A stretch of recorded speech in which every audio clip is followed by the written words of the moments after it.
The apocalypse descended. Zombies roamed rampant and mutant beasts covered the land.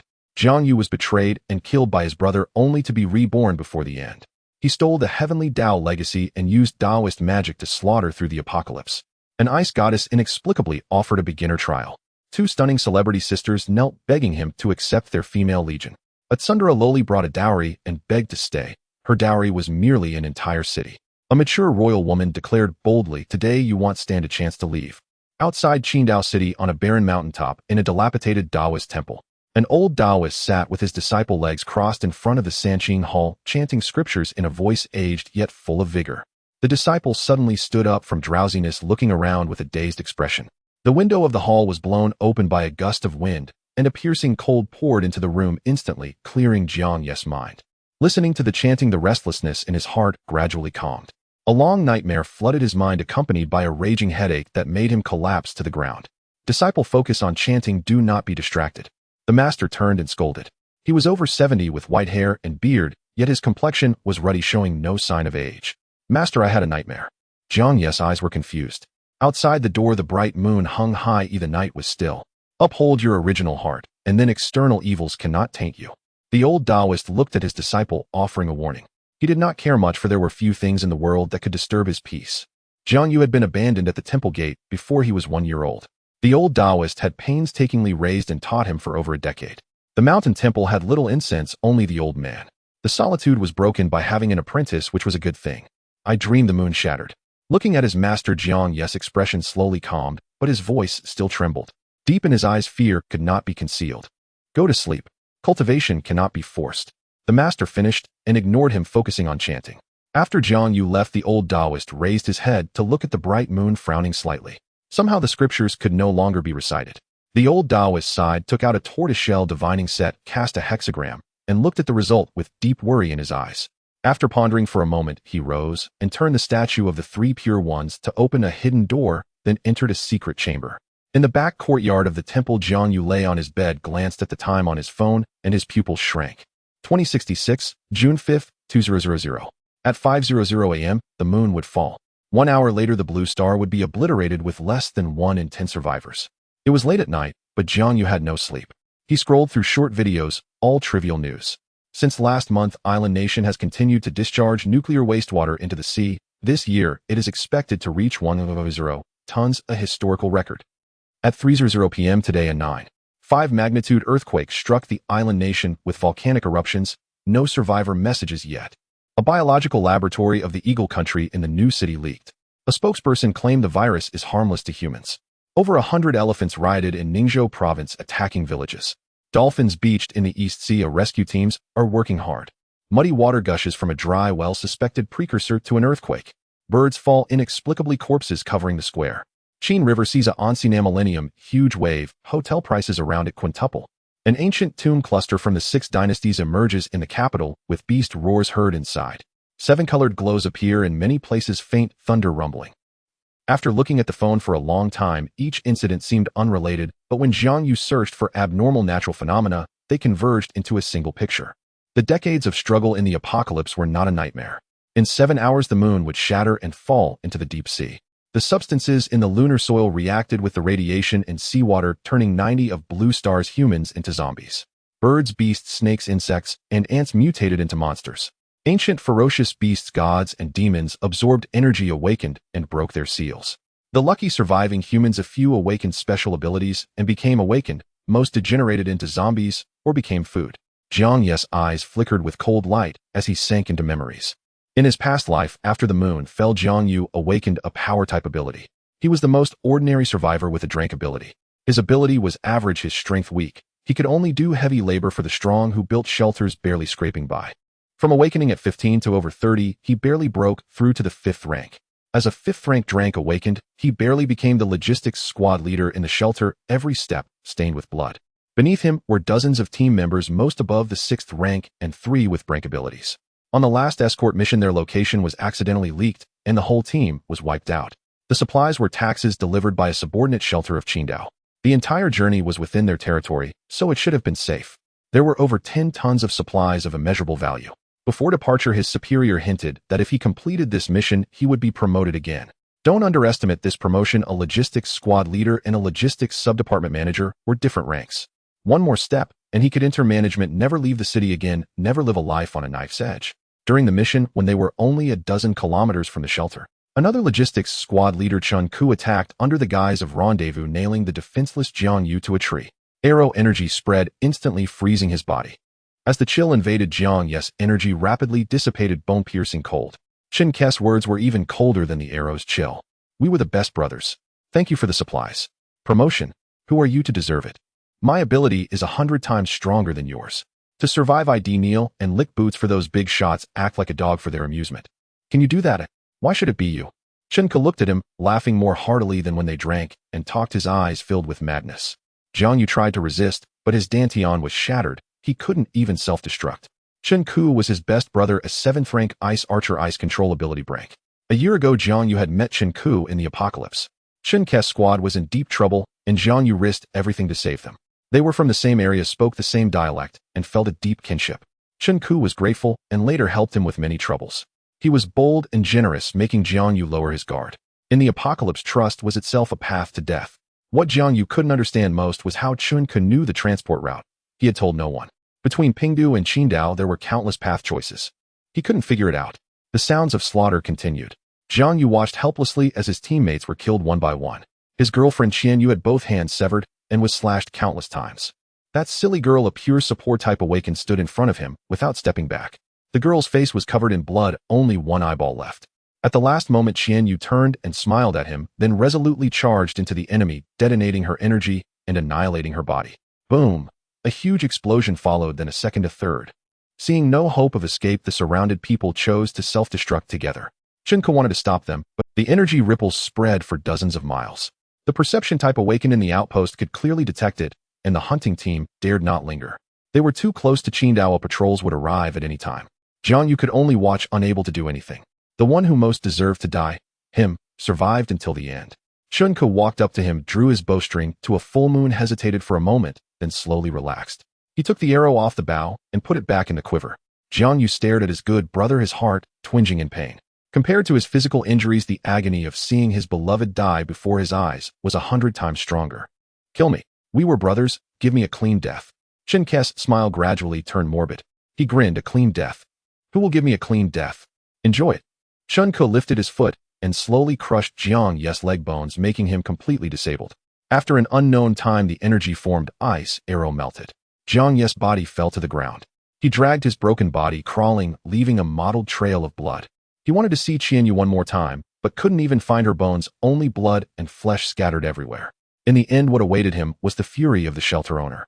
Jiang Yu served Zhuo Yichuan, the heavenly Dao inheritor, owner of the #1 shelter in Kyushu.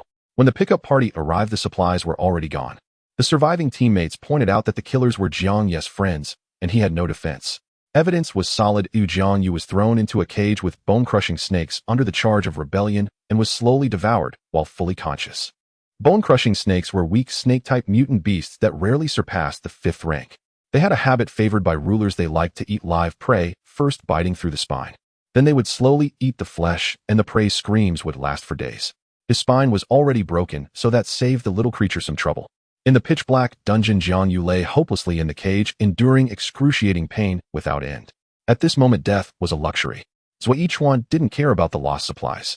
Jiang Yu had scouted dozens of times more materials for the shelter than he had lost, but Zhuo Yichuan didn't care. That was the apocalypse. To the overlords, meritorious deeds might not be rewarded, but any fault would be heavily punished.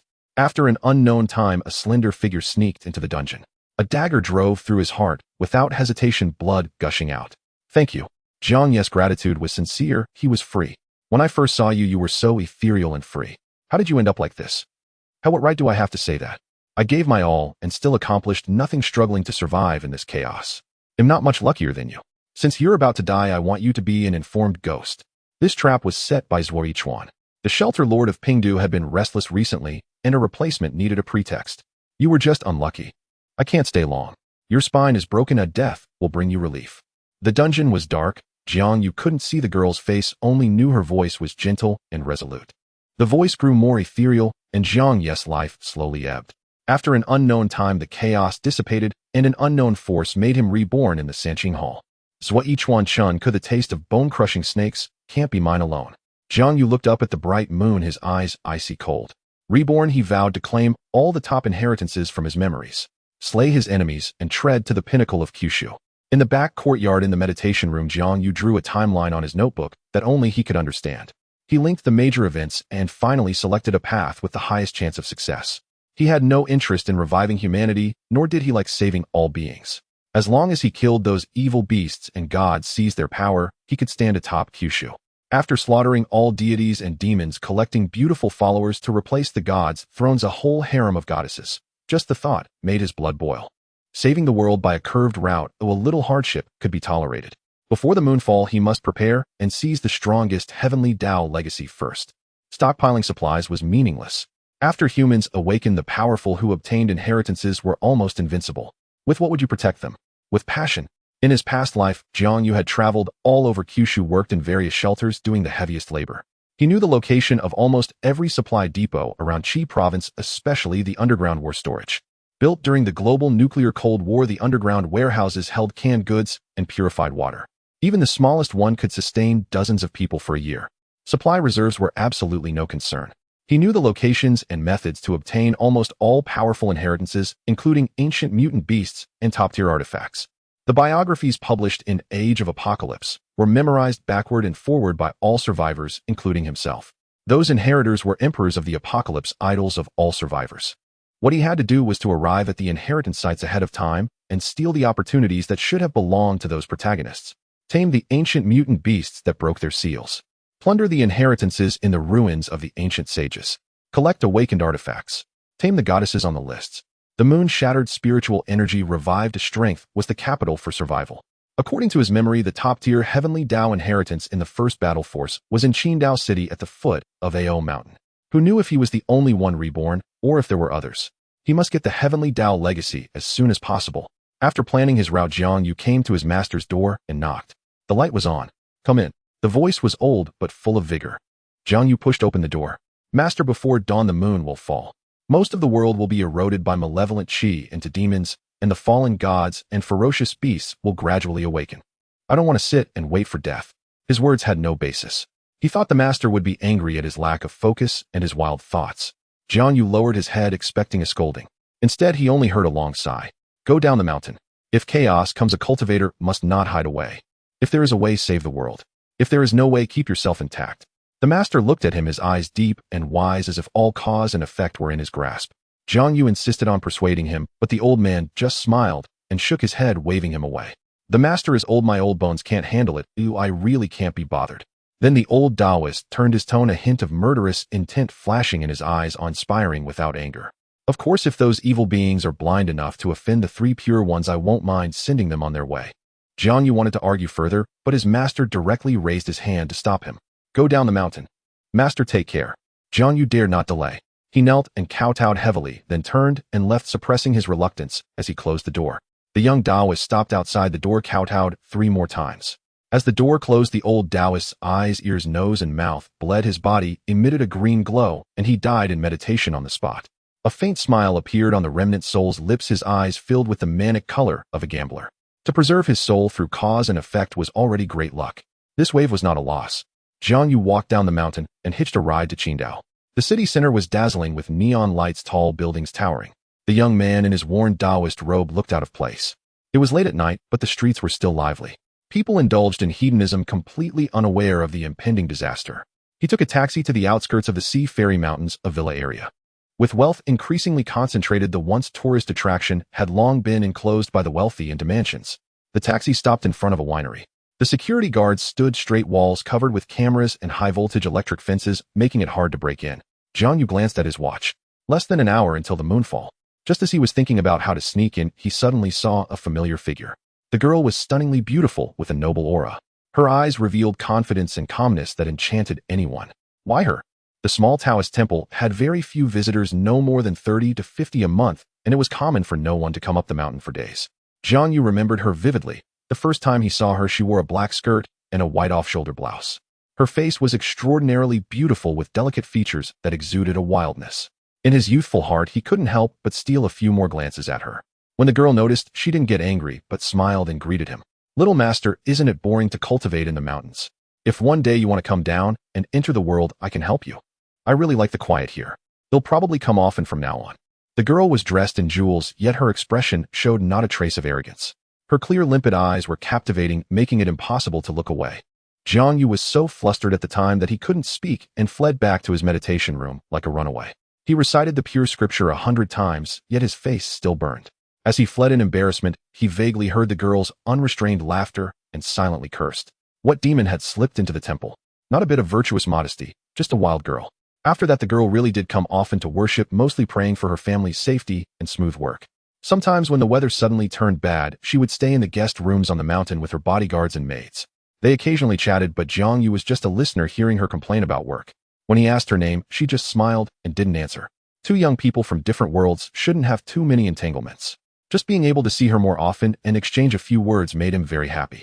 It was the heart of a youth never daring to hope for more. Jiang Yu snapped out of his thoughts. The girl under the street lamp was still enchanting. Under the night sky, the girl wore a bright formal dress, her features stunningly beautiful. She looked like she had been drinking, her cheeks flushed with a rosy hue, a trace of drunkenness in her eyes. At that moment, a long-haired man blocked her way. The girl looked impatient, but couldn't break free. Linmu, I told you I'm not interested in you. I only agreed to have dinner with you today out of consideration for our family's relationship. The girl fiercely shook off the man's hand, turned to walk toward the winery, but was stopped again. Linmu showed no intention of giving up. Qing Hong, don't be ungrateful. If you don't come with me today, they'll cancel all cooperation between our two families. You know what that means. Qing Hong's face showed disbelief as she helplessly stopped in her tracks. Canceling cooperation won't hurt your company any less than mine. Lin Bo was blind to entrust the business to you before he died. Lin Mu grabbed her shoulders, his smile sinister. I know just over $1 billion. My Lin family can afford it, but your Qing family may not. Lin Mu caught the hesitation in Qing Hong's eyes. A fish caught in the net. How could he let her escape? Getting the only daughter of the Qing family meant both beauty and wealth within his grasp. In Qin Island, the two families had originally been equal in strength. But recently, the Qing family had suffered a great upheaval. Its helmsman had died, and the only daughter, Qing Hong, who took over, couldn't command the situation. Partners successively withdrew their investments, and capital was stretched thin.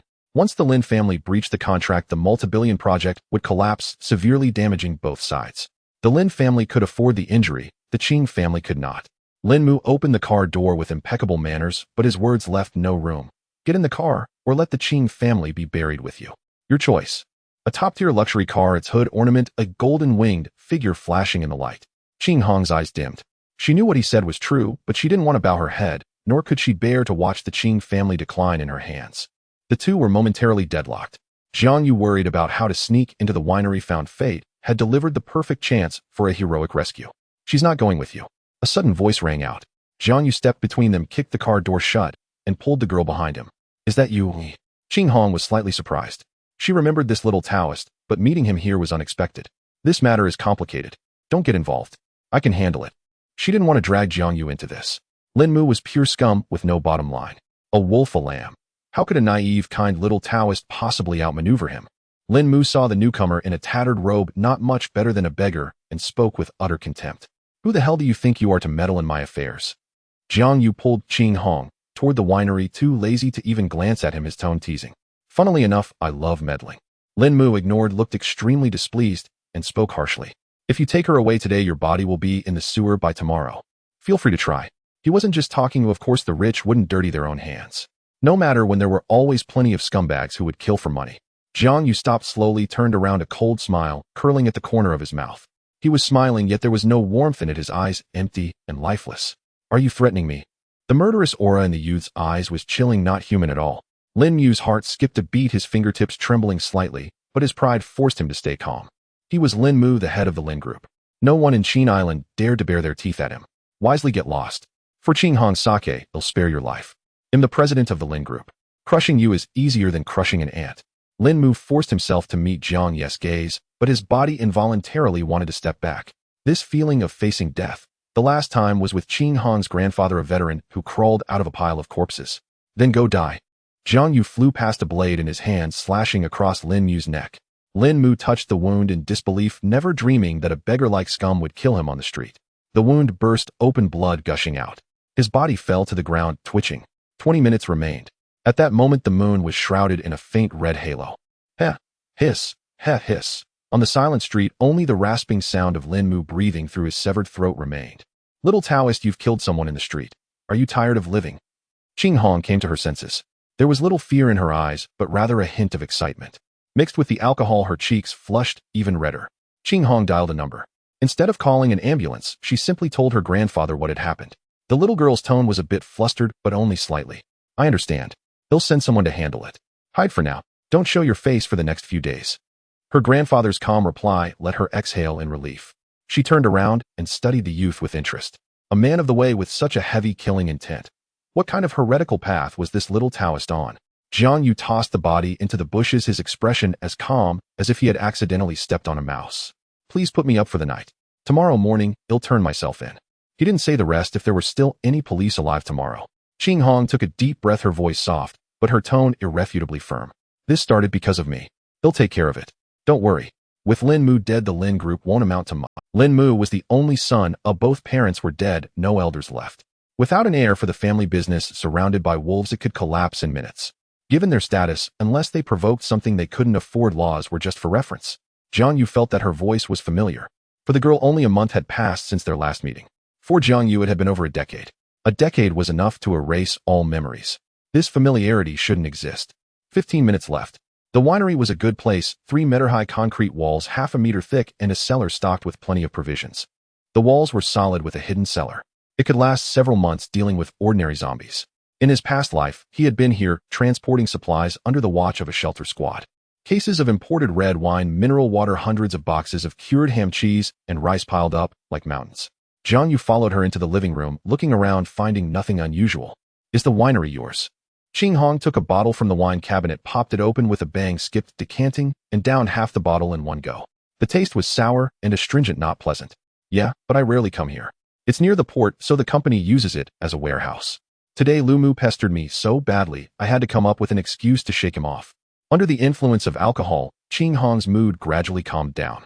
She became increasingly curious about Jiang Yu's calmness. That was a human life, not a cat or dog. She couldn't help asking, do you often kill people, eh? She had a wild thought. Jiang Yu answered truthfully, I've been to war. I don't remember how many I've killed. Qing Hong didn't like to waste words. She was used to throwing money at problems. She considered it the greatest respect. Be my bodyguard. Annual salary 1.2 million. All venues under the Lin Group free spending. The girl's tone was arrogant, clearly already treating the Lin estate as a prize. Jiang Yu's gaze shifted to the window. The red moon was breaking apart. He seemed unimpressed by Qing Hong's respect. Tempting offer, but him used to freedom. Qing Hong didn't give up. That Taoist temple was shabby, the little Taoist's clothes were coarse, and his watch was a street stall. If you weren't free with money, how could your soul be free? Freedom needs even more money. Jiang Yu smiled, pointed at the shattered moon in the sky, his voice low and calm. Dawn is coming. After sunrise, money will be worth less than waste paper. Qing Hong followed his finger and saw it. Her eyes filled with horror. The moon was crimson like dying embers, shattering piece by piece, rivers of light piercing the pitch-black sky, breathtakingly beautiful. The place will soon be surrounded by zombies. Stay put here, you'll survive longer. Jiang Yu walked to the middle of the courtyard and, following memories from his past life, began to chant scriptures to awaken an inheritance.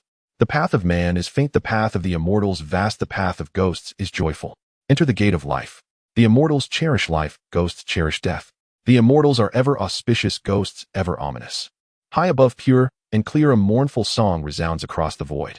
Only wish for immortal attainment, not the poverty of the human path. In the northern capital's winding underworld, there are legions of ghosts. They seek to cut short men's years, sever the gate of life. The noble man sings the cave hymns to control the northern fengdu, binding and chanting to suppress the demon spirits, cutting off the sharpness of the 6 ghosts. The energies of the heavens surge vast and free. My way flourishes. In his past life, a lucky yet unlucky bookworm was trapped in the winery cellar for 2 years. His mind grew depressed, and he finally went mad. One drunken night, he chanted scriptures in the courtyard, coincidentally resonating with the heavenly Tao inheritance, becoming a god overnight. That madman was named Zuaichuan. As the scripture sounded, a phantom tower emerged in the courtyard, its structure outlined with golden rays piercing through heaven and earth. Jiang Yu stood with his hands behind his back, golden light emanating from his body like a celestial god. At the same time, agonizing roars and terrified screams began to come from outside the walls. The apocalypse officially began. The scripture recitation finished, the inheritance imprinted on his brow as a golden mark. Jiang Yu waved his hand, divine light swirling around him. At this moment he was a god. the god who controls the Tao of heaven. A message appeared in his mind. Inheritance heavenly Tao. Cultivation rank first rank. Heavenly Tao mastery of the rules of heaven. Tao follows nature first rank, can use all first rank Tao methods. The inheritance began to engrave abilities. The usable Tao methods at the current stage were clearly imprinted in his mind, far more powerful than imagined. Obtaining the heavenly Tao inheritance was equivalent to possessing 10,000 abilities. Jiang Yu finally understood why Zhou Yichuan had searched the world for Taoist scriptures. The word all could be as powerful as anything. He only knew one thing: the Taoist texts that Zhou Yichuan had seen and understood were definitely no match for his own, not even a tenth of Santh. Time and space froze, everything around him stood still. Above the winery, an invisible energy vortex slowly formed, frantically sucking in the scattered energy of heaven and earth. Under the night sky, countless white fluorescent moonfall crystals streaked across the sky, converging toward the storm's center. Dots of light, like a dream. Jiang Yu's body was annihilated by energy, and he lost consciousness, then began to reform. Light and dark alternated for an unknown duration. The temporal confinement dissipated, and his consciousness slowly returned. Within that confinement, time and space were in absolute stillness. From the perspective of both him and Qing Hong, the entire process was but an instant. Is this Tao magic? No matter how wild Qing Hong's imagination, she wouldn't think he had received an ancient inheritance. Tao magic was the only explanation. Yes, I've cultivated since childhood. I know some simple Tao magic. As Jiang Yu spoke, he felt the girl's voice grow more familiar, a familiarity that shouldn't exist. A doubt lingered in his heart, refusing to leave. He suddenly woke up, finally remembering where he had heard that voice. His eyes locked onto her. Qing Hong was pinned by murderous intent, her spine icy cold, her heart seeming to stop. Was the little Taoist going to kill her to silence her? How could he? She had clearly said she would protect him. They were old acquaintances. Was he that untrustworthy? The blade in Jiang Yu's hand was nothing more than a scrap picked up by the roadside, the broken segment of a utility knife mottled with rust, its edge long since dulled. With a whistle through the air, the shard flew toward Qing Hong, and a lock of hair drifted free. The girl's pupils contracted. There was no time to dodge. Fear flickered in her eyes, yet beneath it lay an uncanny composure. The blade grazed her. Qing Hong reached to touch her neck. There was no pain and no blood. Boom. A heavy object fell somewhere behind them. Qing Hong turned her head, swimming with disorientation, unsure how to react. What kind of monster was that? The clothing marked him as one of the vineyard's security guards, yet his chest had been shattered by a blade, a bull's-eyed cavity over the left breast. The problem was he was still alive. The corpse climbed up from the ground, mouth gaping, exhaling the fetid reek of decay. Jiang Yu's blade had been hurled in haste, aimed to guard Qing Hong. It pierced the zombie's sternum and felled him, but did not slay him outright. The zombie howled and lunged again, teeth nearly closing on Qing Hong's throat. Jiang Yu formed a sword madra with his hand, an incisive sword, qi coiling around Qing Hong like a sheath. The slightest touch of that sword, qi shredded the creature instantly, leaving only a heap of rotted flesh. The girl was splattered in rank blood and gore. The stench of rot made her heave. Fortunately, these zombies did not infect humans. Their origin lay in an unknown radioactive exposure, not in a virus. To radiation, some people possessed resistance. The unlucky would remain unharmed. The fortunate would awaken supernatural abilities. The majority, lacking resistance, were reduced to zombies in the glare of the radiation. Only a Corpse King-class stronghold could use abilities to transmute human corpses. The moon had fallen, and the undead attacked. Even the dullest could comprehend what had happened. Qing Hong, already sharp-minded, understood immediately. Her keen eye for investment and her unflappable temperament outshone many senior figures in business. I want to live. Can you help me? I can give you anything you desire. Money, power, women. These are trifles. Name your price. Qing Hong trembled, forcing down the tidal fear within her, striving for a veneer of calm. She knew in her heart that the boy was her only hope for survival. Jiang Yu reached out and wiped the rotted gore from her face, inclining his head in a small solemn nod. In my past life you killed me. I owe you a favor. Qing Hong's voice grew more familiar, gradually merging with the cadence of the girl who had been in the dungeon. It was her. There could be no mistake. That soft yet resolute voice was engraved in his memory. Qing Hong felt her mind falter. The causality between lives refused to compute. In a previous life I killed him, and yet he now owes me a favor. Being saved by supernatural means just now removed any doubt about reincarnation, but the logic still felt intolerable. This is a map. Go to the place I've marked. There is a black, unlettered tombstone there. If you are not afraid to die, cut your wrist and offer yourself in sacrifice. Jiang Yu's gaze flicked to the girl's forehead, where a faint white mark lay, confirming Qing Hong as an awakener. Even if only a support type, sending her to a mountain dozens of miles away was a simple matter. Right now, the zombies' lethality was about the same as ordinary humans, perhaps only their vitality was stronger, and they felt no pain. What is your name? Will we meet again? Qinghong collected herself, whether in boardroom or battlefield to survive, one must seize every opportunity and every advantage. Risk and opportunity were forever proportional. Drawing near the strong and anchoring oneself to them was rarely wrong. My name is Jiang Yu. This vineyard is a decent refuge. If fate permits, I may return. When the apocalypse comes, trust no one if you want to live, myself included. Having said this, Jiang Yu stepped atop a glyph of golden light and vaulted over the courtyard wall. He had always scoffed at the ancient Tao arts his master taught him as a child, dismissing them as charlatan trickery. Now every one of those legends had manifested as tangible ability. Qinghong watched Jiang Yu's departing silhouette with hesitation. Should she go or stay? Trust him or not? Outside the yard, the groans of zombies and the screams of people blended into a sound that seized the heart. Zombies roamed the city. Staying behind the high walls seemed the wiser choice. Yet the boy's sword technique had looked impossibly handsome. The unease in Qinghong's eyes dissolved, supplanted by a growing madness of resolve. Her grandfather, seasoned by half a lifetime of combat, despised her temperament and called her a mad wench. Prudence was not in her nature. She returned to her room, changed into sportswear, and took down the decorative sword from the wall. The blade slid from its scabbard with a dragon's cry. The sword had been forged in the ancient Longquan town. She had bought it at auction for 150,000 simply because she liked the color of the gem on the hilt. This exquisite, opulent longsword was no mere ornament, but a bona fide treasure. Its retro silhouette and gleaming silver blade bespoke the finest nanometals and the most advanced forging techniques. Qinghong closed her eyes and whispered 3 times, summoning her courage to fling open the vineyard's heavy gate. A flash of radiance and a zombie's head flew off outside. At this stage, the undead were bloated and weakened. Their defenses were worse than ordinary humans. Qinghong stood with sword in hand, a trace of scorn in her gaze. The apocalypse really was nothing grand.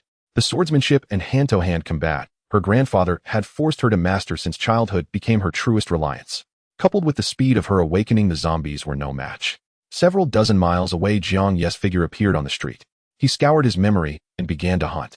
In the end times, there existed a cadre of people who were brutally powerful and well-provisioned. They neither built sanctuaries nor lived as lone wolves. Relying on formidable abilities or legacies, they amassed equally twisted henchmen. Their singular appetite was for sadistic slaughter. In the struggle to survive, humans could be 100 times crueler to one another than the zombies. These men were so powerful that nobody dared provoke them. They ran rampant across the 9 provinces, christened demons by survivors. Unless necessary, neither the military nor shelter leaders wished to intervene. Survivors reached a grim consensus: better to die by a monster's hands than fall into a demon's. If captured, decisive suicide was often the most merciful escape. On Qin Island, there was such a man early in the apocalypse. He tamed a spectral WIRM called a ghost dragon and later obtained a top-tier legacy. Evenswa each one would yield him 3 points of respect. It was thanks to him that Jiang Yu had nearly bled out and died in his past life. Jiang Yu had little taste for playing righteous avenger. His true aim was to seize the opportunities these men left behind. Jiang Yu knew the methods and locations by which every top-tier demon, every shelter lord, and every one of the 100 strongest attained their legacies, as though he were reciting family heirlooms. One could say that years later the surviving awakeners would engrave those names and places into their hearts. It was their singular incentive to endure.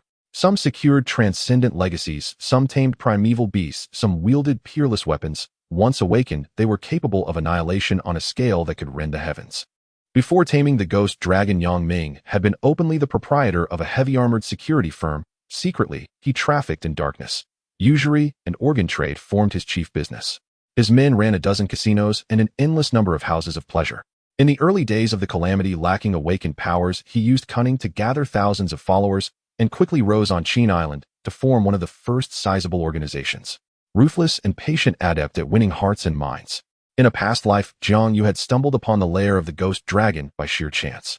On the day he returned, Yang Ming, already lying in ambush outside the cavern, struck. First a spear pierced Jiang Yu's chest, and he was heaved and cast down the mountain. Jiang Yu still remembered Yang Ming's mocking laughter. He had only told his girlfriend and Ningning about the ghost dragon. This was the first betrayal he suffered after the apocalypse. Being betrayed by the one he loved hurt deeper than any wound. Watching the woman he had given everything to fawn at Yang Ming's side, Jiang Yu understood everything. The ghost dragon accepted its master and Ningning left, and the girl for whom he had sacrificed everything never glanced his way. It was Qianyue who saved him that time. Jiang Yu had never imagined that among the awakeners who survived there would be such a radiant existence. She was a shaft of light that gave him hope to live on. He came to his senses beneath the signboard of heavy armor security. The gilded characters shone brilliantly. The streets swarmed with zombies. Some discovered survivors collapsed to the ground. Their roars, the screams, the desperate cries for help attracted more of the undead. Jiang Yu's expression was cold. He had no intention of rescuing them. The world was full of such scenes. No one could save everyone, not even Christ. He had a more important task. Yet he could not help but note the oddity. There were far fewer fleeing people on the streets than in his former life. Jiang Yu remembered with clarity in the days after the moon fell, the streets had been filled with refugees, many holed up in buildings calling desperately for aid. Now the city felt unervingly quiet. Perhaps the neighborhood had always been sparsely populated. He did not dwell on it. With a flick of his wrist, a ribbon of golden light sliced the lock and the iron gate burst open. Jiang Yu strode into the company. Bang! A gunshot cracked out. A bullet whistled past Jiang Yu by several meters. He could not tell whether it was a poor shot or a deliberate warning. A common handgun would not penetrate the protection of a first-tier legacy adept. Private property. If you don't want to die, leave now. Several burly men poured from the room to block his path. The leader, tattooed across his arm, leveled a gun at Jiang Yu and barked the warning. Yang Ming's reaction had been swift. Apparently the company's zombies had been cleared and the team reorganized. Is your boss Yang Ming?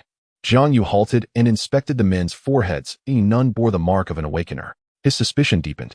Even a gathering of awakeners would take days to marshal. Even Yang Ming's ability could hardly conjure such a force in a single day. The tattooed man's surprise softened his expression. Looking for Boss Yang. Who are you? They might know Yang Ming. Perhaps he was one of them. Jiang Yu answered coolly. I'm here to retrieve something he owes me. That debt must be repaid. He walked straight into the courtyard without attending to the lackeys. The tattooed man, unsure of his identity, dared not block him. Yang Ming dealt in every sort of business and had dirty work to spare. He had received envoys from many high lords. Some of them dressed plainly and were unremarkable. Some smiled with gentle, humble faces. Some were slow and honest-looking. Beneath every mask there was a dangerous light, especially the forces behind them. If spoken aloud, their names could frighten a person to death. Who are you? A coarse voice called from above. Jiang Yu looked up. The face in the second-floor window was nauseatingly familiar. The face that had ruined his life outside the Ghost Dragon's cavern had haunted his dreams 1,000 times. Yang Ming. Hearing the name spoken by Jiang Yu, it felt strangely unfamiliar. Back in his previous life, he would never have dared lift his gaze to meet Yang Ming's eyes. Revenge. Jiang Yu only prayed Yang Ming had long since forgotten him. Such a demon was beyond the reach of any minor figure like himself. Yang Ming frowned deeply, utterly unrecognizing the man before him. Do you know me? Who sent you? Jiang Yu's face remained expressionless, his voice cold and detached. I wish to take something from you. A piece of trash. Seeing Jiang Yu stood alone, Yang Ming relaxed considerably and sneered. What qualification do you have to negotiate with me? I don't recall anyone by your name in Qin Island. As he spoke, a flicker of hesitation crossed Yang Ming's face. Qin Island was no larger than a speck of dust, yet this youth dared approach alone. His patron might well be someone Yang Ming already knew. What do you need? My goods are not cheap. Your life? Jiang Yu replied calmly, as though speaking of. Yang Ming froze, then burst into laughter. Ha ha ha. You've killed me.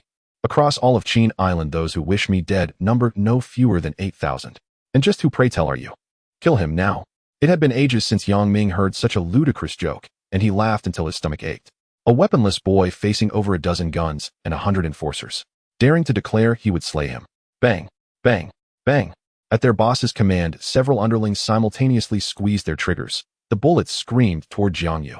At the instant the bullets were about to strike, runes suddenly flared across Jiang Yu's body. The projectiles, destined to hit, veered in eerie arcs around him, then reversed course entirely. Ah! Screams of agony echoed as underlings fell dead or wounded. Yang Ming's eyes widened in shock. His hands trembled so violently he could no longer depress the trigger. His spine turned ice cold. Are you human or ghost? Zombies. He could accept that. A mere plague. In this age, what bizarre virus hadn't emerged? During the last Ebola outbreak, tens of millions perished globally within months. Those shameless nations, today dumping hundreds of tons of nuclear wastewater, tomorrow erecting hundreds of biological labs. Humanity's extinction was merely a matter of time. He'd slain zombies himself, pathetic creatures easily dispatched with a single headshot. But this creature before him, impervious to bullets, utterly unscientific, cultivation art, or demonic sorcery. Young master, I don't recall ever offending you. If I did, I beg your pardon, but at least grant me the dignity of understanding why I must die. Yang Ming knew he was outmatched. Flexibility in defeat was the first law of the underworld. No matter how mighty you are, someone will always tower above you. So when you cannot win, you endure. You haven't offended me yet, but the future is uncertain. After much deliberation, I've decided killing you is the safest course. Jiang Yu gazed upon him with a faint smiling expression. suddenly realizing its familiarity. In his past life, Yang Ming wore that very same smile as his spear pierced Jiang Yu's chest and sent him flying. Contempt. Satisfaction. A gentle, chilling smile. Like a demon incarnate. For the first time, Jiang Yu felt the weight of the executioner's blade in his own hand. The boundless energy surging through him was intoxicating. Despair flooded Yang Ming. What absurd justification was this? Even more irrational than his own madness. Game on. Jiang Yu narrowed his eyes, then blurred like a phantom into the second-floor window. Fingers sharpened into swords, a lethal sword aura poised to pierce Yang Ming's brow. The blade sliced skin, then halted abruptly. Most of his past life's suffering and darkness had stemmed from this man. To end him outright felt impossible. How difficult it was to remain kind-hearted. I'm not fond of granting merciful release. Let's play a game instead. Tag, the ghost hunts you. A faint smile played upon Jiang Yu's lips, yet his eyes radiated an unnerving chill. With his remaining blood, he traced a spirit talisman in midair. Behind Yang Ming, several wronged spirits materialized. They were weak, so weak that even death by torture had denied them vengeance, granting their killers nothing more than nightmares.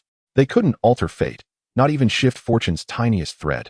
The talisman detonated, spiritual energy flooding into the spirits' ethereal forms. In an instant, their hollow souls evolved into crimson-robed, vengeful ghosts.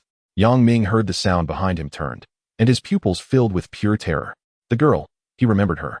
A trafficked child sold for a handsome sum, her eyes and heart fetching top price. Around 1 million credits, give or take. He couldn't recall the exact figure. A fragile girl of 12 or 13, her eye sockets hollow, streaked with twin trails of blood tears, her large, innocent eyes fixed upon him. Uncle, you promised me sweets and games. I haven't forgotten. Shall we play together? The silent boy clutching his stomach, he vaguely recalled him.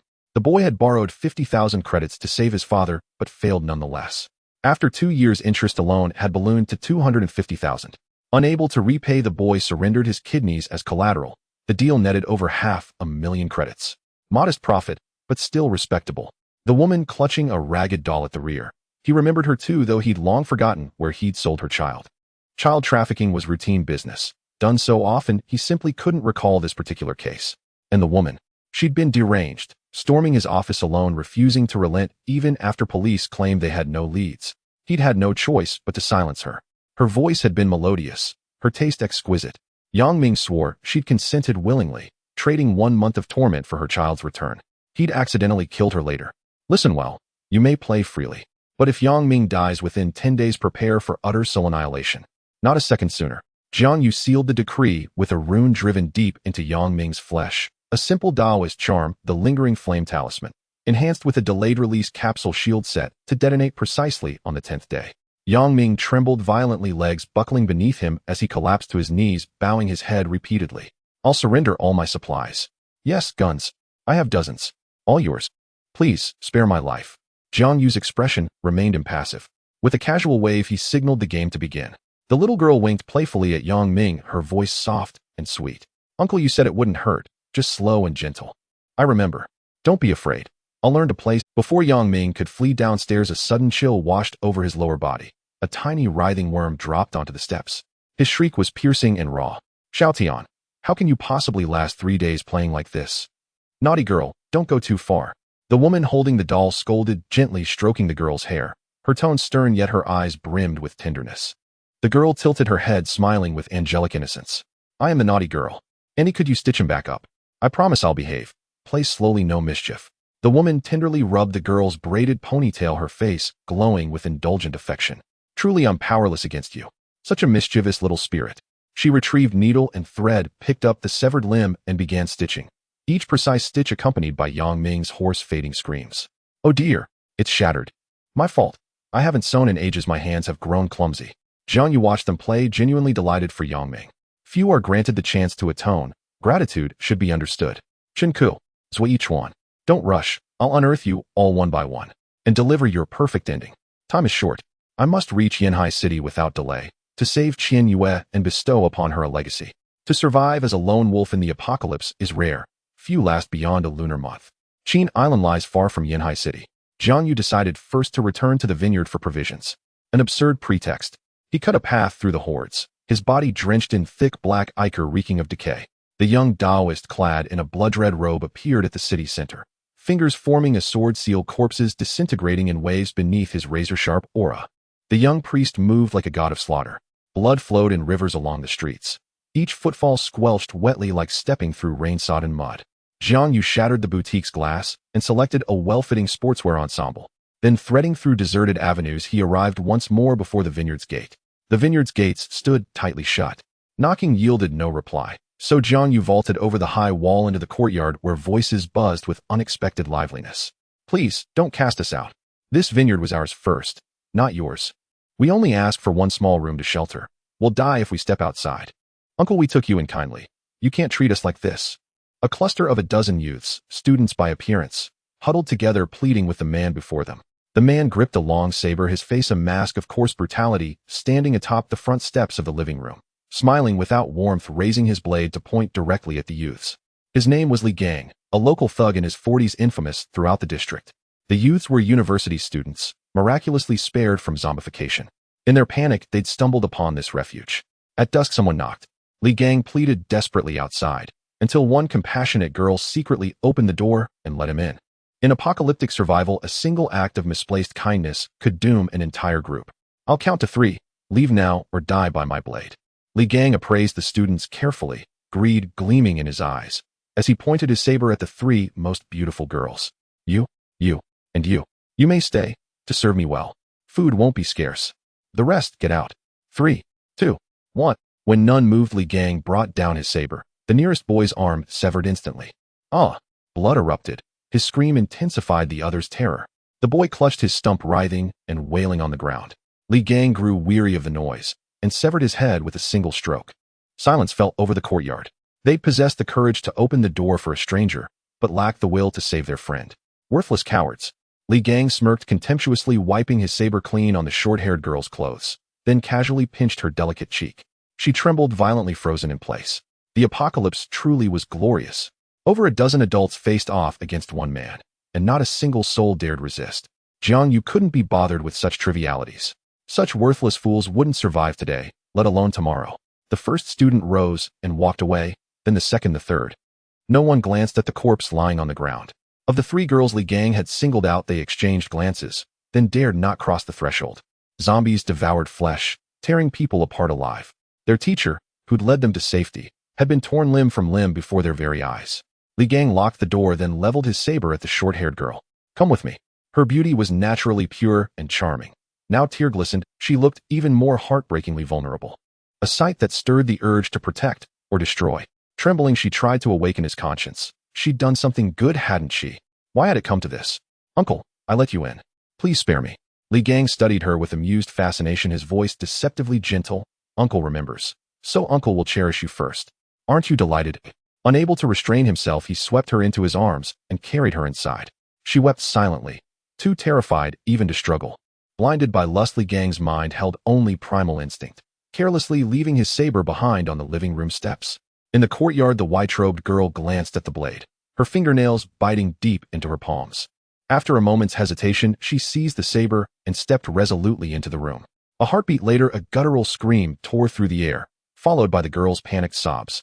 Meanwhile, Jiang Yu sat at the second-floor window, eating bread and ham, watching the spectacle unfold. His detached gaze was nauseating. The white-robed girl emerged covered in blood, her eyes burning crimson, more vivid than the stains on her garments. The short-haired girl trailed behind her, her clothes slightly disheveled. Blood dripped steadily from the saber in the white-robed girl's grip. Her voice sharp and commanding, "From this moment, I am master of this vineyard. Anyone who repeats such folly shall suffer the same fate. Is that clear?" Sensing unseen eyes upon her, she lifted her gaze and locked onto Jiang Yu at the second-floor window. Her stare was glacial. A pale mark gleamed at her forehead, the unmistakable aura of an awakened one. In this apocalypse, she had earned the right to survive. Her awakened ability matched by ruthless resolve. "I'm merely passing through. Carry on as you wish." Jiang Yu turned and retreated to his room, filling a backpack with food. He felt a pang of disappointment, not finding Qing Hong. In his past life, she'd risked everything to rescue him from the dungeon. Her fate had been grim. This life he had doomed her himself. Twice encountering such a celestial harbinger of calamity, her destiny was truly tragic. Jiang Yu sighed deeply, then leapt from the balcony, runes blazing beneath his feet. The white-robed girl gripped her saber, eyes sharp and wary, refusing to yield an inch. Already, she bore the bearing of a seasoned hunter. Jiang Yu offered her a faint smile and a look of quiet admiration. Just as he prepared to depart, a frigid black mist seeped beneath the door, its energy ancient, icy, and utterly lifeless. Black mist coalesced, gradually taking human form.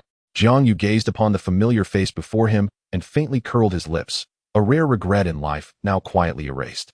Qing Hong's eyes gleamed with a subtle sinister allure. Her figure and features remained largely unchanged. Her inheritance could refine the body. Given limitless energy, it could even reconstruct it entirely. The young girl proved more rational than he'd anticipated. She had not squandered energy reshaping her form. How do you feel?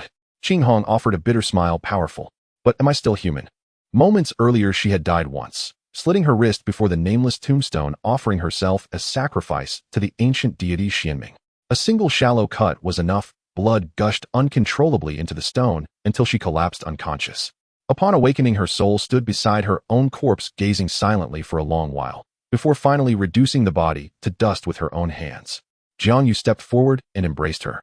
She felt warm and supple, flesh and blood incarnate. Her energy forged form indistinguishable from that of the living. The Xianming inheritance is the sole legacy on Qingdao Island. There was no choice. Better this than perishing between the jaws of a zombie. This new body feels warm and beautiful.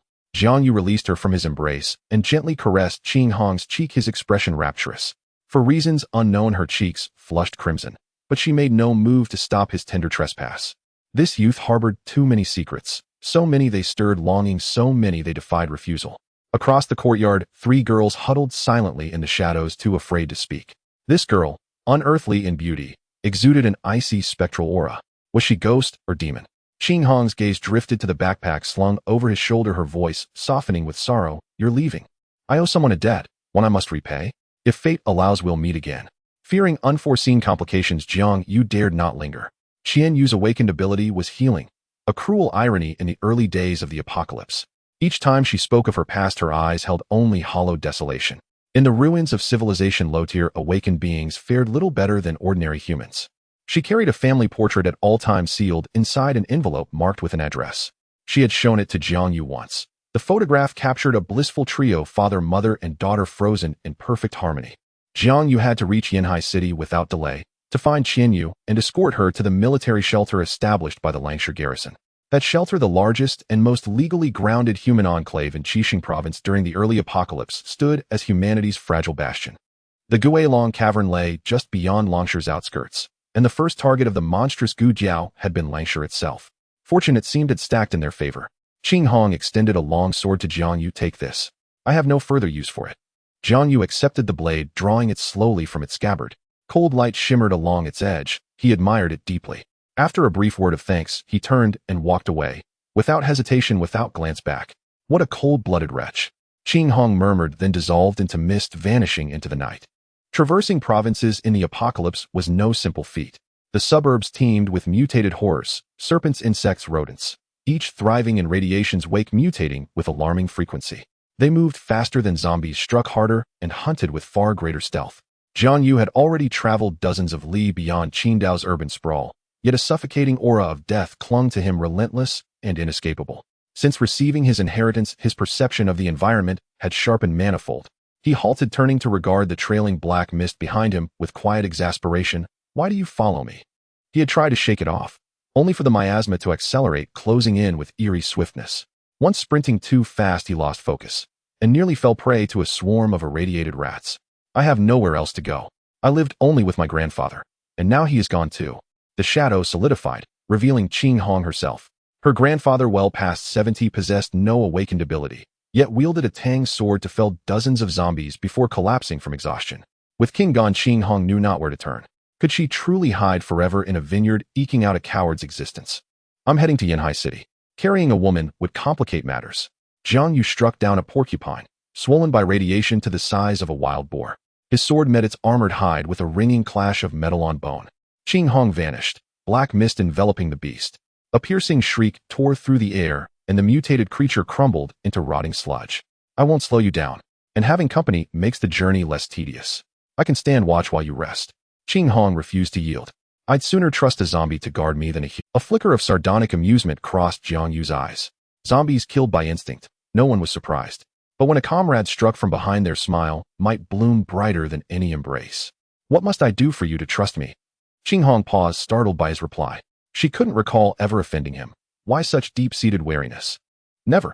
Jiang Yu spoke flatly, ignoring her completely as he resumed his march. No one survives alone forever. Even the strongest are limited without allies. I can help you. Qing Hong stepped squarely before him, her expression resolute. I need no allies. With your current strength, you'll endure a very long time. Jiang Yu paused. Yes, Qing Hong was undeniably beautiful. Yet beauty was abundant in this world. In the apocalypse, no one dared touch a woman who could kill. Qing Hong held his gaze, asking softly, how long is a very long time? Jiang Yu faltered, speechless, uncertain how to answer. The first ancient beast to emerge was the Gu Jiao, 3 months after the cataclysm. At that time, inheritors had yet to appear and newly formed shelters were nearly wiped out. He truly needed assistance to swiftly build influence, to claim every supreme inheritance without compromise. Slaying the first primordial beast and claiming its core would accelerate his ascension manyfold. You win. Jiang Yu extended his hand, accepting her into his path. In his past life, even a fleeting encounter had moved her to risk everything for him. She was no scheming viper. Humanity's enduring flaw pain fades as scars heal, and men especially forget fastest when Qing Hong beamed, stepping close to loop her arm through his. Her touch was soft, yielding, her voice a silken whisper. I knew you couldn't bear to part with me. Jiang Yu sensed it, a premonition. This decision would prove gravely mistaken. Studying his map carefully, he advanced down the street. They had entered a small county under Qingdao's jurisdiction, its avenues eerily empty, littered only with corpses. A few stragglers, zombies, gnawed listlessly at the dead. Someone had recently swept through here, otherwise the streets wouldn't lie so barren. Jiang Yu tensed, senses sharpening. Opportunists always rose, yet the apocalypse had lasted barely a day. How could any organized force possibly exist? Even seasoned underworld figures would need several days to reassemble loyal followers. True, just days. With overwhelming martial prowess, awakened beings could rally devoted followers in mere hours. The two moved fluidly through the streets, dodging scavengers and shambling undead alike, conserving time and energy. As they passed a narrow alley, 2 burly men blocked their path, cleavers gripped tight, bulging muscles straining beneath bare arms. Boy, drop the pack. Hand over the girl. Walk away. One man clad in a black sleeveless vest ground the blades together with a grating screech. Survivors clearly thronged the streets, so why target him? Following the brute's feverish gaze, Jiang Yu's eyes narrowed on Qing Hong's ample chest. I told you bringing you along would bring trouble. Jiang Yu turned. 2 more men stood at the alley's rear, sealing their escape. Trivial. Just kill them. Qing Hong blurred. Then 2 heads soared skyward. Not a single drop of blood stained the severed necks. Her expression was one of quiet, chilling satisfaction. I'm not full yet. She licked blood from her nails, then glanced playfully over her shoulder at the remaining pair. Ghost! The 2 men screamed in terror, legs buckling, stumbling backward in blind panic. Step 1. Step 2. Step 3. On the 4th stride, their torsos split cleanly at the waist, guts spilling across the cobblestones. Jiang Yu stood frozen. This Xianming inheritance was lethally efficient. Satisfied. Let's go. Qing Hong slipped her arm through his again, deliberately smearing fresh blood across his sleeve. You're remarkably easy to feed. Jiang Yu envied her, drawing power not from food, but from essence itself. In the apocalypse, such a trait was nothing short of a divine glitch. I told you, you'd gain not lose by keeping me. Impressive, isn't it? Qing Hong mocked her own earlier self-doubt. Yet a single unadorned compliment from this youth sent warmth blooming deep within her heart. At that moment, inside a nearby shop, a woman lay naked upon the floor, her body crisscrossed with brutal wounds, clearly tortured to death. A pair of clouded, lust-ravaged eyes peered through a jagged gap in the shuttered door, fixated greedily on Qing Hong's retreating silhouette, her throat convulsing in a dry, involuntary swallow. Such exquisite prey promised true delight. The shop's doors and windows were sealed shut, not a sliver of sunlight penetrating the gloom. Suddenly the shadows in the room began to writhe, coalescing into a gaunt, middle-aged man clutching a sword. His face was withered, his hair thin and sparse. Outside, zombies wandered the streets and monsters roamed freely. Yet the emaciated man moved with unnerving calm, not a trace of panic in his expression. His movements were deliberate, silent as falling ash. He slipped past zombies in the shadows, unnoticed by them. His name was Li Feng, a survivor whose awakened ability was concealment, no combat prowess, yet exceptionally effective for urban survival in the early apocalypse. By day he lay low, by night he drifted through alleys and ruins like a phantom through empty halls. If I could seize her, these days of hiding would no longer be unbearable. Li Feng's furtive gaze stirred Jiang Yu's instinctive wariness. The youth turned sharply toward the direction that unsettled him, yet saw no zombie, no movement, only silence. Concealment. A hidden ability. Startled by Jiang Yu's sudden glance, Li Feng recoiled. This face stirred faint recognition, yet eluded memory. Jiang Yu and his companion stepped beneath the shadow cast by an office building, bathed in cool, sunless dimness. Now, Li Feng hesitated no longer. His dagger flashed toward Jiang Yu's back, aiming for the heart for instant lethality. At that very instant, a survivor screamed as a zombie seized him. Chaotic shrieks and guttural roars erupted, perfectly masking every footfall. Heaven itself conspired in his favor. Imagining the woman already his plaything, his grip tightened, strength surging into his arm. Clang! Jiang Yu's long sword swept backward, deflecting the dagger mid-thrust. In one fluid pivot, he lunged forward. His blade pierced Li Feng's shoulder. The wound shattered the concealment. Don't kill me. I only wanted food. I don't want to die. Li Feng clutched his bleeding shoulder, writhing on the ground in agony. To seek food, not at a supermarket, but by hunting humans on open streets. Jiang Yu didn't believe a single punctuation mark of it. Unsurprisingly, Qing Hong was the unwitting catalyst. He hadn't even tasted the fish himself, yet its pungent scent had drawn this pack of wolves. The more he reflected, the more unjust it felt. Instinctively, Jiang Yu raised his sword to strike, then paused, recognizing the man before him. That elongated face, familiar yet elusive. Tentatively, he asked Li Feng, "Uncle Li." Startled, Li Feng lifted his head, squinting intently. Only after a long moment did he finally recognize the young Taoist, hastening to renew their bond. "You're that little Taoist from the mountain temple. I even treated you to snacks once. Do you remember?" Beneath the temple's slopes lay a small town where he ran a modest convenience store and always treated Jiang Yu kindly. As a child, each time Jiang Yu passed by, Uncle Li would press candies or treats into his hands. Humble gifts, yet brimming with warmth. Later, as Jiang Yu grew older, he heard Uncle Li had moved to the city. Years passed without reunion. In Jiang Yu's memory, Uncle Li was the very embodiment of quiet integrity. A humble shopkeeper who, when customers shouted insults or made unreasonable demands, would redden to the ears, yet utter not a single curse. Qing Hong glanced briefly at the gaunt man, then turned to Jiang Yu, an acquaintance. He nodded. "An elder. Someone who gave me sweets and snacks when I was young. We share some history, though hardly close." Before the words fully settled, Jiang Yu's sword darted forward again. Li Feng stood utterly defenseless. At the last instant, barely 1 centimeter from Li Feng's chest, the blade halted. Killing had become second nature, etched deep into his reflexes. The frost in Jiang Yu's eyes melted away, replaced by a smile, polished, precise, and utterly devoid of warmth. He unslung his backpack and handed it over. Inside, high-calorie rations, dried cheese, beef jerky, chocolate. "All of it is yours. A repayment for childhood kindness. You needn't stand on ceremony. A ready-made textbook too valuable to waste." To teach Qing Hong the true face of humanity in the apocalypse bait was indispensable. Li Feng knelt on the ground, clutching his wound, bowing his head repeatedly, tears streaming down his weathered cheeks. "I cannot take your food. I only beg you to take me out of this city. I wish to go home just once. My wife passed away long ago. My granddaughter is only 3. My son lives far away. There's no man left at home. They won't survive." Qing Hong's heart ached. Amidst the shambling dead, how could a woman and child endure? She tugged gently at Jiang Yu's sleeve. "Let's bring him along. It's no trouble, we're going that way anyway." For the first time, Jiang Yu's smile softened, genuine if fleeting, while his gaze remained serene. "Very well, as you wish. Uncle Li, follow behind us. I'll escort you beyond the city walls." Yes, the textbook proved excellent. In the apocalypse, adaptation was never hardest at the blade's edge. Even children learned to kill. What truly defied adaptation was the shifting terrain of emotion and psyche. More survivors fell to the hands of those they knew than to strangers, 10-fold, 100-fold. Li Feng was his familiar face. Qing Hong knew none of it, making this lesson far gentler in difficulty. Jiang Yu drew Qing Hong closer, voice low, deliberately intimate. "Tonight, I'll begin your first lesson." She leaned quietly into his embrace, neither resisting nor trembling. Her cheeks flushed the picture of a tender, devoted lover. What lesson? The question escaped before she could stop it, and instantly she regretted it. A lesson reserved for night. What else could it be? Asking revealed childish naivety, and worse, hinted at shirking the duties of a partner.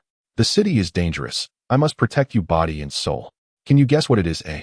Jiang Yu guided Qing Hong ahead, needing no glance back to feel the burning, covetous gaze fixed upon them. Dusk deepened. Beyond the city's sprawl, they entered a secluded, quiet town, small, unassuming, with only a single commercial street and a few tidy buildings. No proper residential complexes existed here at all. They entered a building cleared of zombies and selected a relatively clean room. Jiang Yu's unease sharpened. The entire structure held no other survivors. A cold premonition stirred within him as he turned to Li Feng. "Uncle Li, what date is today?" "June 16th. "Why?" Li Feng replied. Though his phone had long since died, the date remained etched in memory. Jiang Yu and Qing Hong exchanged glances, identical shock flashing in their eyes. 10 days of memory had been erased. No wonder every step of their journey had felt subtly wrong. Jiang Yu pieced it together, receiving the celestial Tao inheritance and remaking his body had consumed precisely 10 days. Uncle Li, please rest well. Those snacks you gave me as a child were delicious. I've remembered them all these years, and I'm deeply grateful. Jiang Yu deliberately enriched the atmosphere, ensuring Qing Hong grasped the depth of his bond with Li Feng. Li Feng smiled warmly, yet his eyes flickered, evading direct contact. Trifling things, really. You were such a sturdy, bright-eyed boy. How could anyone resist spoiling you?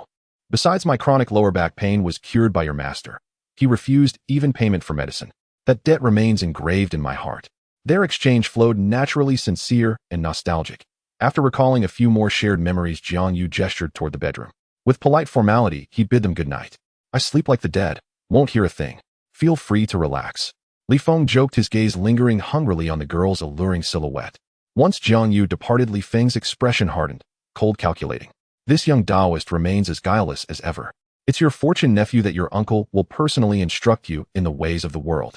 Later during the performance, he anticipated, he hoped the young Taoist would remember to say thank you. The apartment had 2 bedrooms, one for Jiang Yu and Qing Hong, another for Li Feng. The door between rooms was flimsy, with its simple lock meaningless against an awakened being. Inside the bedroom, a luminescent talisman floated silently, its glow soft, pale, barely enough to shape the shadows. Qing Hong studied the youth before her, not repelled, yet not stirred either. As friends, he was agreeable, surrendering herself to him, however, kindled quiet inner resistance. Seeking protection demanded reciprocity, and she had already accepted his extraordinary gift. I'm rather grimy. There's no water here for bathing. Please don't mind. Summoning courage, she shed her outer garment. Beneath it, a delicate camisole revealed contours impossible to conceal. It had begun as mere strategy, yet the scene unfolded beyond script. Jiang Yu felt a genuine stirring warmth. She was breathtakingly beautiful, and he was no eunuch. Even at the temple, he'd long admired Qing Hong, never daring to imagine he might one day savor such intimacy. Unable to resist, he pressed a kiss to her shoulder, its sweet, rich fragrance intoxicating. Not tonight. We'll have company later. Qing Hong didn't flinch, only blushed deeper, puzzled. Who? Your friend? Jiang Yu's gaze drifted toward the thin wooden door, offering no direct answer, only a quiet, resigned sigh. What do you think of Uncle Li? Puzzled, Qing Hong paused thoughtfully before replying earnestly, a kind elder. His temperament reminds me of my own uncle. Jiang Yu, you were the only child at the temple. Was your childhood especially lonely? Jiang Yu nodded, recalling his youth, endless recitations of Taoist scriptures, rigorous physical training. Little else offered joy or diversion. Uncle Li ran a small convenience store at the mountain's base. I'd pass by occasionally, and he'd always give me sweets. Among all my childhood memories, those moments were rare bursts of color. Qing Hong offered a gentle, melancholy smile, her eyes shimmering with unshed tears. You're truly fortunate. I have no one left I know well. After you left, I returned home. No one was there. Not a single soul. Jiang Yu, we must cherish every surviving relative, every remaining friend. We may never see them again. Silence followed, absolute, suffocating, and profound. No electricity, no candles. Even the moon had vanished. When the luminescent talisman faded, darkness swallowed the room whole. In that blackness, Jiang Yu's lips curved into an inscrutable smile. Qing Hong's sorrow mirrored the grief of most survivors in the apocalypse's wake. Such sorrow was lethal. Humanity in the apocalypse was no longer merely human. Some would awaken first, and thus endure. Here, awakening referred not to supernatural abilities. Sound ceased entirely in the room. Qing Hong drifted into restless, heavy sleep. A young lady and used to relentless hardship, she had endured more in one day than in all her prior life. In the dark, Jiang Yu traced intricate sigils in midair. Each glyph coalesced, then dissolved into fine silken threads spreading across the entire chamber. Binding thread talisman, a fundamental Taoist ward designed for restraint and vigilance. With defenses secured, Jiang Yu lay beside Qing Hong and closed his eyes. Exhaustion weighed upon his spirit, yet sleep was forbidden. Were it not for his intent to prolong her survival and maximize her value, he would not waste such precious hours. A single moment of springtime intimacy was worth 1,000 gold pieces. Why not spend it wisely? With Qing Hong's innate potential, reducing her to a mere plaything would be a tragic waste. A touch of cultivation, and she could one day command an entire sanctuary alone, thus repaying her debt while accelerating his own resource acquisition, truly a win-win. At 300 M. The hour when human consciousness sank deepest into oblivion. Footsteps whispered outside the door, nearly inaudible. Footsteps were silent, barefoot. Jiang Yu slowly opened his eyes, a flicker of cold cruelty gleaming within them. His crimson pupils glowing faintly in the darkness bore no resemblance to those of a human. Jiang Yu breathed in steady rhythmic snores. He listened intently as the footsteps halted at the door, and lingered motionless for a long while.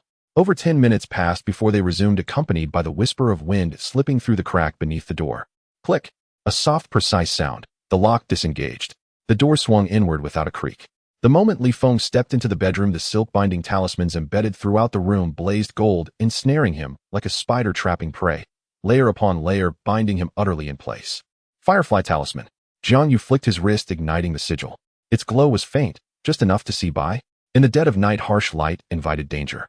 Bathed in dim, ghostly luminescence, Jiang Yu gazed at Li Feng with icy stillness.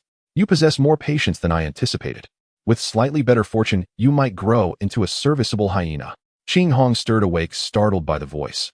Her gaze unfocused, her mind reeling, unable to grasp the surreal scene before her. Uncle Li, what are you? Her words died mid-sentence. Recognition struck like frostbite. Her face drained of all color, pale as bleached parchment. A lesson seared into bone and memory. Terror flooded Li Feng's eyes. The young Taoist's gaze froze, his blood, his hand gripping the short blade, could not so much as twitch. His ambush had failed. His expression twisted, shifted, collapsed. At last, Li Feng donned a mask of dazed innocence and yawned. Just headed to the restroom. I must have wandered into the wrong room while half asleep. Uncle Li's grown old. His mind's gone foggy. Jiang Yu had no patience for pretense. With a subtle gesture, the silk-binding talismans coiled tighter, shattering Li Feng's left arm, bone and flesh grinding to splinters. Inch by excruciating inch. Continue. That excuse lacks elegance. Please devise another. Amidst Li Feng's piercing screams, Jiang Yu's voice remained calm. Warmer even than when he'd casually reminisced about the past. Li Feng roared until his throat gave out, then fell silent, staring at Jiang Yu as if beholding a demon incarnate. Then kill me, go on. I wanted your woman. Face the consequences. Fair wager, fair end. Crack, crack, crack, crack. His right arm met the same fate, shattered with surgical precision. Shreds of muscle and bone scattered across the floor like grotesque art framed by arcs of arterial spray. That motive, I believe it. Qing Hong, imagine had he succeeded. What would your fate have been? Think. Qing Hong trembled. Each imagined frame a circle of hell. She remembered discarded dolls she'd seen on the roadside, broken, abandoned, hollowed. Her irises bled crimson. Her fingers rose, nails sharpening into lethal blades. But Jiang Yu denied her the catharsis. With one motion, he shattered Li Feng's skull. Qing Hong dissipated her energy, bewildered, and looked up at Jiang Yu. I thought you'd let me do it. He was someone you knew. He treated me so well before. Killing him yourself must wound you deeply. Jiang Yu gently wiped the blood from her cheek, his touch tender. In the apocalypse, there exist only two kinds, hunters and prey. No third path exists. He turned and walked away, the bedroom now unfit for habitation. Qing Hong followed obediently, only to be shut outside, the door met with a final maddening sentence. Step across this threshold, and I will kill you. Her fragile, nascent fondness for the boy evaporated in, what sorcery is this? You've stolen my lines. What am I meant to say? I'm no lecher. Why would I enter your room? Damn it. As a woman of extraordinary beauty, wealth, and status, the apex of feminine allure, she had never endured such humiliation. Eyes burning with unshed tears, she kicked the door again and again. The wood groaned, but offered no relief.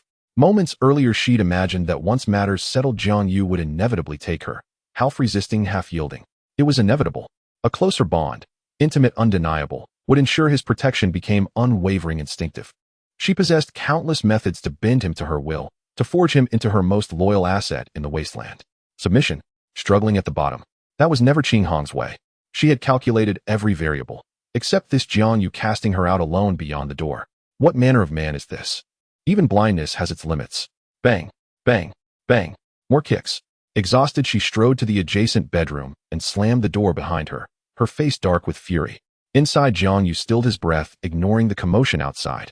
Recalling Taoist scriptures, he sought a cultivation technique capable of ensuring absolute, unwavering loyalty in a follower.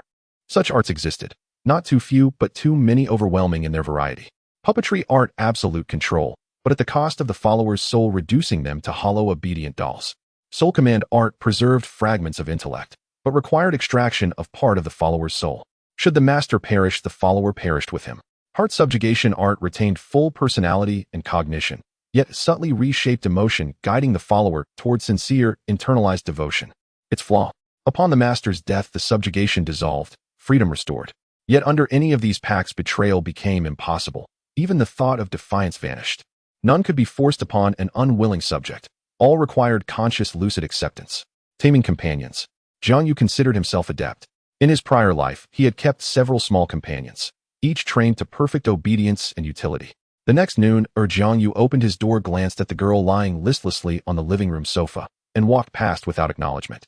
He retrieved a loaf of bread and a bottle of purified water, eating methodically. Seeing him emerge, Qing Hong's suppressed fury finally found its target. Mourn, her greeting was laced with venom, utterly devoid of sincerity.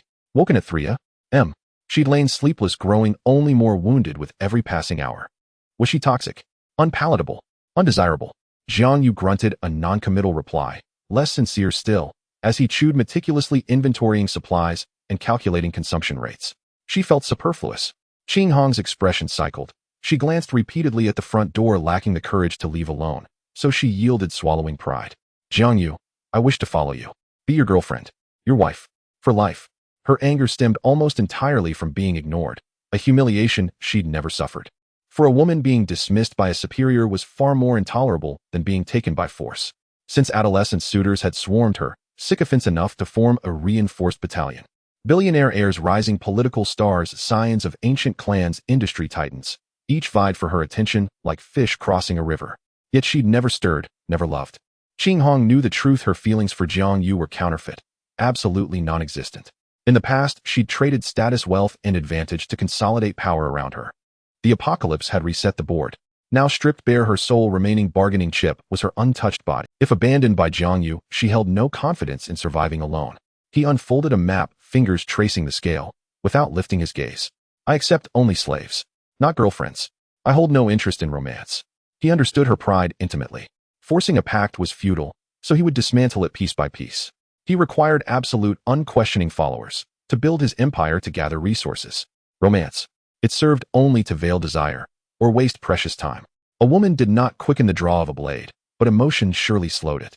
The materials required for latest-stage advancement as a celestial Dao heir were astronomical. As a lone wolf gathering, even 100 spirit crystals would take a century. Admittedly, Qing Hong was flawless. Brilliant, strategic, decisive in slaughter, her physique and countenance peerless. The ideal puppet emperor, a slave, a disbelief flooded her face. How could the shy young Taoist from the mountain temple, blushing at mere conversation, speak such chilling, merciless words? She hesitated. Slavery was unthinkable, yet retreat felt like defeat and departure suicide.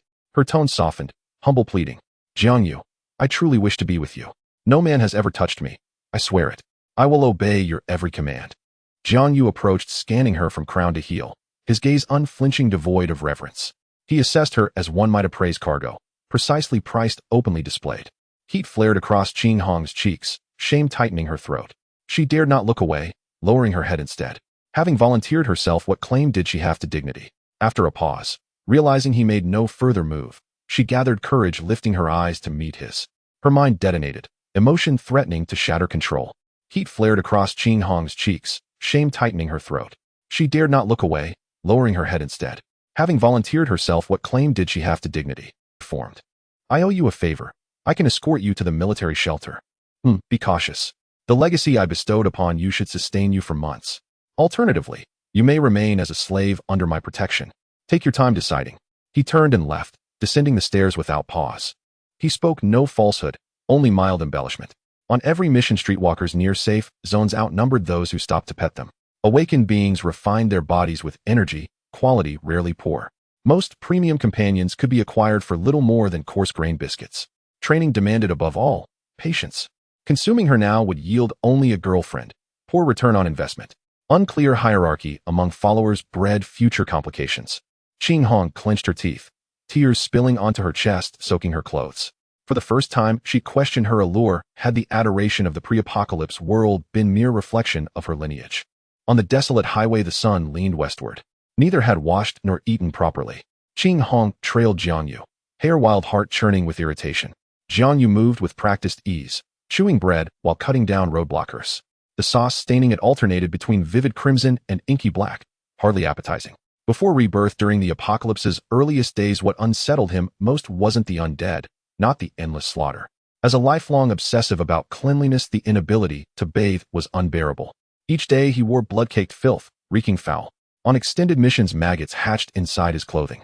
Clean water was scarce, vigilance constant, even in sleep, weapon cradled like a pillow. Only after months did he adapt.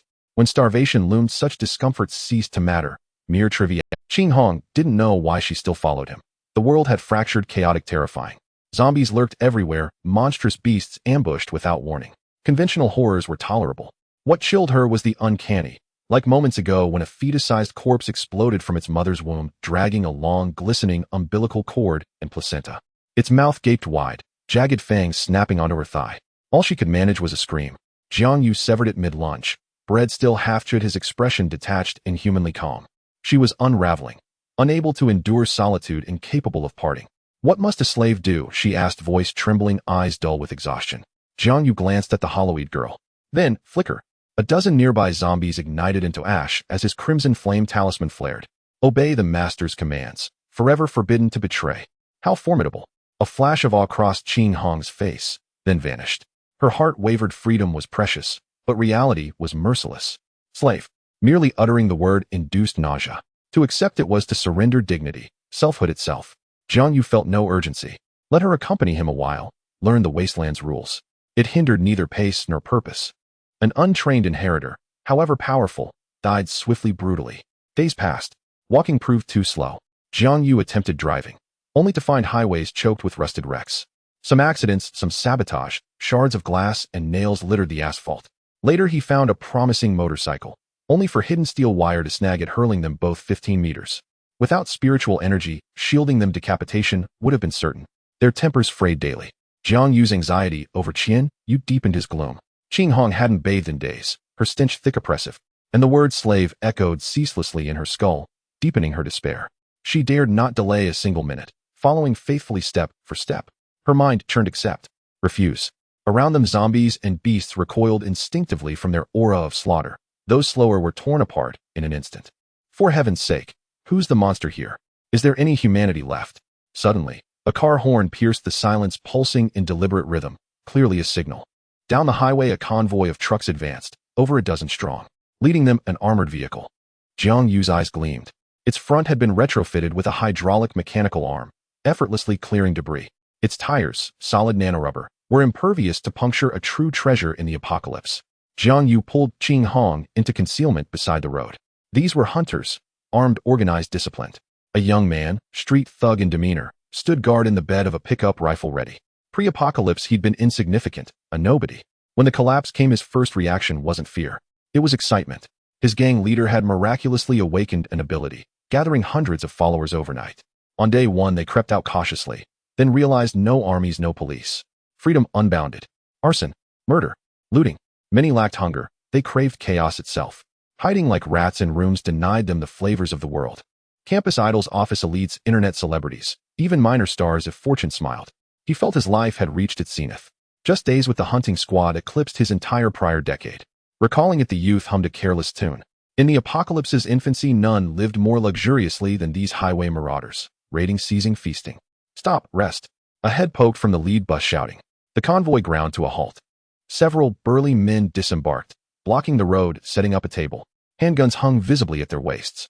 In the early days, before inheritors emerged, firearms held greater terror than weak fledgling abilities. Cargo doors swung open, tossing out broken toys. Some still twitched, barely breathing. Underlings arranged chairs. A heavily tattooed man sat at the round table, cracked open a beer. He tilted his head back, downing half the bottle in one long, satisfied gulp. Opposite him sat a slender, bespectacled youth, unfazed by the tattoos, unflinching in presence. The spectacled youth glanced back at the cargo hold, wistful, reluctant to abandon what lay within. Brother Lang, this batch outclasses the last by 100-fold. Shall we gamble? Among today's spoils was a masterpiece, exquisite features, statuesque grace, and eyes brimming with intoxicating soul-deep longing. That top-tier toy. Lang Gu had no intention of letting the bespectacled man have it cheaply. He deliberately crushed the aluminum can in his hand. How shall we wager? The bespectacled man remained silent for several seconds, unwilling to waste time, and chose the simplest method. Roll the dice. The higher number takes one. Luck alone decides. He rapped sharply on the table, and his underling, ever attentive, retrieved a dice cup from the carriage and placed it carefully upon the surface. Fine, let's roll once. Better than spoiling our rapport. Lang Ji's eyes gleamed with excitement as he ordered his men to bring everyone out. The blonde underling opened the carriage door, and over a dozen girls were dragged forth, lightly made up, all reasonably attractive. One girl with violet-dyed hair stood out as exceptional, voluptuous curves, delicate features, though her brows and eyes bore faint traces of artificial enhancement. A mere plaything destined to live only briefly, such imperfections hardly mattered. Her name was Ningning, a live streamer with 1 million followers. She was precisely why the bespectacled man had proposed this wager. Neither man would willingly relinquish such a prize. The bespectacled man and Lang Gu operated as partners, two kindred spirits who had aligned effortlessly. That morning fortune favored them. A hunting squad happened upon a live streaming base.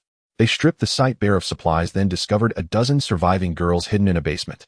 In this apocalyptic world, young women lacking strength, yet possessing modest beauty, seldom met gentle fates. Only a rare few found protection beneath powerful patrons. Most were reduced to objects of amusement. Both men fixed their gaze upon the same figure.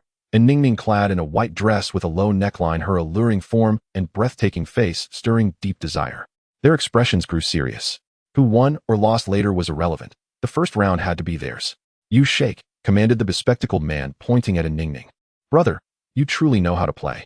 Lang Gu chuckled lewdly, letting the toy herself roll the dice to determine ownership added a perverse thrill. As he spoke, the bespectacled man reached toward the girl's back, his fingers slipping slowly beneath her clothing. "The first roll counts as mine." She dared not flinch, her face draining of color, her whole body trembling violently. "She isn't yours yet." Lang Gu flicked his cigarette, but striking the bespectacled man's arm. His wandering hand recoiled, stung by the burn. TSK, what stinginess. A little touch won't cost you flesh. If I win her, and grow tired, I'll gladly lend her to you for a few days. After all, we're brothers. His eyes narrowed slightly, his smile superficial and cold. Lang Ji's interference had deeply wounded his pride. Lang Gu grinned amiably as he patted the girl's shoulder, signaling her to begin. "Fine words cost nothing, but when it comes to luck, I've never feared anyone." And Ningning shook the dice cup. She was merely a chip, and either victor would mean her nightmare. Once a social media influencer, she'd long since traded her body for survival. Every top donor had doted on her, but these two men held no such tenderness. Recalling the women's screams echoing earlier from inside the carriage, her pallor deepened further. Her hands kept shaking the cup, unable to stop. "Put it down, or do you want me to strip you bare right now?" His voice turned vicious, utterly at odds with his scholarly appearance. And Ningning jolted in terror and instantly froze the dice cup. "Boss, I don't believe you. Boss, I trust you utterly. A real man keeps his word." His underlings cheered raucously. When the boss feasted, even scraps of broth were worth fighting for. Besides, with over a dozen playthings on offer, fresh ones might still be within reach. "Open it." Trembling, and Ningning lifted the lid. 666. 18 points. "Well done. When we're done, I'll reward you properly." With brazen disregard, the bespectacled man kneaded her long, shapely legs, then shot Lang Gu a taunting glance. Lang Gu ground his teeth in fury, but dared not provoke open conflict. Their forces were evenly matched. A fight would yield 50-50 odds, and risking everything for a single toy was sheer folly. With the first round secured, the rest held little interest. Wins and losses alternated swiftly until the spoils were fully divided. "I'll take only her. The rest are yours to split." Unknown. With the first round secured, the rest held little interest. Wins and losses alternated swiftly until the spoils were fully divided. "I'll take only her. The rest are yours to split." No waiting in line for you. Lu treated his men generously, earning unwavering loyalty in return. Long live the boss. "Father, brother Lu, you're my true father." His underlings wept openly. Serving such a leader made disloyalty feel like a personal disgrace. Across the way, Lang Ji's pack of wolves watched with naked envy, each longing to switch allegiances on the spot. "Look at you, pathetic. Pick one yourselves." Lu feigned magnanimity. He couldn't afford to appear petty, so he selected a girl who pleased his eye, leaving the rest to his men. "Lang Gu, I love you. I'll love you for eternity. Lang Gu, I'll bear your children." His men's fervent declarations left Lang Gu grimacing in silent despair. Damn it. Why were his men so disgustingly cringeworthy? He wasn't queer, and he certainly wasn't signing up for eternal devotion. Jiang Yu watched Ningning being led away, his expression complex. They knew each other intimately, even the number of moles on each other's bodies.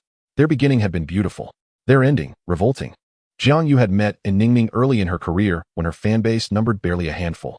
Relying on borderline content, she gradually amassed a modest following, several thousand fans. Occasional endorsements and product promotions barely covered rent and meals. Back then, Jiang Yu gave nearly all his earnings to her. After all, he lived and ate at the Taoist temple. Money meant little. When she proposed live streaming his monastic life, he secretly agreed, without his master's knowledge. Later, she began broadcasting daily life inside the mountain temple, wearing flowing robes, her hair coiled in a traditional bun, charming and winsome. Mountain cultivation exuded mystery, a realm many yearned to enter. And Ningning's natural charm quickly propelled her to stardom. Her followers soon surpassed 1 million. She signed with a talent agency, attached herself to a desirable executive, and cast Jiang Yu aside without hesitation. He remembered their breakup, held in a small county town fast food restaurant. Before a crowd, she stripped him of every shred of dignity. There she wore an elegant dress and carried a bag bearing a logo worth tens of thousands. Her makeup was pure and innocent, her features sweet, yet her words chilled the soul to its core. Jiang Yu, I stayed with you because you're a Taoist priest. You were a gimmick, a boost for my career. You couldn't even afford a bubble tea. Your clothes were old and revolting. I felt humiliated just standing beside you. I swear upon heaven, I never betrayed you while we were together. A phone call would have sufficed. Clean break, mutual respect. I gave you enough time, you got your fair share. And Ningning owes you nothing. Why insist on meeting face to face? What kind of place is this? Did you honestly think you could win me back in a fast food joint? You're truly foolish. How could I ever sincerely love a penniless Taoist priest, an illegitimate child? At that moment, Jiang Yu lowered his head and drank his cola, silent. This ending was his due.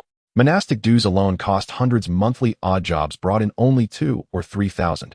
He had no right to plead. Even the rumor of his illegitimacy had come from his own lips, told to Ningning during his first naive romance. The closer the bond, the deeper the wound when it shattered. He recalled her first approach, outside the mountain gate of the temple. Big brother, you're so handsome. Can I cultivate immortality with you? Her smile had been radiant and sweet. At the time, Jiang Yu paid it no mind. On the mountain, he often encountered those who'd lost themselves in Xinxia novels. Such encounters had long become routine. But Ningning was different. She returned daily, bringing small gifts, a boxed lunch, a pastry. Homemade, simply shaped, modest in flavor, yet warm and sincere. Time passed, and they drifted naturally into a relationship, ending only at that fast food restaurant. Until the apocalypse fell. That day, Ningning called, trapped inside a skyscraper by zombies, weeping as she begged Jiang Yu for forgiveness. Jiang Yu, I broke up with you because my younger brother needed a heart transplant, costing millions plus recovery expenses. I didn't want to burden you. I love only you. You know. Then the signal dissolved, her voice fading into static. The earnest youth couldn't harden his heart. He sprinted through hordes of zombies to rescue her. Seeing Jiang Yu awaken his ability, they reconciled completely. Thereafter, Ningning worshipped him obsessively, without restraint, without limit. Jiang Yu cherished her fiercely. Only after she finished eating did he take a modest portion of whatever food they'd found. Until they met Yang Ming, a towering figure commanding thousands of loyal followers, whose allure eclipsed that of a mere graded awakened. While Jiang Yu lingered in memory, Qing Hong beside him dissolved into black mist, drifting silently toward the hunting squad. Jiang Yu snapped back to awareness and sighed helplessly. Killing demanded patience, especially when confronting a hunting squad. Once committed, none could be spared. Though armored vehicles traveling main roads brought greater complications, their speed was vastly superior. He was no longer the frail warrior he had been in his past life. A Class D close combat awakened possessed merely modest enhancements over ordinary humans, slightly greater strength, marginally extended vision, and faint reserves of energy, enough at least to survive. Loyalty to a faction and laboring in menial tasks ensured one would not starve. Black mist swept forward, severing the heads of several henchmen at the outer edge, leaving no trace of blood. What is that? A ghost. Quick, quick, scatter. At the cry they turned, only to see black mist surging from the opposite side of the convoy. Those caught in its path had no time to flee, bodies shattered into fragments in an instant. Terror flooded every pair of eyes. The unknown bred the deepest fear. In the blink of an eye, 3 more fell dismembered. The bespectacled man, no longer able to conceal his power, tore off his glasses. His eyes flared with light. A blinding white radiance erupted from his pupils. Psychic assault. Qing Hong staggered under the impact. The black mist coalesced, revealing her form. Old wolf, join me. Capture this little enchantress, and she's yours. Daring to betray your own kind. Bold indeed.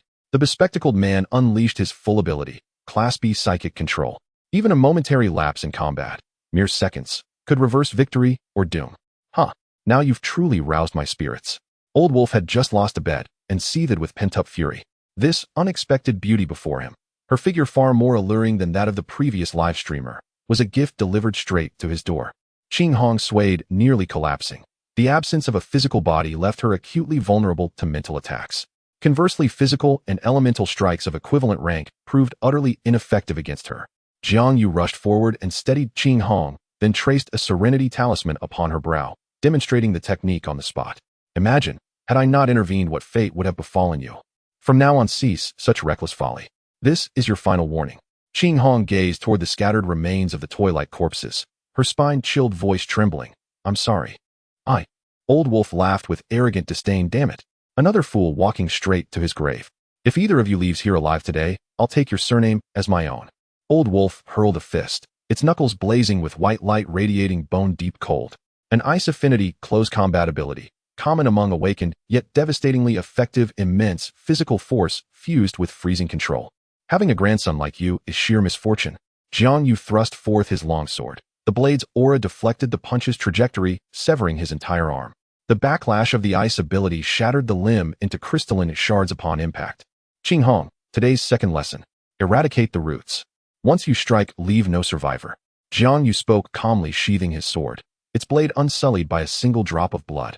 Agony surged through Old Wolf. He clenched his teeth, refusing to cry out, jaw grinding audibly. Losing an arm meant survival was still possible. Losing face meant mutiny among his subordinates, and a one-armed cripple faced only certain death. His face contorted in anguish as he bellowed, "Open fire! Kill him now!" Glancing at his assembled henchmen, confidence rekindled. His squad carried over a dozen firearms. No matter how sharp a blade, bullets surpassed it in lethality. Even awakened, he clung to the creed beyond 7 paces. The gun reigns supreme. Within them it strikes with unerring speed and precision. At his command, muzzles pivoted toward Jiang Yu. Old Wolf clutched his severed arm, voice raw with pain. "Avoid vital points. Don't kill him. I want him to savor the exquisite torment of slow slaughter." Gunfire roared. Bullets streamed deliberately, missing fatal zones. Jiang Yu instantly activated a golden light talisman. The golden spire of light enveloping his body repelled every bullet. Then midair he inscribed a counter-curse sigil. All halted projectiles reversed course. Those who failed to dodge collapsed, struck down by their own rounds. The bespectacled man refrained from further action. The opponent's power unnerved him, stirring instinctive retreat. Adjusting his spectacles, he shed his cruel gaze, assuming the mild-mannered guise of a scholarly weakling. "Who precisely are you two? I recall no offense done to either of you. If this is a private grudge, I shall remember." Recognizing an immovable object, he refused to perish alongside fools. Brute courage had never appealed to him. "Your vehicles and supplies are impressive. I approve. Vehicles, supplies, even the woman. You may claim them all. I yield." Jiang Yu swept a cold, appraising glance across the two remaining figures, wondering what gambit they might yet attempt. The bespectacled man turned without hesitation, departing without a backward glance. "Apologies. I collect neither trophies nor enemies." Jiang Yu glanced at Qing Hong. She understood instantly. Her form dissolved into shadow, darkness flickered and vanished. Spectacles and skull soared separately through the air. The head struck the ground, eyes wide and fish-like, glaring with undiminished defiance. Qing Hong recoiled from that gaze. With a flick of her wrist, black mist engulfed it, corroding flesh and bone into crimson slurry. "If you mean to kill me, then let us die together." Seeing escape impossible, Old Wolf encased himself in frost, his entire body hardening into translucent crystalline white as he charged Jiang Yu. A suicide assault unique to ice affinity awakened, channeling their ability to its absolute limit.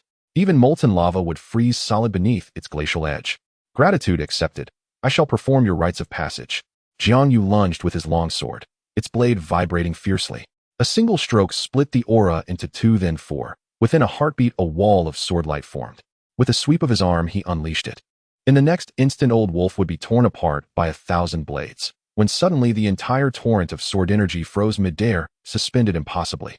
Jiang Yu had not withdrawn his strike. An external force had arrested it. From afar, a child's tender voice rang out, "Big brother, please don't kill my daddy. I'll be very, very good. Please, spare him." An S-class ability, spatial freeze. A flicker of astonishment crossed Jiang Yu's eyes. Mastery over space and time stood at the absolute apex of awakened powers. He wondered whether the heavenly Tao legacy could pierce such spatial stasis. Following the voice, he saw a boy, 5 or 6 years old, leap down from the cab of a central truck. Round-cheeked, soft, disarmingly innocent. Yet his eyes held no pupils, no sclera, only a desolate ashen gray. 2 streaks of blood now traced paths down his cheeks. A doll-faced child, possessing spatial manipulation. The eyes of annihilation. 5 or 6 years old. Jiang Yu connected the threads, and realization dawned. Was it him? In the 3rd year of the cataclysm, a demonic faction rose in Qixing province. Its ruler styled himself the sanctuary god, claiming protection from Xingtian. Yet his appearance remained that of a 5-year-old. His psyche warped, his cruelty insatiable. The bone-shattering serpent punishment bore his signature, a mere footnote in his legacy, not even worthy of mention as a subplot. During a mission Jiang Yu had once passed near his territory, the border markers were rows of human vases. Eyes gouged out, limbs severed, bodies bound upright to pillars. Many were formidable awakened. Even healers patrolled daily to sustain them, prolonging agony for months on end. They could not die. Their crimes, often nothing more than an inadvertent glance at the sanctuary god. A dwarf who never grew, his self-loathing etched into his very bones. Big brother won't kill anyone. He's just playing with your daddy. Jiang Yu smiled warmly. Qing Hong's gaze softened toward the boy, her impression of him shifting ever so slightly. So the young Taoist retained a sliver of humanity. The boy beamed, extending his arms. Big brother, hold me. Jiang Yu lifted him gently, sword still drawn, and murmured, what is your name? My name is Lele. Lu, the character for joy. Nestled against Jiang Yu's shoulder, arms clasped around his neck, the boy laughed with pure delight. Though his father lay one-armed and unconscious on the ground, unglanced at throughout. No tears. No fear. Jiang Yu confirmed his suspicion from within his sleeve. The boy drew a slender needle, poised to pierce the jaw and spiral upward, effortlessly destroying the brain. His father had taught him well, and he learned swiftly. Coupled with spatial binding, his method had never failed. In the Cataclysm's early days, even the most hardened souls could not conceive of a child killing, let alone doing so with such chilling sophistication. Before the spatial ability could manifest, the long sword severed his neck, blood arcing high, the tiny head rolling across the earth. Both faces still wore smiles. Their smiles slowly stiffened. Jiang Yu, are you even human? You slaughter children without hesitation. Qing Hong stared, disbelief warring with rising dread, coldness flooding her core. Had this man no humanity left? A child of 5, innocent, ignorant. Was eradication true? Jiang Yu reversed his grip and pinned Old Wolf to the cargo compartment with his sword, studying him with detached amusement. He'll never grow up. Makes quite the perfect weapon. How could you possibly know? Old Wolf's face turned ashen. Time to depart. Jiang Yu never indulged in idle banter with targets. With a clean stroke he ended him. Qing Hong looked down. The boy's small hand still clutched a steel needle, its tip gleaming with a faint poisonous blue in the sunlight. Her complexion paled, more so than Old Wolf's had been. Kneeling now to beg forgiveness, surrendering all dignity, would it even be enough? If expelled, Qing Hong knew with grim certainty she would not survive until sunset. After days of travel, Qing Hong believed she had grasped the essence of the cataclysm and begun adapting to its rhythm. Now she understood reality was infinitely more merciless than even her darkest imaginings. I'm sorry, I realize I was wrong. Please don't kick me out, or I swear there won't be a next time. Fortunately, I did not choose the wrong path at the beginning and rationally decided to follow Jiang Yu. The cruelty of the apocalypse and humanity's ruthlessness towards their own kind far exceed her comprehension. Jiang Yu was not angry. The fact that a little girl could reach such a level was beyond his expectations. He thought of that naive boy from his past life who was repeatedly betrayed and schemed against. After years of near-death experiences, he had made only a little progress. He was simply a complete waste. Organize the supplies. You just bring food and water that are easy to carry. Can you drive? Qing Hong's eyes sparkled again, and she smiled brightly. Leave it to me. I'm great at driving. Jiang Yu raised his hand and gave her a crisp knock on the head as a form of punishment. You can't act without permission. This is the last time. You must obey if you follow me. If they were stopped today by an unbeatable opponent, Jiang Yu would be the first to flee without hesitation. Interfering is fine provided you have enough strength to bear the consequences. And Ning Ning hid in the crowd. Oh, she had recognized Jiang Yu long ago, but did not dare to look at him. She was very clear that standing on the wrong side could mean death. Seeing the dust settle, and Ning Ning gathered her courage to step forward, displaying a smile she believed was flawless and gentle. Will you take me away? I will be good and obedient. It was all my fault. Before you can hit or scold me, just don't. Tears streamed down in Ning Ning's cheeks, her big eyes pure and innocent. She was always great at acting, receiving 5-star reviews from her biggest supporters. The audition locations were always different, no matter when or where she could perform, perfectly satisfying different sponsors' preferences. She remembered that Jiang Yu liked innocent girls, and the pitiful image of purity was her specialty. You have the wrong person. Jiang Yu's expression was unchanged. He did not want any further entanglement with her. Such encounters are better left unseen. The memories of his past life were vividly clear. He could not imagine that a little girl's thoughts could be so malicious. I will listen to you about everything. Do you remember how well we got along back then? I broke up with you because my mother needed a large sum of money for a kidney transplant. I didn't want to burden you. My dad lost all his savings gambling, including the money I earned over the years. I really had no choice. And Ning Ning hugged Jiang Yu from behind, her warm breath scorching his heart. The most terrifying were those memories he thought he had long forgotten. How could he be unaffected? And Ning Ning was his first love. He had once loved her so deeply.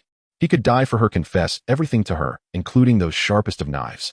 At this moment, Jiang Yu's mind was in chaos. Those things that had yet to happen in Ning Ning's eyes had indeed happened to him. Wait, something is wrong. Jiang Yu clearly remembered it was not a kidney transplant in his past life, and Ning Ning had told her the reason on the phone was for her brother's heart replacement. A gambling father, a sick mother, a brother in school, a broken family. He Ningning's fate was indeed fraught. Jiang Yu pried her hand away and pulled Qing Hong close, his tone calm. Show some respect, my girlfriend will kill you. Qing Hong did not resist, her face full of sweet smiles, as if she were a shield. If you like her, just think of it as having a pet. I'm not that petty. Qing Hong leaned on Jiang Yu's shoulder, whispered. Seeing Jiang Yu's reaction, the reason for their breakup must have been unpleasant, and most likely he had been cheated on. A tainted woman posed limited threat to her position. It was better to be the good person. Waiting for Jiang Yu to get tired of her, she could just accidentally kill her. I'm not interested in this burden. Jiang Yu pulled Qing Hong into the car. She handed him a bottle of soda, opening one for herself as well and sipping it. In the cockpit was an unopened bag of garlic peanuts. Qing Hong opened it and tasted it. The flavor was good and the performance was enjoyable. And Ning Ning closely observed the reactions of those around her, completely different from the direction of her inner script. Jiang Yu was a person whose heart was softer than cotton. How had he turned so cold after just a few months? She had never been ignored like this. And Ning Ning looked at Jiang Yu's indifference, the contemptuous laughter of the girl beside him flashing with a cruel light in her eyes. She had already apologized so humbly. What more could she do? According to her inner script, Jiang Yu should be moved to tears now, actively admitting his mistakes and carefully pampering her. Why was it like this? Should she add some chips? Jiang Yu, I can be small. And Ning Ning completely let go of her dignity. Qing Hong, halfway through her drink, choked and tears streamed down her face. Jiang Yu, why is your ex-girlfriend so funny? Have you watched too many brainless dramas? Qing Hong laughed in a very ungraceful manner, spilling peanuts everywhere. Jiang Yu shot Qing Hong a fierce glare, naming her. He couldn't ignore it even if he wanted to.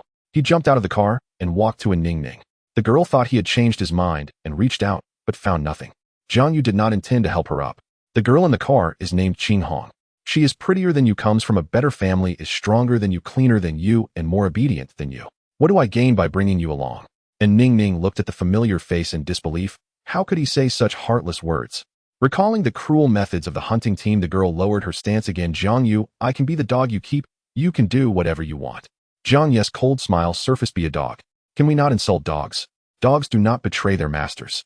After saying that, he turned and left, not wanting to look at her again. After walking more than 10 meters, Jiang Yu stopped, visibly struggling. He turned around, his expression changing rapidly. The anger and disappointment on his face faded, replaced by a chilling hesitation, and the corners of his mouth raised slightly. His demeanor had completely transformed. And Ning Ning saw him turn back, her heart reigniting hope as she squeezed out a smile that she believed was flawless. Jiang Yu raised his right hand, drawing a blue rune, causing an ice arrow to appear in midair. Whoosh!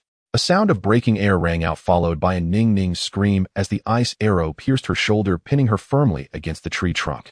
The cold sealed the wound for the time being. She would not die, nor would it hurt too much. Only cold fear and the despair of waiting for death remained. No one understood better than Jiang Yu what that feeling was like.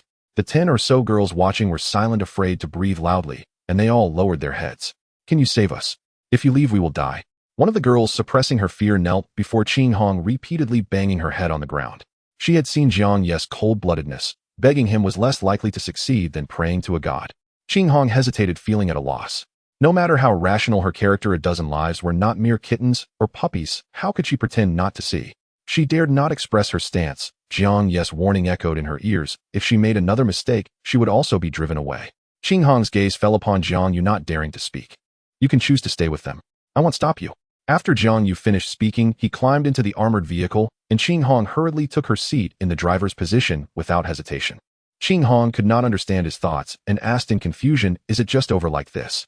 You are entangled so deeply with them. Either take them in or kill them. There must be a conclusion. Jiang Yu did not look back. His mood gradually calmed, but his eyes remained devoid of warmth. In the apocalypse, being killed with a knife is the best ending. That's a bit extravagant. The sounds of fighting just now were loud, and the smell of blood will carry for several kilometers. First-tier zombies are not fast, but their hearing and sense of smell are 10 times sharper than humans. Qing Hong turned her head, meeting Jiang Yu's indifferent gaze, a chill rising from the bottom of her heart. This was no different from torturing her. What kind of grudge existed between them? What had happened before that she did not dare to ask? Watching the car drive away, and Ning Ning was in complete despair. Her beauty, her body felt worthless for the first time.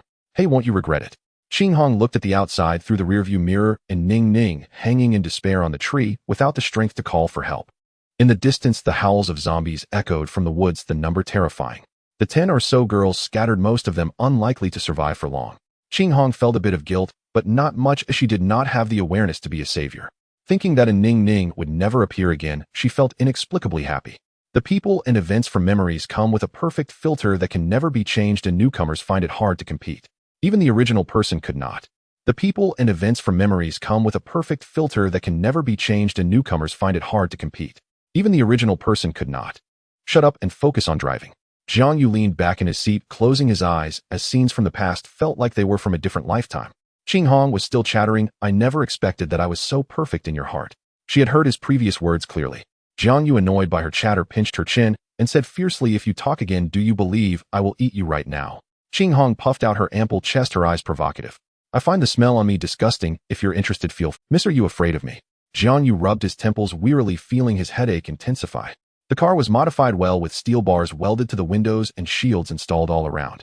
First-tier zombies had limited strength and were knocked far away when hit by the car. Avoiding abandoned vehicles, carefully maintaining a speed of 30 kilometers per hour was already the limit. As the sun set and the light dimmed, Qing Hong leaned against the seat and dozed off. Half awake, she occasionally opened her eyes to look outside, her face dazed. As the sun set, the car left the road and stopped by a villa. The villa's gate was tightly shut, and there were no signs of zombies in the yard. Qing Hong yawned, following Jiang Yu. The villa was in a remote location, showing no signs of having been looted. After tidying up the room briefly, Qing Hong used paper to wipe the blood off her body, her face pale. "Do you want to take a shower?" Jiang Yu's suggestion was full of temptation, making it hard to refuse. "How do I wash? There's no water." Qing Hong rubbed her neck fiercely, turning it red, with paper towels strewn all over the ground. Bending down to sniff, she was still covered in a stench. Human blood, zombie blood, and the slime of strange beasts mixed with unknown excrement. Not to mention Qing Hong. He was almost struggling to bear it himself. Jiang Yu walked into the bathroom, drew a water spell, and the runes formed, with clean water gushing out like a fountain, filling the bathtub. The fire spell fell into the water. Shortly after, steam began to rise in the bathroom. The villa's bathroom was excessively large, covering 100 square meters. Qing Hong stood at the door, foolishly watching Jiang Yu's performance, realizing for the first time that abilities could be used this way. After closing the door and washing off the dirt, the girl soaked in hot water, letting out a comfortable sigh. Her eyes occasionally glanced at the glass door, as she had not locked it. The little girl's expression was a mix of tension, fear, and anticipation. Unfortunately, Jiang Yu remained as silent as the dead outside, without a hint of action. Wait, is he even a man? Can he really hold out like this? After grumbling to herself, Qing Hong completely relaxed her mind and began to think about how to tie this sense of security to herself. Countless TV drama plots swirled in her mind, each frame surpassing the norm. A certain little girl who was about to catch fire buried her burning head in the water, bubbling and hesitating. Offering oneself proactively is a bit dangerous. Done well, it can be romantic, but done poorly, it becomes a joke. "Jiang Yu, can you help me get a piece of clothing?" Qing Hong mustered her courage to call out, but after waiting for a long time without a response, she felt puzzled and got up to slightly open the bathroom. "Jiang Yu, can you help me get a piece of clothing?" Qing Hong mustered her courage to call out, but after waiting for a long time without a response, she felt puzzled and got up to slightly open the bathroom door. "Jiang Yu, can you help me get a piece of clothing?" Qing Hong mustered her courage to call out, but after waiting for a long time without a response, she felt puzzled and got up to slightly open the bathroom door. Indeed, she had caused quite a bit of trouble along the way, and Jiang Yu must be angry. If he was angry, shouldn't he just give her a beating? She wouldn't retaliate, so why was he being so resolute? The more Qing Hong thought about it, the more wrong she felt. With red eyes, she walked toward the bedroom, hoping to find an old piece of clothing. At that moment, Jiang Yu happened to come out of the bedroom with some clothes. Indeed, she had caused quite a bit of trouble along the way, and Jiang Yu must be angry. If he was angry, shouldn't he just give her a beating? She wouldn't retaliate, so why was he being Qing Hong looked up, feeling a bit scared by the fervor in the boy's eyes. "You should go take a shower first." Pushing past Jiang Yu, Qing Hong ran into the bedroom, blushing as she directly hid under the covers, her unease quickly turning into secret delight. This unexpected turn of events came at just the right time. It was unintentional and wouldn't make her seem too calculating. After spending days together, Jiang Yu's revealed strength and premonitions were hard for her to decipher, overpowering the apocalypse. It seemed that the boy knew everything about the apocalypse, effortlessly defusing any danger. Unbeknownst to her, her feelings for Jiang Yu had gradually shifted from initial reliance to infatuation. Meeting him was a stroke of luck, but luck wouldn't last forever. She had to do something to solidify it. Qing Hong lay anxiously in the quilt, feeling as though time had nearly come to a standstill. Click. After an unknown amount of time, the bedroom door opened, and Qing Hong, covering her head, was so nervous that she almost forgot how to breathe. "I'm sorry, I was a bit impulsive earlier. You should rest well." She was just a step away from submission. She must not be governed by desire, no matter how delicious the toxic food was. It should not be touched. How could she pause? How could she rest? With a resolve to face death, Qinghong forcibly pulled the boy who was preparing to leave back into the room and slammed the. How could she pause? How could she rest?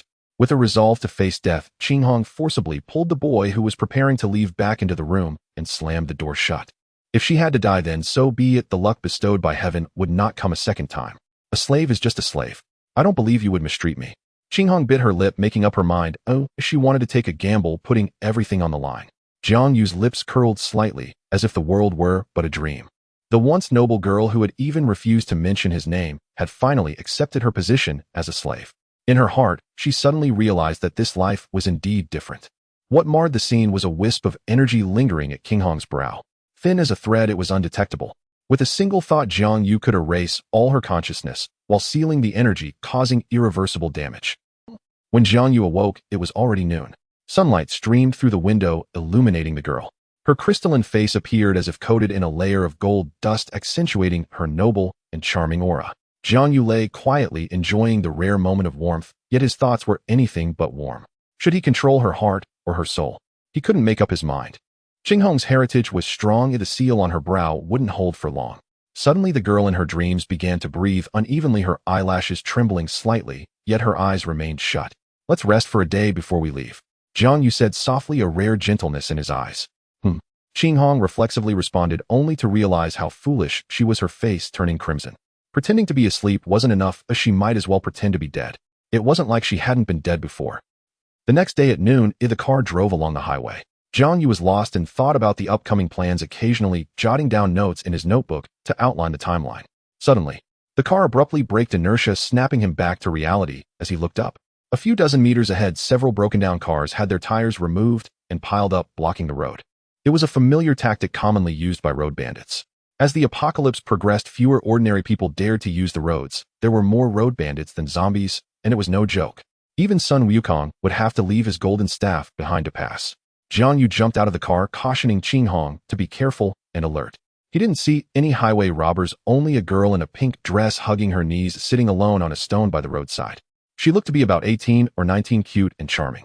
Upon seeing someone on the road, the girl smiled happily, neither dodging nor afraid. A closer look revealed her pupils lacked light, her gaze blank and sluggish, starkly contrasting with her lively expressions. You're in luck. I'll give you your third lesson today, Jiang Yu said with a smirk, walking over to the girl. Little sister, why are you here all alone? His smile was 100 times more friendly than when facing Lele, a standard creepy uncle smile.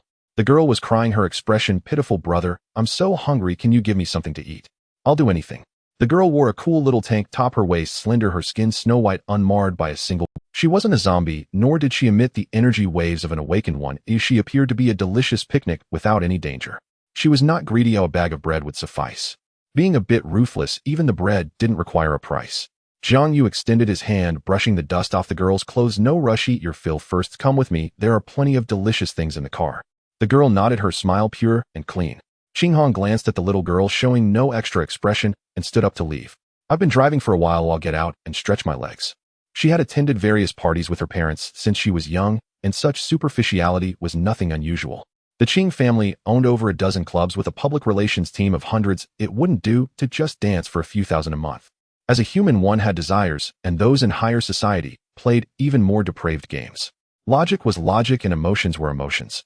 Qinghong acted as if nothing was wrong, but she couldn't hide the disappointment in her eyes, as she didn't know what she meant to Jiang Yu. After that night, Jiang Yu never mentioned the word slave again. What did she count as? A girlfriend, a lover, or simply a toy for him to release boredom? Everyone together. Jiang Yu pulled Qinghong back, not intending to let her go. Qinghong retracted her earlier thoughts. Those in the lower class also played just as lowly, resigning herself to lean back in her seat, quietly shifting her positioning in his heart towards the last line. Not mentioning it didn't mean that the master-servant relationship didn't exist. A being perceptive would spare her a lot of humiliation. After the girl finished the bread and drank some water, she stood up to thank him. Jiang Yu reached out to pull her closer. The girl's arm was soft and smooth, her body slightly cold, utterly tempting. The girl tilted her head back, wrapping her arms around his neck, wanting to kiss his lips. Qinghong shyly closed her eyes, feeling awkward to the core. Did having someone watch make such things more enjoyable? How could a little Taoist be so twisted? The girl in pink flushed eyes closed, looking utterly charming just as their lips were about to meet. An unexpected occurrence. The girl suddenly opened her mouth wide, her mouth stretching to an incredible width as a bug crawled out of her throat, lunging towards Jiang Yu's face. Jiang Yu calmly exhaled a puff of green smoke, spraying it at the strange bug. The Taoist demon-subduing spell existed to subdue evil and demonic beings up close. The incantation refined the fluids, transforming them into green smoke that expelled the 100 evils. Upon contact with the green smoke, the strange bug let out a pitiful squeal and fell directly to the ground. After landing, the bug twisted and rolled desperately, trying to escape back to its host after breaking free of the green smoke. Qinghong heard the strange noise and mustered her courage to open her eyes just in time to see the bug crawling into the girl's body, making her want to vomit with disgust. Halfway through, the bug's body slumped, twitching a few times before losing its life. Seeing the bug die, Qinghong let out a sigh of relief and was about to step forward to handle it. Jiang Yu activated the heart control spell, freezing Qinghong's body, uncontrollably retreating backward. In the next second, the strange bug arched its body and leaped towards Jiang Yu. He swiftly dodged, and the back seat was pierced, leaving a hole. Its explosive power could rival that of a sniper bullet. The mutated iron wire bug could control corpses, granting them intelligence. Because the bug's eggs polluted water sources and had a strong vitality, countless survivors had died from infections early on. Later, someone discovered its weakness, which led to its gradual eradication. Jiang Yu waved his hand, tossing the corpse out, and condensed a fire talisman, incinerating the girl's corpse along with the iron wire bug. "I'll go take a look. You clean up the mess on the floor." Qinghong nodded, using an old piece of clothing to wipe away the bloodstains, still feeling apprehensive. Is she a zombie or a mutated beast? Qinghong didn't dare to voice any complaints about this work done by lower-class people, nor did she feel it was inappropriate. Just a corpse infected by the mutated iron wire bug with its brain under control. The characteristic is a blank stare with pupils lacking light. The mutated iron wire bug is afraid of fire. If you sway fire in front of the infected person, the bug will flee from its host in fear. Some bugs play dead or don't get close before they turn to ashes. After saying this, Jiang Yu jumped out of the car, carefully examining the surroundings, and found no similar parasitic bugs, casually laying silk talismans around the car. "You know so much as this from the book." Qinghong followed him out to dispose of the trash, her eyes sparkling as she looked at Jiang Yu, feeling proud of her choice in a man. No, he was her master. Without her master to guide her, she estimated she wouldn't last 3 days. Jiang Yu tried hard to make his smile natural. Having stayed in the apocalypse for too long made it a bit difficult. He attempted to accept Qinghong's presence, becoming less cold towards her than before. The journey was lonely, so having someone accompany him wasn't bad either. "I've been learning the Tao from my master since I was young, reading many Taoist texts and plenty of strange books. You sleep first, while I'll keep watch." Jiang Yu measured the map and calculated the distance. Barring any accidents, they should reach Yanhai City by tomorrow. He closed the map, lay back in his seat, and closed his eyes, reflecting on all things related to Jiang Yu. Suddenly, he realized he knew nothing about her. He didn't know her past, her background, nor her age. Awakened ones possess abilities that can repair their bodies, age very slowly, and have lifespans twice that of ordinary people. At 20 and 30, one couldn't distinguish just from their appearance. If one received a legacy, they would live even longer and wouldn't age until their life force was completely exhausted and dissipated into energy. The first time Jiang Yu met Jiang Yu was at the onset of the apocalypse outside the ghost dragon's lair.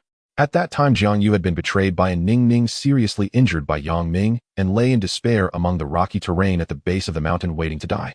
Jiang Yu saved him. When Jiang Yu's injuries had improved somewhat, Jiang Yu left alone. At that time, she was a cheerful and optimistic girl. Her warm words and meticulous care gave Jiang Yu the courage to live on. They reunited 10 years later. Jiang Yu rescued her from a horde of zombies, and they became teammates, relying on each other. They were neither husband nor wife, nor were they lovers, yet they could entrust their lives to one another. Her personality had changed completely. She had long since seen through life and death, and during missions, she never showed a hint of fear, no matter how dire the situation. Only calmness and indifference, like every other survivor in the apocalypse. Jiang Yu often slept in his room, more in sync than a married couple, and never rejected Jiang Yu's closeness. Jiang Yu had confessed to her several times, only to be rejected. Jiang Yu was beautiful with healing abilities, and many people liked her. It was normal for her not to look upon him. The problem was Jiang Yu had never seen her speak to anyone else. Except for necessary missions, she rarely went out, let alone had someone she liked. This question tormented Jiang Yu for years.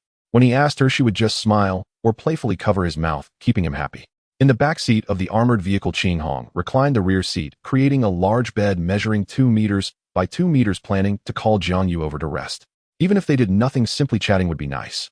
Turning her head, she found him in the front seat, eyes closed, projecting an aura of do not approach. Even more excessive was the silk talismans surrounding him, clearly protecting against someone heartless and cold-blooded. Qinghong clearly felt both tired and sleepy, yet lying on the bed she tossed and turned, unable to fall asleep.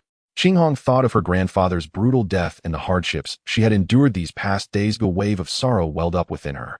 She pulled the quilt over her head, biting back sobs to avoid drawing disdain. Yet tears still spilled uncontrollably down her cheeks. Jiang Yu heard the faint, muffled weeping and gazed at the girl with quiet pity. Words of comfort rose to his lips, but remained unspoken.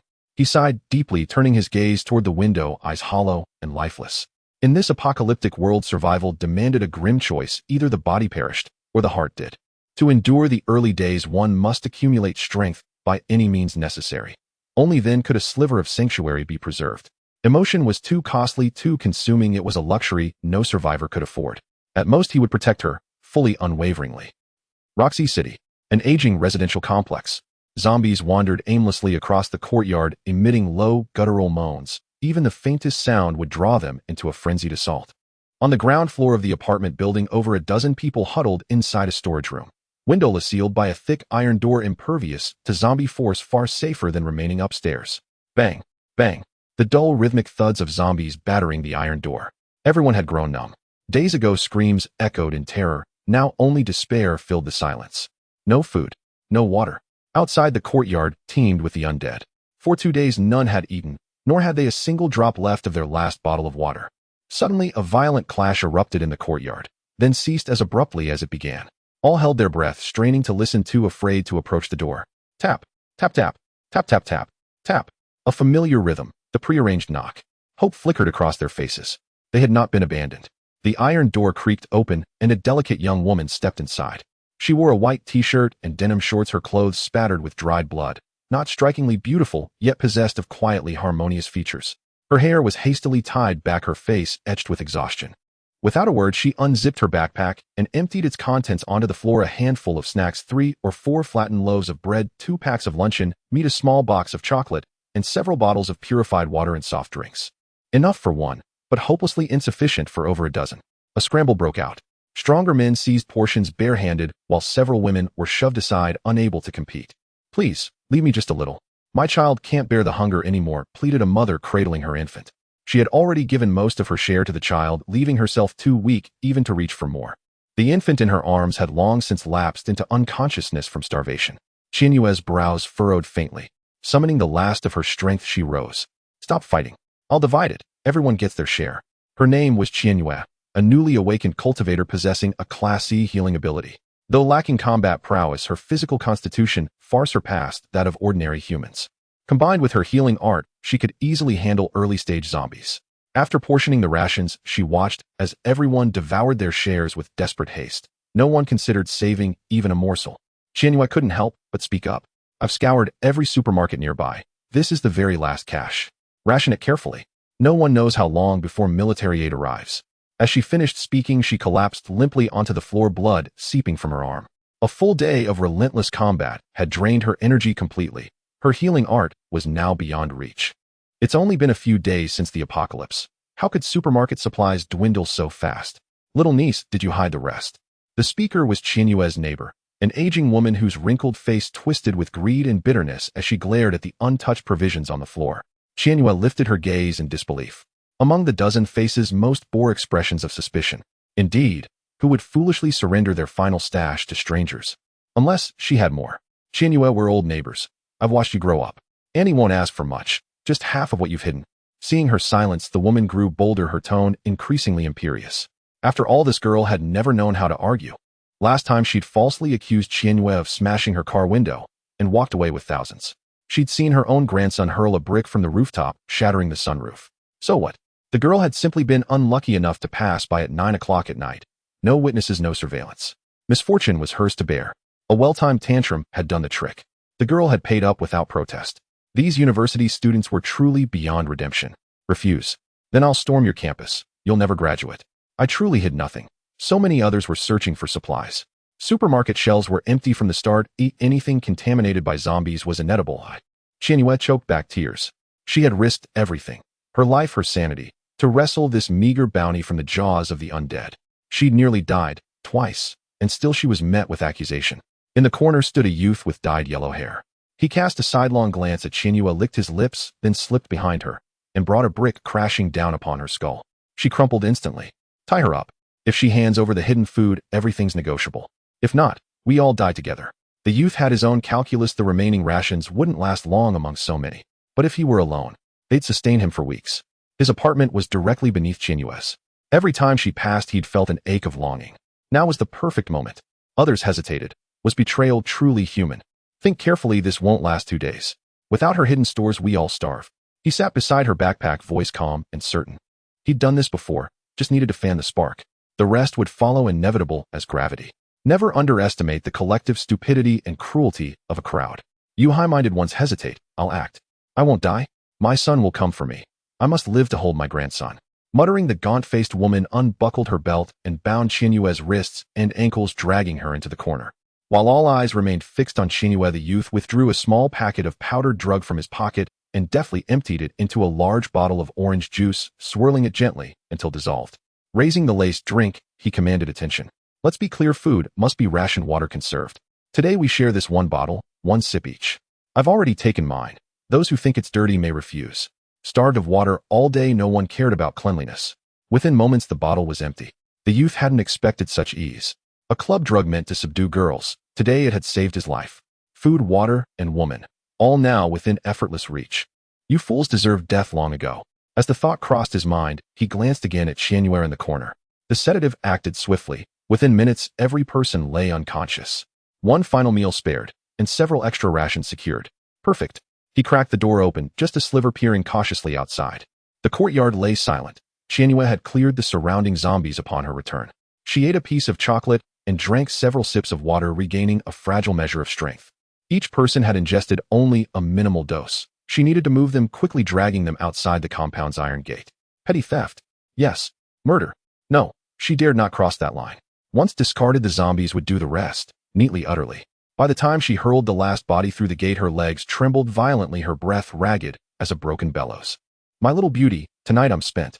Tomorrow, I'll treat you properly. His words trailed off as he sank into deep, drugged slumber. Deep in the night, Jiang Yu stirred awake. Her limbs numb from binding, her skull throbbing with dull, insistent pain. Consciousness returned slowly, memory flooding back, every cruel detail. Since the apocalypse descended, such betrayals unfolded ceaselessly. In every city, every shelter, every hour. Some paid the price and learned the new world's ruthless laws. Others never got a second chance. Bound hand and foot behind her back, Jiang Yu found this predicament hauntingly familiar, her mind drifting backward, far, far into the past. A sunlit room. Her father played with his daughter, his body corded with muscle, his expression forged in iron resolve. Jiang Yu watched Daddy perform magic. Tie my hands, tight now? She was only 7, curiosity brimming in her wide eyes. Of course, she wanted to see magic. Obediently, she bound his wrists behind his back, pulling taut. After tying him, she frowned, unsatisfied, and added her own hair ribbon. Its elastic band was strong. All done, what next? She tilted her head, blinking up at him. Close your eyes, and count to 10. His gaze overflowed with tenderness. To him, his daughter was perfection itself. 1, 2, 3, 4, 5. She shut her eyes, counting earnestly. All right, you may open them. She'd barely reached 5 when his voice rang. Jiang Yu opened her eyes. The ropes lay slack beside him, her father standing free. Daddy's amazing. I want to learn magic too. She planted a loud, joyful kiss on his cheek, eyes shining with wonder. He beamed, all sternness vanished, replaced only by pure, unguarded joy. Yes, I'll teach you. A quiet sigh escaped him inwardly. Raising a daughter was a blessing, yet it bred endless worry. Better she learn self-defense, skills that might one day save her life. Roar. A guttural snarl jolted Jiang Yu back to the present. She twisted her arms and slipped free of her bonds as easily as breathing. She sat up, ears pricked, listening intently. Silence filled the room, except for one man's heavy, irregular snoring. Something was deeply wrong. Thud. A deafening crash, the iron door shuddering under a massive impact. A large zombie, judging by the sound. From the darkness, someone awoke with a startled curse. The language was coarse. In the dark storage room, Huang Mao was awakened by the sound of a collision, slowly regaining his senses. Remembering the beautiful woman tied next to him, he felt an unbearable itch in his heart and instantly lost all desire to sleep. The storage room was pitch black with no visibility at all. Huang Mao groped forward, but as soon as his hand touched someone, a sharp pain shot through him and his arm dislocated. In the darkness, Jiang Yu's voice was calm. Where are they? Jiang Yu was unaware of what had happened behind her, nor did she know who had knocked her out. They went to find something to eat and left me to watch over you. I'm worried about your injury. Come here. Let me see. Huang Mao howled in pain, gasping for breath, his words coming out in a jumble. Having spent a long time mingling in society, he could easily spit out lies. Tell them I haven't hidden any food. I want to find my mom and won't be coming back, so take care of yourselves. Jiang Yu's tone was one of disappointment as she left in sorrow, unable to comprehend why things had turned out this way.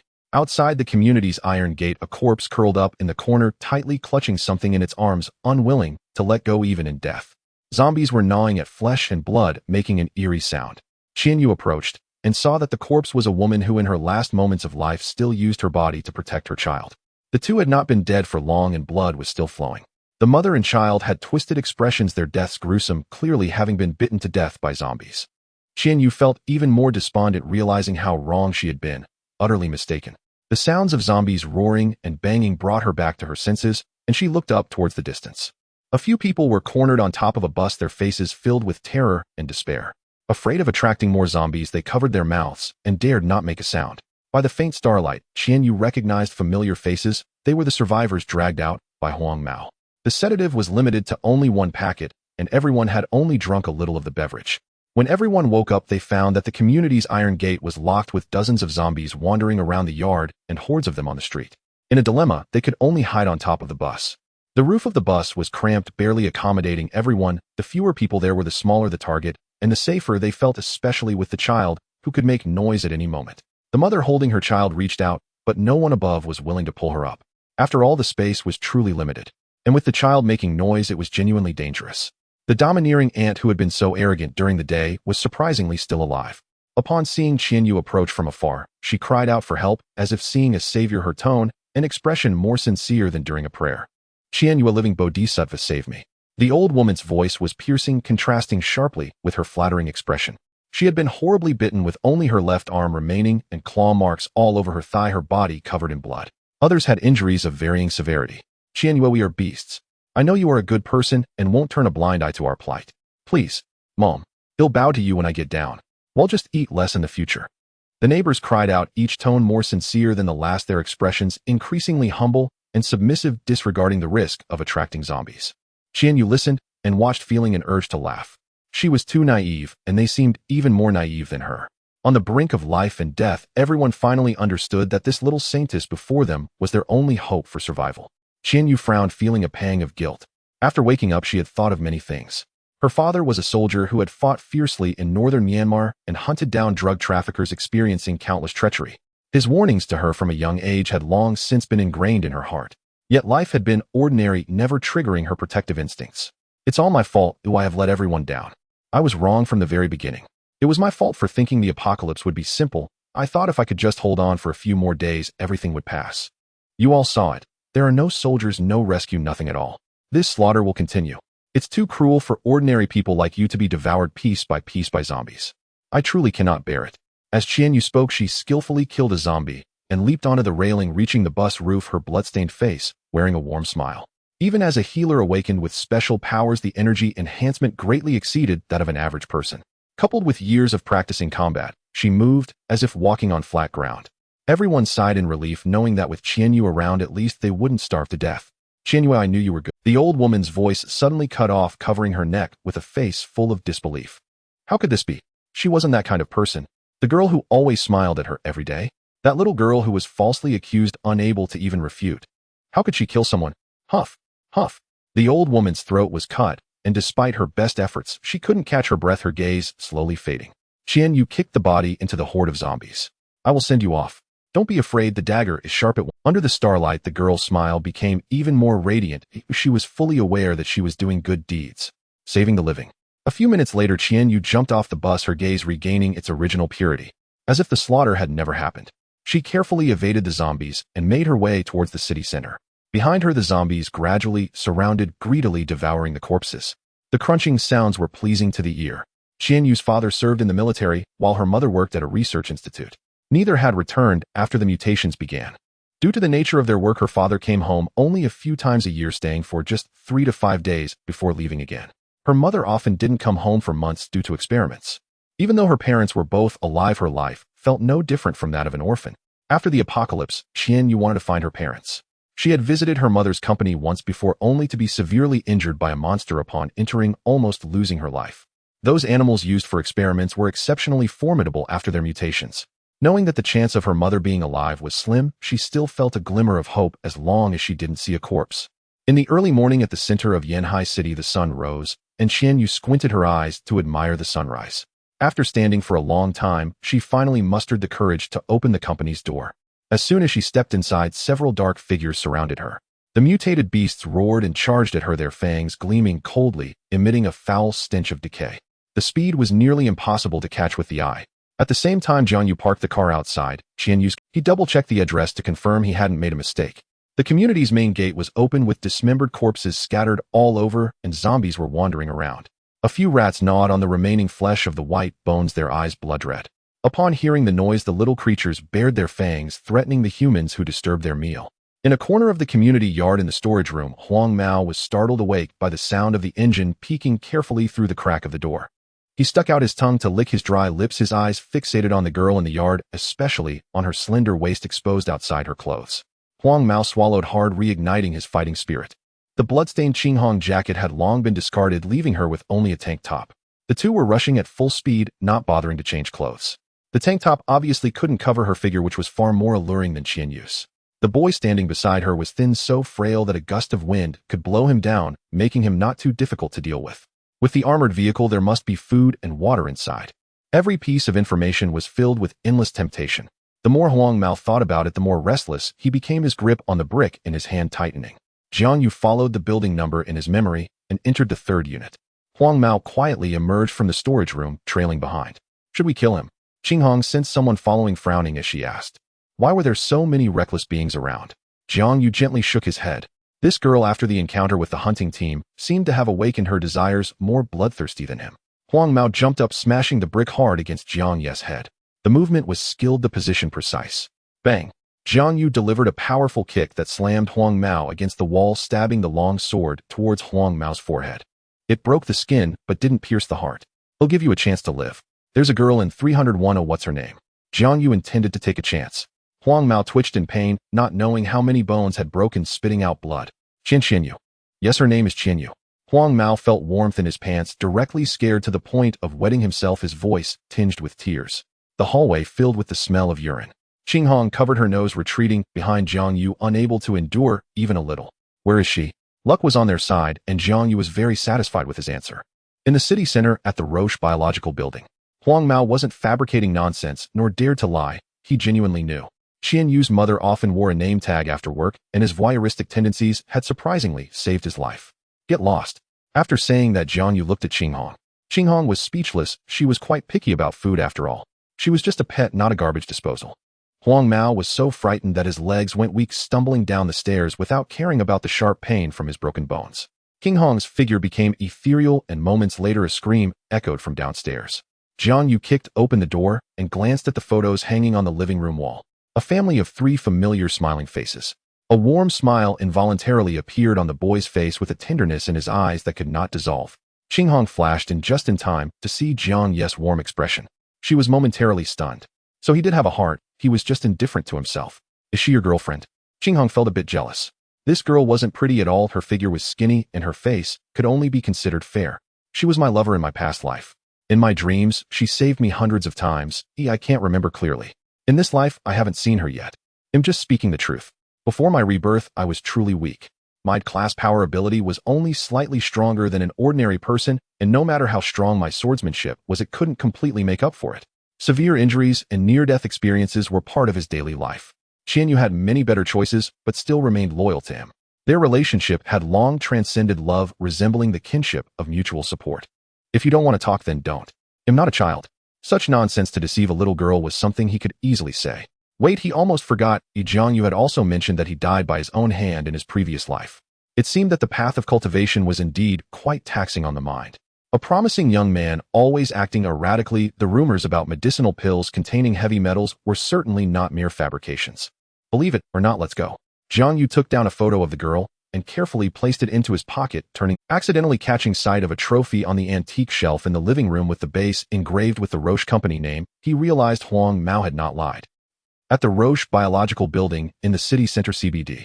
This place was worth its weight in gold. Establishing a laboratory here indicated significant resources.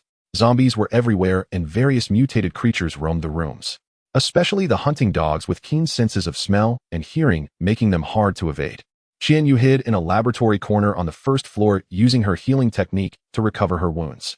She fought with all her might to kill 3 hunting dogs, but the sounds of the struggle attracted more mutated beasts. She did not know how long she could hold out. Looking around, the laboratory was cold and pale, filled with all sorts of strange glass bottles containing colorful liquids. Many bottles were shattered, chemical reagents spilled all over, and the air was filled with a pungent odor. The healing technique took effect, and her wounds gradually healed. Jiang Yu decided to leave the laboratory and continue her exploration. As soon as she stepped out, she heard rustling sounds coming from around the nearby corner. She couldn't help but become alert. Jiang Yu held a short knife she had found in the laboratory made of alloy and extremely sharp. "Who's there? Come out." Jiang Yu's voice trembled, but there was no response, nor any zombies appearing. Whoosh! A white shadow leaped down from above, flashing past her eyes, its claws slicing across her chest. With a swing of her short knife, a mutated little white rat was cut in half. The little rat's claws were laced with toxins, causing excruciating pain in her chest. Jiang Yu's vision began to blur, and her movements grew sluggish. Her father had taught her combat since she was young, but at that moment, she could only barely protect her life. The rustling sounds grew denser. She turned and fled into a laboratory, shutting the door behind her. Listening as the sounds gradually faded away, Jiang Yu let out a sigh of relief, leaning against the door and collapsing to the ground. Suddenly, she felt something warm dripping from her collar. Reaching out to touch it, it wasn't her own blood. A dark green liquid reeking and foul. She raised her head, and their eyes met. Despair spread across Jiang Yu's face. A monkey entirely dark green had a face that was nothing but bones. Its body was pierced with various tubes buried deep and even snagged on the shells without breaking free. The monkey bared its fangs, panting with a ha-ha sound coming closer. Jiang Yu raised the knife in her hand and plunged it into its chest, but the monkey merely paused for a moment, its movements showing no sign of halting. Its massive jaws were inches away, ready to snap her delicate neck in the next moment. At 10 centimeters away, the dark green monkey suddenly stiffened. Jiang Yu faced it directly, seeing countless golden stars in the monkey's pupils. Dozens of golden sword lights flew past Jiang Yu, the sharp sword energy tearing at the corners of her clothes. The mutated monkey was sent flying, scattering debris everywhere. Jiang Yu turned her head and saw a strange young face filled with compassion and tenderness. Such eyes she had only seen in her parents. "Who is he? Are you all right?" Jiang Yu reached out, and Jiang Yu wiped the disgusting slime off her hands before daring to grasp the hand he extended. Jiang Yu stood up and thanked Jiang Yu, still shaking her hands, trembling slightly. "I'm fine, thank you for saving me. Be careful." Seeing a mass of black mist surging behind the young man, emanating a chilling aura, Jiang Yu instinctively pulled Jiang Yu away and stood in front of him. The black mist solidified, revealing the figure of Qing Hong, who threatened. "Jiang Yu, you're protecting him, aren't you afraid of dying?" Qing Hong assessed the girl, finding her more spirited than in photos, but still just that. "If I die, so be it. He saved me." Jiang Yu resignedly closed her eyes. Jiang Yu smiled wryly, amazed that such a little girl could survive for 10 years in a chaotic world. "My name is Jiang Yu, and this is Qing Hong. We are a team. Are you interested in joining us?" Noticing Jiang Yu's cautious expression, Qing Hong scratched the iron door with her nails, the harsh sound grating on the nerves. She felt quite dissatisfied. She cared for Jiang Yu with utmost tenderness while ignoring herself, devaluing her own efforts. Clearly, she was 100 times prettier than that little girl. "My abilities are quite weak. I struggle even to kill ordinary zombies." Jiang Yu felt tempted, but didn't want to be a burden. "It's all right, I can protect you. Just help us with healing." Jiang Yu's happiness was evident on his face. He felt he had caught up. Qing Hong grew even angrier, corroding a large hole in the 10-inch iron door. She felt an urge to kill. At that moment, a swarm of mutated white rats charged from the end of the hallway. Jiang Yu turned pale, having narrowly escaped death from just one of them. Before Jiang Yu could act, Qing Hong leaped out. "You dare provoke me? You don't know how to die? Come and face me, coward. Useless. Go die." Qing Hong's gaze was icy, with black energy coalescing into a long whip in her hand. Each swing shattered a few small white rats. In a few breaths, the hallway was left littered with shredded meat. What happened to her? Jiang Yu, frightened, hid behind Jiang Yu, realizing this girl was incredibly strong, almost inhuman. "It's nothing, just some irritability during her period." Jiang Yu reassured Jiang Yu, his eyes devoid of the indifference they once held. "I want to go to the top of the building and my mother works there." It's a bit unreasonable to ask for that just after joining the team. Jiang Yu felt somewhat embarrassed. "We also plan to clear out the building. You stay behind me. This time I will definitely protect you." With Jiang Yu safe and sound, Jiang Yu's tension gradually eased. "Okay." The girl's face flushed with shyness, not daring to meet his gaze. Her heart raced. What does this time mean? They were complete strangers. Jiang Yu opened his backpack and dumped food onto the table, saying to Jiang Yu, "You should eat something and rest for a bit." I didn't eat breakfast either, Qing Hong murmured irritably. Do you want me to feed you? After saying this, Jiang Yu tossed a bag of beef jerky to Qing Hong, too lazy to bother with her. He handed Qian Yu a strawberry jam sandwich and a bottle of milk tea, both of which were her favorite foods from memory. In their past lives, supplies had been incredibly scarce, and ordinary awakened ones could only dream of such things. Qian Yu had mentioned the taste of strawberry bread and milk tea more than once, and Jiang Yu remembered it clearly. Qing Hong picked up a piece of jerky, glaring at Qian Yu as she tore a bite, chewing fiercely, as if it were the flesh of an enemy. The anger in her heart arose for no reason. What was she even mad about? What right did she have to be angry? She and Jiang Yu weren't even friends, having barely exchanged a few words, let alone developing any feelings. From start to finish, it was her who had been clingy and scheming to present herself to him, appearing worthless. Qing Hong's gaze swept over Qian Yu, a hint of killing intent emerging in her heart. The 32nd floor of the Luo Corporation building had laboratories, 5-star hotels, gyms, swimming pools, and everything one could need. Cleaning it up was not an easy task. Jiang Yu had already reached the limit of the 1st rank. He needed to advance to the 4th or even 5th rank within 3 months to have a chance at slaying the Gu Eagle. That giant bird had destroyed 3 military shelters in his past life, incinerating millions, and the smaller shelters it had obliterated were countless. It had plunged humanity into more than a year of darkness. A loud metallic crash pulled Jiang Yu back to reality, the deep sound resonating as he felt the ground shake beneath him. Boom. Another tremendous roar echoed, so loud it made his ears ring. What kind of monster could produce such a commotion? There are actually people inside. Looks like we arrived a moment too late. 2 lunatics broke through the wall. Why demolish the wall when there was a door? What would happen if the building collapsed? As the dust settled, Jiang Yu froze. Those who arrived were people he recognized.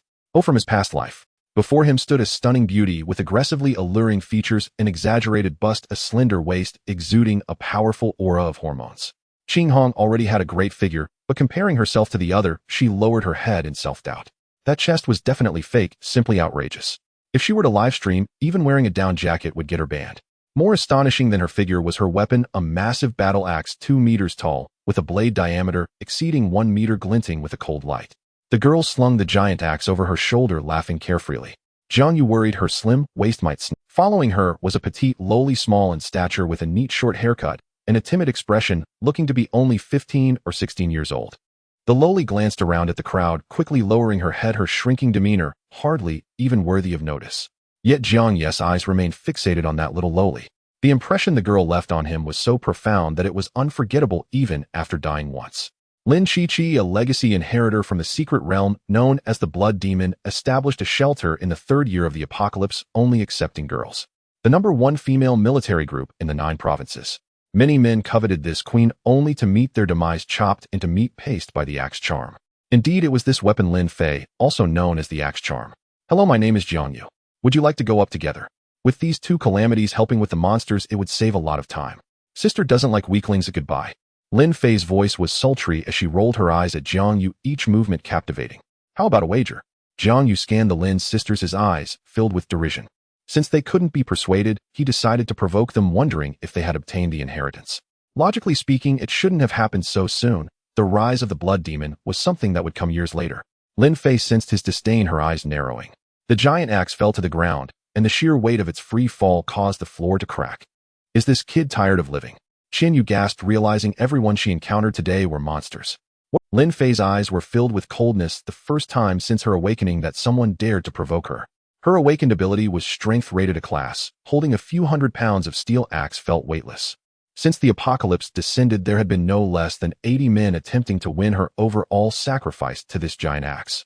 And there were awakened ones among them as well. This building has 2 staircases. While each take one side, whoever reaches the top floor first wins. If you win, all this food will be yours. I have a full bag of high-calorie food, enough to tempt most people into taking risks. He just wanted someone to help deal with the beasts. He didn't care who won, knowing of dozens of underground warehouses stocked with food. Originally military supplies, for unknown reasons they were still being discovered years later.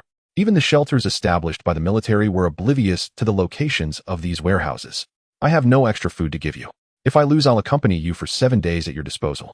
Lin Fei bit her lip as she looked at Jiang Yu, a single glance stirring one's blood. She had originally intended to say one day, gauging the value of the food bag. Even with a thick skin, she couldn't voice it. It would only invite ridicule from the other. So whether I win or lose, you're the one who reaps the rewards. I never accept a losing bargain. Jiang Yu's words struck with surgical precision. inflicting far deeper psychic wounds upon a narcissistic woman than any crude flirtation ever could. Then what do you propose? Lin Fei ground her teeth, voice taut with desperation. She truly needed that food pack supplies had grown terrifyingly scarce in the city. A single loaf of bread could spark lethal violence. Death was commonplace. I claim one favor from each of you. Whenever I require aid, you may not refuse, provided it lies within your capacity. There are no further constraints. The Blood Demon and the Axe Phantom were ruthless killers, yet bound by unbreakable oaths. Once to honor a single vow, they had risked annihilation to slay a demon vastly superior in power. I agree. Lin Fei nodded. Such a vow left ample room for interpretation, and the allure of food eclipsed all caution. And you? Jiang Yu turned toward the little girl behind him. I'll follow my sister's lead. She murmured, then blushed deeply, lowering her gaze to her own toes. Jiang Yu distinctly recalled the Lin sisters being only 2 years apart in age. Yet this child trailing obediently behind Lin Fei looked more like her daughter than her sibling. He had encountered the Blood Demon and the Axe Phantom only once, back in his past life during a mission when fate led him to witness her slaying an ancient monstrous beast, the mammoth war elephant. On the battlefield, blood stretched for kilometers beneath her feet, a crimson sea. From its churning depths surged towering bloodborne fiends. Even the colossal mammoth war elephant, dozens of meters tall, stood utterly defenseless. Within mere breaths it vanished beneath the ravenous tide. The Axe Phantom stood guard at her side, silent, motionless, unsheathing no weapon. When the Blood Demon sensed intruders passing nearby, she glanced down from the air, just once, her scarlet pupils locking onto Jiang Yu with chilling finality. Hours later, Jiang Yu and his companions awoke in terror from shared nightmares, drenched in cold sweat. In the Blood Demon's eyes they were less than insects, mere specks of dust. My name is Jiang Yu. 1 bar each, my token of greeting. He withdrew 2 Snickers bars and tossed them to the 2 women. I'm Lin Qiqi. The little girl accepted the chocolate with a soft, shy smile, introducing herself with quiet grace. I'm Lin Fei. The Axe Phantom, unaccustomed to kindness, wore an awkward, stiff expression. Without hesitation, the child tore open the wrapper and took a bite, her face glowing with pure, unguarded delight. Aren't you afraid it's poisoned? Among the awakened espers Jiang Yu had met, nerves ran astonishingly thin. Not at all. I wield poison as my ability. Both administering and countering it fall within my domain. After finishing hers, Lin Qiqi gazed longingly, almost pitifully, at his backpack, still hungry. Jiang Yu sighed, unzipped his pack, and said gently, choose one. Only one. The 3 of us must eat. Building goodwill demanded timing. Early but never excessive. Generosity must feel genuine, never transactional. Thank you, big brother. To her, candy conferred kinship, pragmatic, unromantic, utterly real. Lin Fei's eyes involuntarily flickered toward the backpack, her pride warring fiercely with hunger, until she forced her gaze away. Don't pretend. Go ahead, choose one yourself. A sudden memory surfaced in his past life. It had been these 2 sisters who rescued Jiang Yu. I only took it because you offered. It wasn't coercion. Lin Fei selected a package of beef jerky. She'd always lived for meat, yet refused to seize it by force. It had been far too long since she'd tasted it. Survival in the apocalypse knew no law. Some surrendered their humanity entirely, devolving into beasts.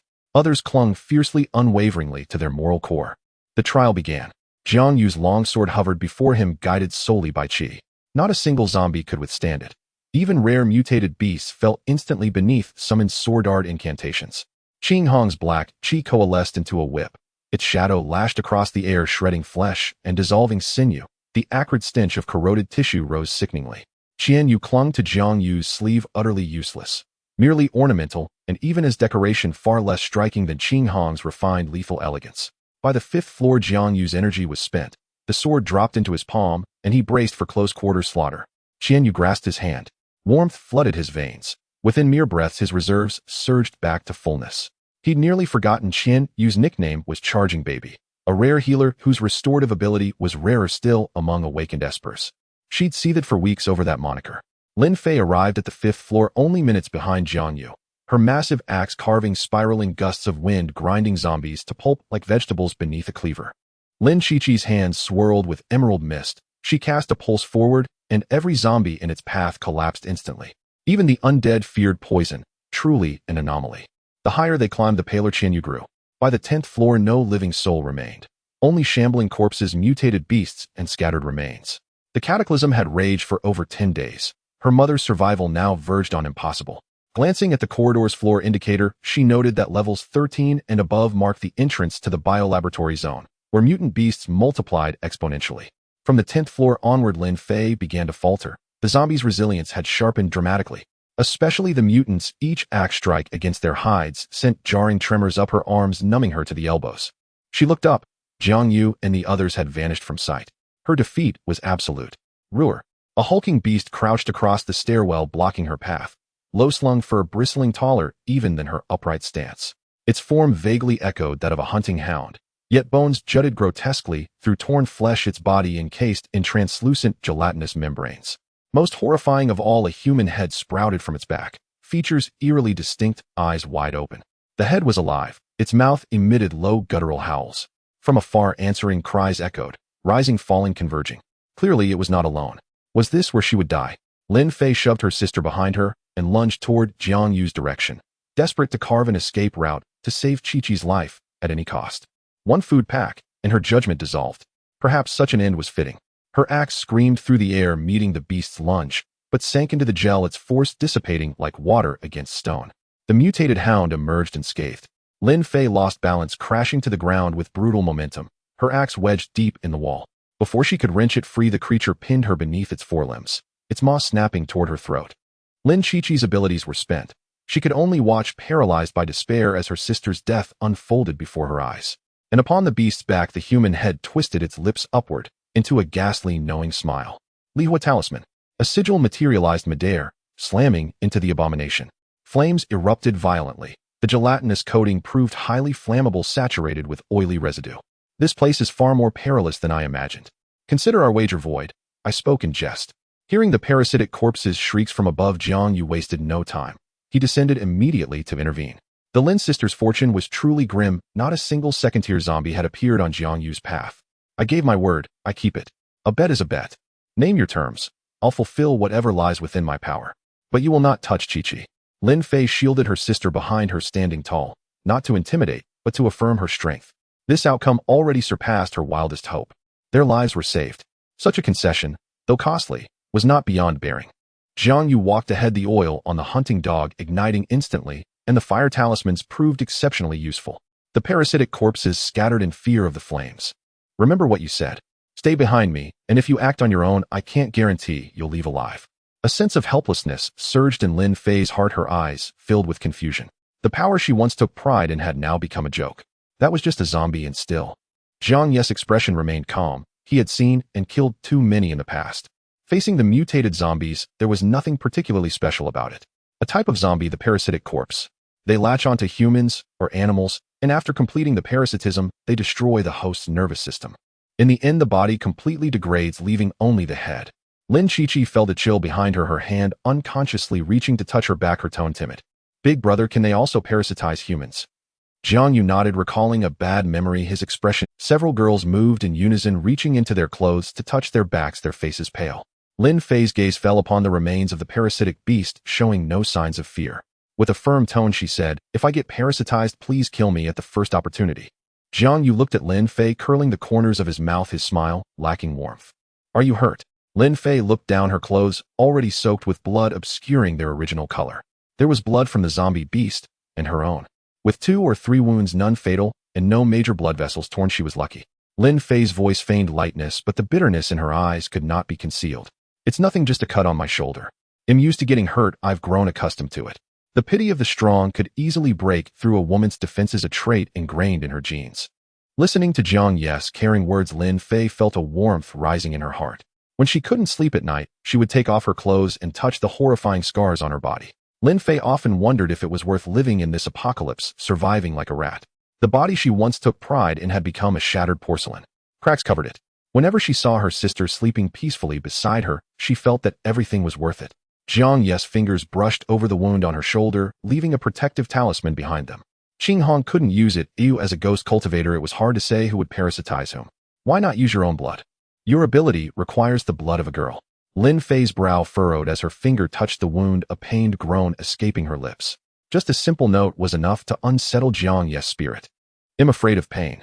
Jiang Yu spoke with conviction. Lin Fei's warmth turned into a surge of anger as she swung her axe, sizing up Jiang Yu's neck. If she could just land one hit on him, her mood would surely improve. Qing Hong noticed the murderous expression on her face and covered her mouth, chuckling softly. She understood Lin Fei's feelings well. Clearly doing something heartfelt, yet she had to speak the truth and provoke anger. Finding an excuse to deceive a girl wasn't against the law.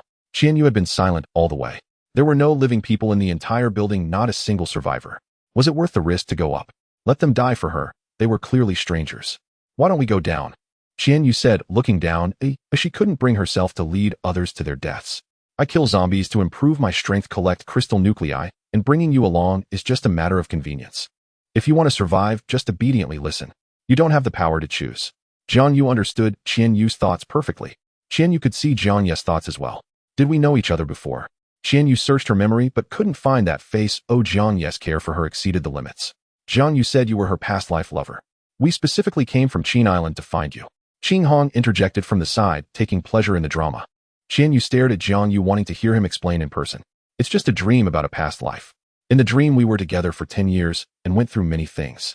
Jiang Yu casually deflected. His thoughts were elsewhere, the atmosphere around them felt off. He stopped and listened to the sounds in the corridor.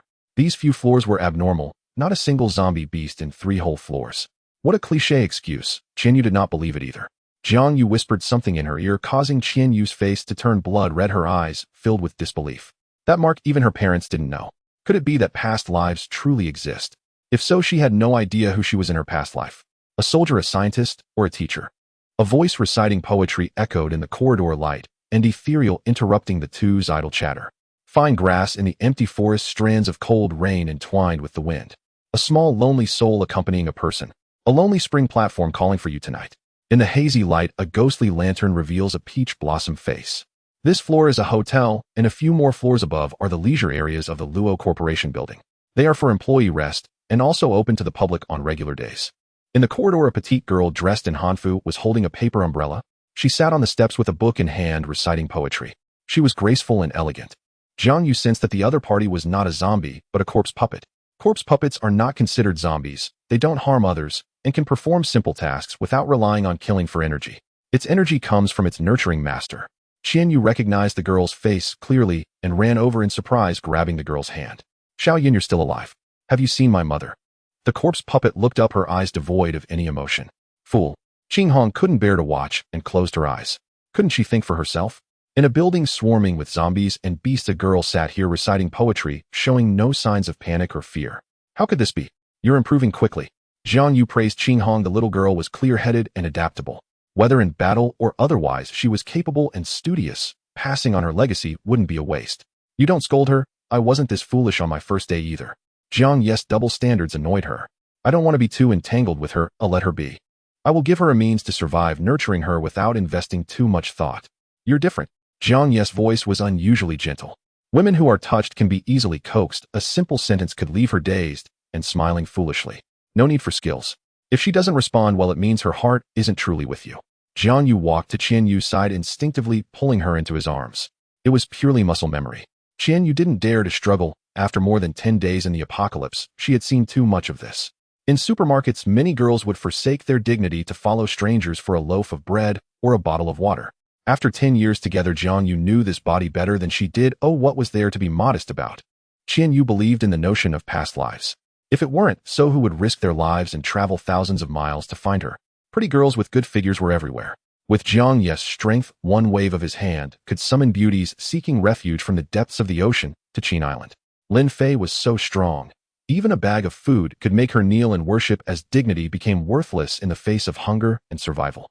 Moreover, it was he who saved her life. She's already dead. Jiang Yu reached out, touching Xiaoyun's face. Gently applying pressure, he tore off a piece of flesh, but the corpse puppet remained expressionless. The broken face still bore a smile, completely unaware, continuing to softly recite poetry. The eerie scene sent chills down one's spine. Blood flowed from the corpse puppet's face, sliding down its pale neck. It stained the white dress black as ink. The level of this corpse puppet's master was too low. Its energy could not sustain the flesh from decaying. Jiang Yu had seen perfect corpse puppets, their price several times higher than slaves of the same level. They possess irreplaceable advantages over humans. Their behavior is absolutely obedient, capable of extreme regeneration, and they will not betray. Jiang Yu glanced at the flesh in Jiang Yu's hand, screamed, and hid in his embrace, not daring to look up. The feeling brought by a strange zombie and the body of someone familiar is entirely different. Her mother and my mother are colleagues. We've known each other since we were very young. She must also be here looking for someone. Xiaoyun was one of her few friends fond of wearing hanfu and reciting poetry. A fine girl like her, even in death, had to be made into a plaything. Jiang Yu drew a fire talisman, and beneath the flames the corpse puppet showed no reaction, neither afraid nor evasive. With a crackling sound it turned to ashes. If someone had the ability to clear a floor, could they control the corpse puppet? Was it the Zombie King? The Zombie King, initially just an ordinary zombie, evolved by hunting and devouring its kind. Low-level zombie kings possess basic intelligence and retain some memories and preferences from their previous lives. A zombie king is at least tier 2 with the ability to control and transform corpses, turning human bodies into zombies or corpse puppets. In later stages, high-tier zombie kings can command an army of tens of thousands of zombies. My toys. You guys? Die. Awakened by the explosive energy of the corpse puppet, an exceptionally tall zombie walked out of the room, followed by a dozen tier 2 zombies. It truly is a zombie king. The zombie king stood 2 meters tall, and judging by the clothes, was a security guard from the building in life. The uniform was tattered, exposing grayish skin that shimmered with a metallic sheen. Cover your ears. Jiang Yu stood at the front, and the others unquestioningly followed his command, covering their roar. With a gaping maw, the undead sovereign unleashed a piercing shriek that reverberated through the cramped space. The others clutched their ears, yet still felt their vision blur and darken. Jiang Yu traced a subtle gesture with his fingertip. Golden light coalesced into the golden light incantation, manifesting a radiant golden pagoda that enveloped his body. Surging energy deflected 90% of the sonic assault. Only its fading aftereffects reached the women. For over a decade, his master had nurtured him with unwavering devotion. Taoist divine incantations and sacred sigils were etched so deeply into his instinct that they emerged effortlessly. No hesitation, no faltering in chant or form. Lin Fei's entire body turned icy cold. The undead sovereign's aura dwarfed that of parasitic corpses by orders of magnitude. Her gaze locked onto Jiang Yu, stunned beyond words. Was this man even human? Refusing to be a burden, she lunged forward first. Her massive axe cleaved downward onto the undead sovereign. A sharp clang echoed. The axe flew from her grasp, its haft snapping cleanly in two. Lin Fei's arms went completely numb, her palms lost all sensation. In contrast, the sovereign's ashen-purple hide proved harder than tempered steel. Only a shallow gash remained. Even strength awakeners below his tier struggled to pierce the undead sovereign's defenses. With a single thunderous punch, ripples of raw force erupted outward. Lin Fei crossed her arms before her chest, but the impact hurled her backward, slamming her hard against the wall. A thin trickle of blood seeped from the corner of her mouth. For a woman of fierce pride, helplessness cut deeper than physical pain. Jiang Yu rushed over at once, cradling Lin Fei, and retreating to the stairwells. Her healing ability bloomed across Lin Fei's body, gradually easing the agony. I'm fine. Don't waste your energy on me. Lin Fei stopped Jiang Yu from continuing her treatment. In the midst of battle, expending precious power on someone like her, a failure, was unforgivable. Lin Fei's arms went completely numb, her palms lost all sensation. In contrast, the sovereign's ashen-purple hide proved harder than tempered steel. They needed first to grasp the undead sovereign's terror. Greater fear meant easier subjugation. Jiang Yu glanced from the sovereign to Jiang Yu, her expression flickering with quiet concern. I'll hold it off, you go first. If not for me, you wouldn't have risked coming up here. I know that well. Jiang Yu instinctively ruffled Jiang Yu's hair, signaling her to step back. Then with a swift slash across his fingertip, he drew a glowing sigil upon his blade. The incantation flared, its energy sinking silently into the sword's core. In the next instant, golden radiance blazed from the blade. Sacred runes leapt forth, swirling around him like celestial halos. The youth stood alone, sword in hand, divine, unassailable. Sword art of demon slaying. His blade thrust forward, shattering into a torrent of golden rain, each strike embedding itself deep within the undead sovereign. Each impact scattered shimmering motes of gold, brilliant sharp, yet leaving no wound upon the sovereign's flesh. Not even a trace remained. A sneer of contempt twisted the sovereign's lips as dark energy coalesced around his colossal fist. Then he struck, hurling it toward Jiang Yu. Jiang Yu sidestepped fluidly, then countered with a single devastating slash, launching the sovereign airborne. He crashed through the reinforced concrete wall, reducing it to rubble. Yet the sovereign rose again and scathed. Worthless. Die. Guttural mocking laughter bubbled from the sovereign's throat as he charged toward Jiang Yu. 20 meters. 15. 10. Jiang Yu didn't even glance up. With a calm seal of Taoist mudra, golden sigils condensed midair. Demon slaying, break. As the incantation solidified, it resonated with the golden light already embedded within the sovereign, unleashing the sword chi of demon slaying from within his very body. 1, 2, 3. His body burned from within like parchment wrapped around a raging fire, consumed, devoured, utterly annihilated by golden light. Roar. A final defiant roar served as grim background music. 5 meters from the group, the undead sovereign crumbled into ash. White light wreathed Jiang Yu's form. He had ascended to Tier 2. This too was an ability. A breathtaking sequence of techniques left everyone spellbound. The girls stared wide-eyed at the sovereign's lingering ashes, disbelief etched across their faces. Qing Hong watched, eyes brimming with adoration. Lin Fei's gaze burned hotter still. Her pulse raced, her cheeks flushed with exhilaration. This was the man worthy of her lifelong devotion. Jiang Yu stood frozen, mouth slightly agape, her eyes flickering with awe and uncertainty. Her earlier retreat now felt like a cruel joke. Before they could recover, the undead horde closed in. Fear held no meaning for them. Chaos erupted. Lin Qiqi's venom could only dull a Tier 2 zombie's defenses and speed, not inflict true harm. Lin Fei, weaponless, couldn't breach their hardened hides with bare hands. The sisters barely managed one Tier 2 zombie between them. Qing Hong felt her fifth, then collapsed from exhaustion, retreating behind Jiang Yu. Under his protection, she could fight without restraint. She knew, no matter how perilous the foe, as long as her master stood beside her, fear had no place. Jiang Yu recited another incantation, fingers tracing luminous sigils in the air. 5 thunder incantation.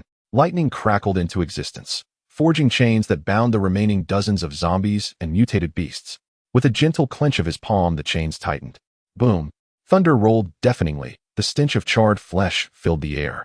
One by one the zombies fell, black and smoldering, still crackling with residual lightning. Only Qing Hong remained unperturbed. Jiang Yu and the Lin sisters stood dumbstruck, minds utterly blank. Where truly lay the limit of his power? Tier 1 zombies. Slain instantly. Tier 1 beasts. Slain instantly. Tier 2 zombies. Slain instantly. Undead, sovereign, and horde alike. Still slain instantly. Unrivaled in close combat. A limitless arsenal of abilities.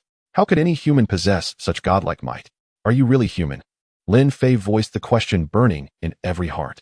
I began cultivating the Tao in childhood. Having read countless scriptures, mastering basic Taoist arts is perfectly natural. Jiang Yu wiped his blade clean and slid it slowly into its scabbard. Calm, unhurried, his tone maddeningly serene. Lin Fei's chest tightened painfully. Handsome, did you just hear yourself? Basic. Natural. If you are natural, what in heaven's name are we? Worthless. Trash. I want to follow you.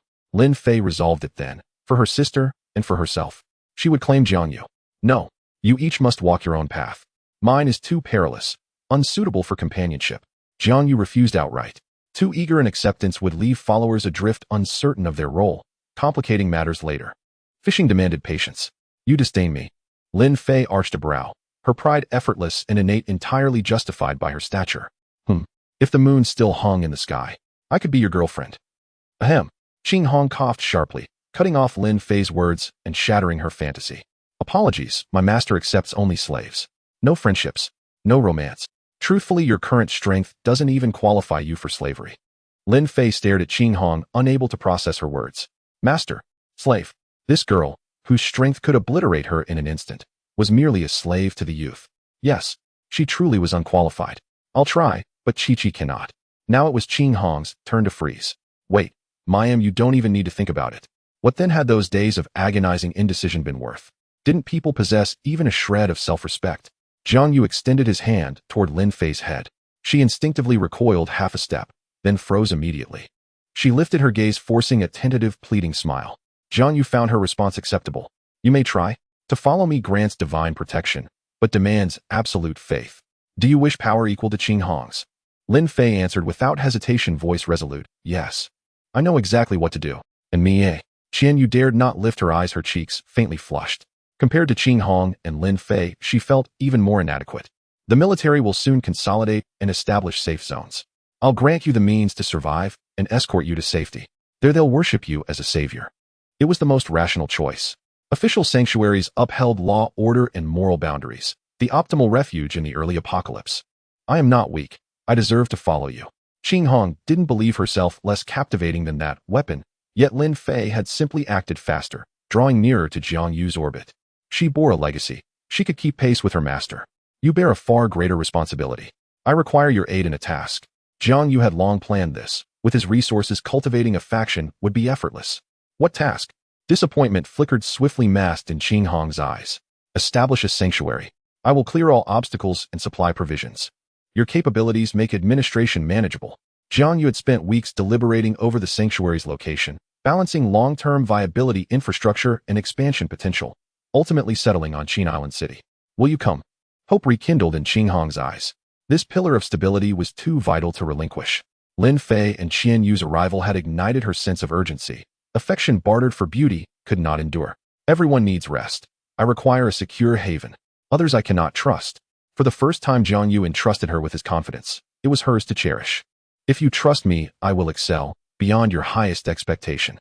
Qing Hong cast a disdainful glance at Lin Fei's seduction with cheap, true strength. That was her creed. She'd forgotten entirely about offering herself on the road. From floors 12 to 17, not a single zombie stirred. Evidently, the sovereign had devoured them all. By floor 25, exhaustion overwhelmed them. Glancing at the corridor signage, they noted the upper floors housed executive offices. Let's rest and eat. Jiang Yu unzipped his backpack. Qing Hong followed suit. Food spilled forth in abundance. Piles high enough to host a feast. In the apocalypse, edible food was worth 10,000 times its weight in gold or gems. Above them in the stairwell's upper landing, a pair of bloodshot eyes peered through the fire door's narrow gap, fixated on the feast below, saliva dripping silently. Zhou Bin served as the chief bodyguard to Luo Jian, CEO of Luo Group. The cataclysm struck without warning. Luo Jian and over a dozen board directors were trapped on the upper floors. Fortunately, nearly half of the board members survived. Several tycoons had brought their personal bodyguards. In the early days, the zombies were weak. Clearing a path downward posed no insurmountable challenge. Yet just as they descended to the 15th floor, a zombie sovereign blocked their way. Within moments, dozens of elite bodyguards were cut down. Only half remained alive.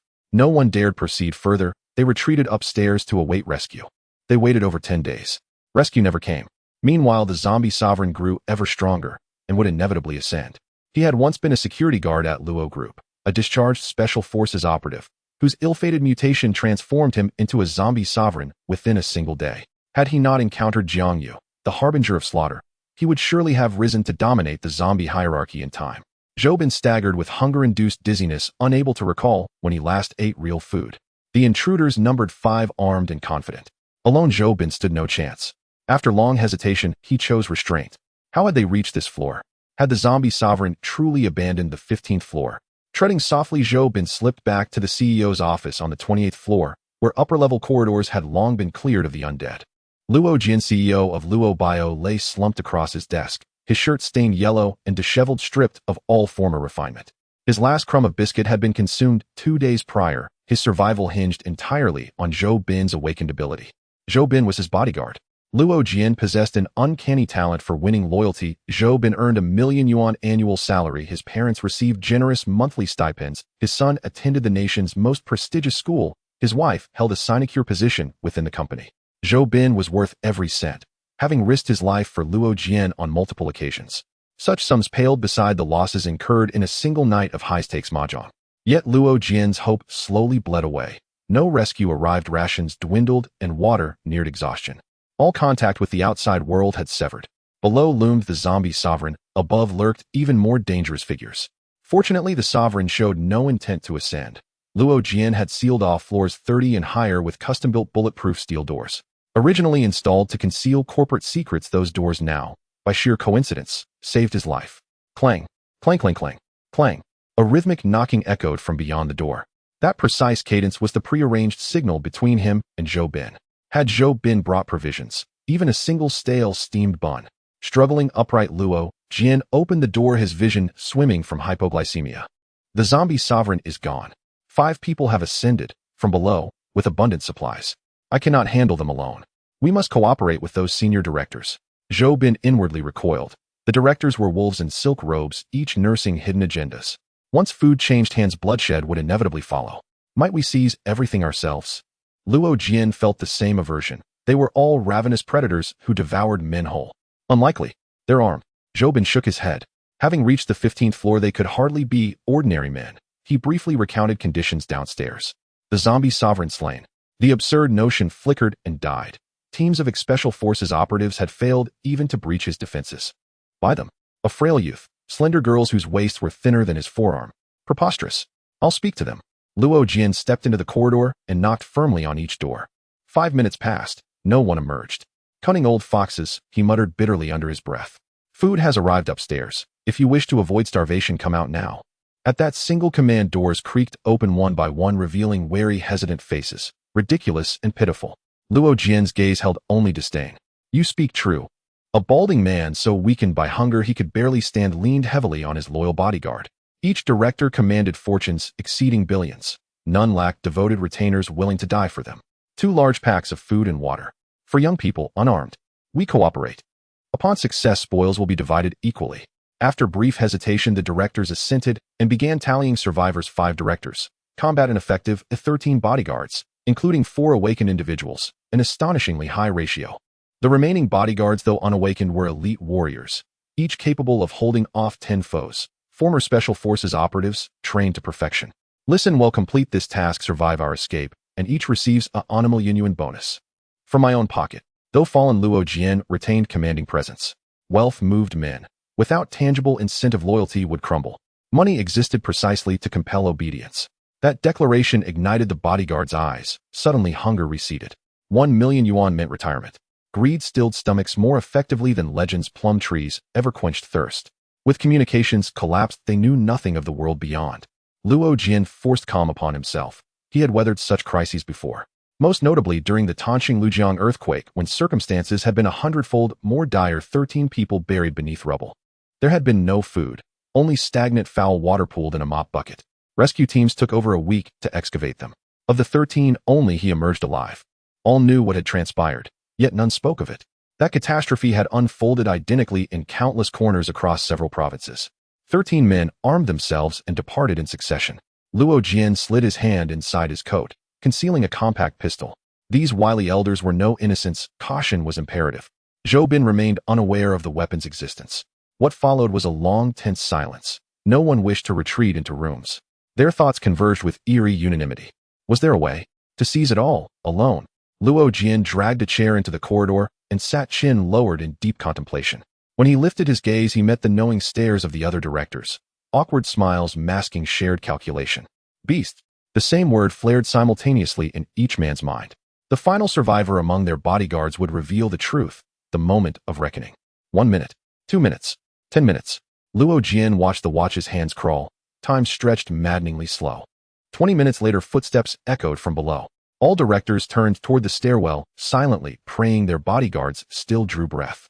Thud. A man was hurled into the corridor, spewing torrents of blood, his internal organs shattered. The chief bodyguard of Old Zhang. Recognizing him, the elder's face blanched. He had lost. Then another figure flew in. Only a torso remained.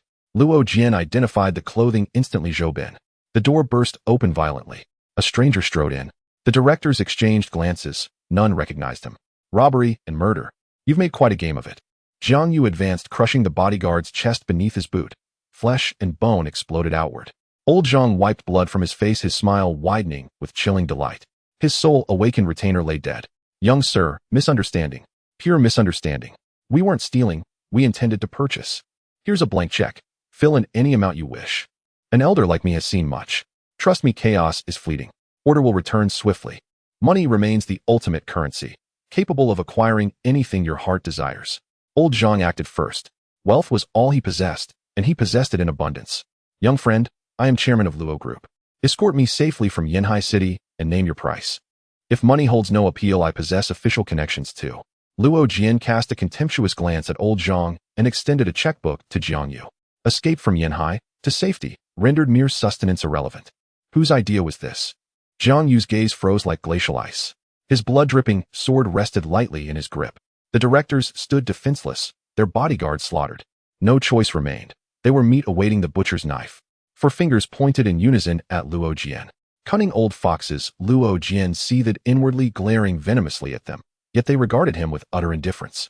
Their net worths were comparable, each a master navigating both lawful and shadowed realms. None lacked. Young man, do not act rashly.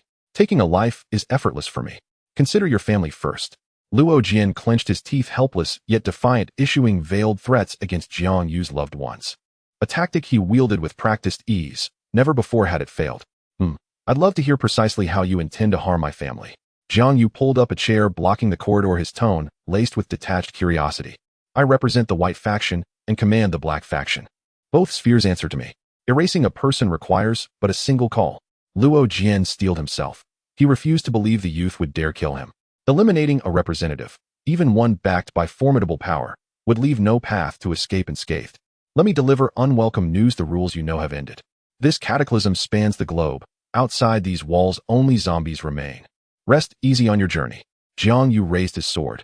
then paused, his attention arrested by scattered documents on the floor. He picked them up, skimmed their contents, and shuddered, chilled to the marrow.